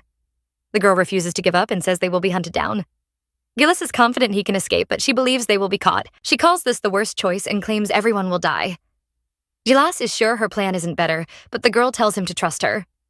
Even as she says this, she is already trying to cut the rope. The man smirks and suddenly turns her around. He sees the rope is already loose. Gilas is furious and ties her up again. He wonders how he can trust her when she always tries to escape. All she does is lie and deceive him. He makes the rope too tight and the girl starts to complain. He immediately stops when he hears her crying. She begs him not to shout and admits she is scared. The man doesn't fall for her trick and wonders what she is planning. The girl says she is really scared. She is afraid her enemies might find her weakness and she will lose everything she has. She confesses that she is also terrified to lose him. She is afraid she might push him to his death. Gilas turns her around and is shocked to see her crying. The girl begs him to hug her. Gila looks reluctant because he doesn't trust her. Evelyn tells him to leave the ropes on. She doesn't want his trust and just needs him to hold her. The man can't resist and immediately hugs her. He apologizes for kidnapping her and reveals how scared he is. Gilas trembles as he admits he is terrified. The girl promises to never leave, and the man begs to always be by her side. He wants her to swear an oath. The girl makes the vow and claims he is everything she wants. She has longed for his warmth all her life. Evelyn suddenly asks Gilas to kiss her. The two stare at each other as they kiss, and soon their faces are red. Evelyn begs him to release her and says she wants to touch him. The colonel can't resist and quickly unties the rope. That is his greatest mistake. He confesses his love for the girl and begs to know her true feelings. She claims to love him, but while he is distracted, she quickly grabs his gun. Gilas is shocked. The girl stares at him calmly and suddenly shoots the driver. The man is startled and loses control over the horses. Their carriage flies through the air and crashes. Still, the two refuse to look away from each other. The coachman runs away before these crazy people will get him killed. Gilas is injured and bleeding. He yells at Evelyn, asking why she is so desperate. The girl calls him foolish for falling for her trick. He can't understand her obsession with death and offers to kill her. Evelyn is willing to give him her life, but it isn't the right time. Gilas is confused. He has tried so hard, but he still can't understand her. The girl says he never will. The man is unwilling and asks if everything she said was a lie. Evelyn doesn't blink as she admits it was. She walks away from him and grabs one of the horses. The woman is startled when she hears Gilas's laughter. The man has a crazy look on his face. He orders her to leave before he changes his mind and really kills her. The girl doesn't hesitate and starts to ride away. Gilas is left alone in the ruins. He mocks himself for ever believing the girl was human. Sometimes he would notice the pain on her face. Evelyn says he was just imagining things. The man thought those looks were true and had tried to save her. The girl mocks him and tells him to become a writer. Her indifference makes Gilas furious. All he wanted was to make her happy. Evelyn says running away won't bring her any happiness. The man falls to his knees as he finally realizes how horrible she is. The girl is still in the mood to tease him. He calls her every bad word he can think of, but she only smirks. He finally understands that she's full of lies. Evelyn is happy to see him in pain. Gilas begins to cry. He hates her for mocking his love and calls her a filthy demon. The girl coughs and suddenly spits out blood, but Gilas doesn't notice. He tells her to disappear. He vows never to see her again or try to save her. She is a demon, and he can never stop her from walking into hell. The man is really tired and regrets ever loving Evelyn. He begs her to return all his wasted years. The girl tells him that love always makes people ugly. Gilas grits his teeth in anger. His heart hurts so much. Evelyn glances at him as he cries in the ruins. She knows he is suffering because love is always painful. It burns everything and leaves nothing behind. The girl is glad that he finally understands. Our heroine returns to her mansion and sees her butler. She immediately asks about Oscar and Sherry. Maria says they are in Vestira. Evelyn orders her to book a train ticket to drive in for them. They have to head to the station directly. Maria is worried about her mistress, but the girl never replies. Inside the Duke's mansion, the maids are gossiping about their mistress. They call her a witch and say nasty things about her. They are unhappy because their salaries have been reduced, yet Evelyn still calls them at odd hours. They believe the Winter family is finished. Our heroine is sitting before the fireplace. The girl keeps coughing out blood. Her game is finally coming to an end. She doesn't want Gilas to forgive her. She can't give him any hope because she is already dying. She remembers his harsh words, but knows they are all true. Downstairs, the maids reveal a big secret about Evelyn. The Winter family is about to be ruined, but she never wears the same clothes twice. She either throws them away or burns them. The maids think she doesn't want them to have it, but it seems our heroine is really sick. Evelyn is willing to become a widow or demon just to help Gilas. If the boy can't find his way, she is ready to be his path. She doesn't want him to be afraid and will guide him to the light. She is willing to fall into the darkness for him. The girl knows this is the last moment and she can't hesitate. Just then, Rowan's spirit appears and tells her the end is near. The girl stares into the fire as the man hugs her. She begs him to wait for her. Derek is making a suspicious call. He claims to be talking to his mother and mentions the book she gave him. He recites passages from the book, but they are just code language. The real message says the funding from the Blue Rose is complete, and all preparations have been made. We see the symbol of the Brotherhood, and the man says it is time to spread their wings. The Winter's mansion is in chaos. Evelyn has dismissed all her servants, and they are certainly not pleased. Most of them don't regret leaving and are happy to abandon the sinking ship. A few of her close servants look worried and think something big is about to happen. Victor soon receives the news, and he is also surprised. He feels uneasy and wonders what the woman is planning. He orders his men to find the dismissed servants. The archduke is willing to use money or threats to force them to talk. He tells his assistant to focus on those that have served the longest. One of them must know the truth. He urges him to hurry before Evelyn, the sly fox, runs away. It is nighttime and the Winters mansion is completely empty. Evelyn is dressed up and stares out the window. Just then she hears a voice behind her. The woman turns around and sees Joshua. The boy thinks she is leaving without informing him. Evelyn accuses him of planting his spies among her servants. He isn't ashamed and blames her for being too secretive. Joshua wants to know where she is going. Evelyn has no plans to leave, which makes him confused. He asks why she dismissed all her servants. The girl claims they are useless, but Joshua isn't deceived. He scolds her for always lying, and she blames him for making foolish choices. The boy remembers her saying he should form an alliance with Gilas. Evelyn tells him to forget about that. He is unwilling, but she says there is a better plan. Joshua wants to know more, but the woman suddenly becomes stern. She asks if he is wise and just enough to become the emperor. The boy says he is, but she doesn't trust him. She thinks he is just a useless brat without his title. Joshua is stunned by her change. The woman isn't done and expresses her regret for helping the royal family. The prince can't understand what is going on. Evelyn decides to explain and says she is going to kill him. She points a gun at him, but Joshua can't believe her. The girl laughs and calls him a fool for coming here alone. The prince trusts her so much and thinks she was forced to do this. Evelyn laughs at him and calls him naive. She has always hated him because he was too ignorant about the world. Joshua wonders if she will hand over his body to Victor and ask for mercy. The girl thinks that it is a good idea. He reminds her that his uncle never keeps his promises, but Evelyn is willing to try. Joshua begs her to stop. He isn't afraid of death, but just wants to help her. He can find a way for her to escape and leave Aldrich. The girl is amused and mocks his foolishness. Right now, the boy is supposed to run. The prince wonders why she is throwing herself into hell. She always forces herself to carry all the sins. The boy has always noticed her pain. His words only make her furious. He offers to share her burden and stay by her side.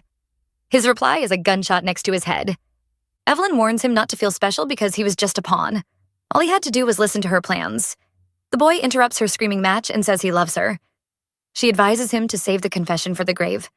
He refuses to give up and says a prayer for her. He knows she acted like a demon just to help them. Evelyn says he is right. She is now a demon, and they always keep their vows. Joshua repeats his confession just as she pulls the trigger. We see a carriage rushing across the snow. Inside, Max is panicking. He keeps urging the driver to go faster. He is afraid something might have happened to Joshua. The boy rushed out in the middle of the night, looking grim. Max believes he was heading to the Winter Mansion. Suddenly, the men notice something strange. It isn't time for sunrise, so why is there a shining light in the distance? The men move closer, but what they see shocks them. The Winter Mansion is on fire. At least our heroine manages to get into the history books. They believe she killed the prince and left the duchy in ashes. Because of her, the era of nobles finally came to an end. The country is in chaos. The streets are filled with rumors, and the archduke is soon informed. Victor looks completely shocked. Black smoke still fills the streets, announcing the fall of the royal family and the kingdom. Gilas also receives a call. The man is stunned and drops the phone. This is the beginning of chaos. If you enjoyed this, please comment part 3 below. Until next time, ciao.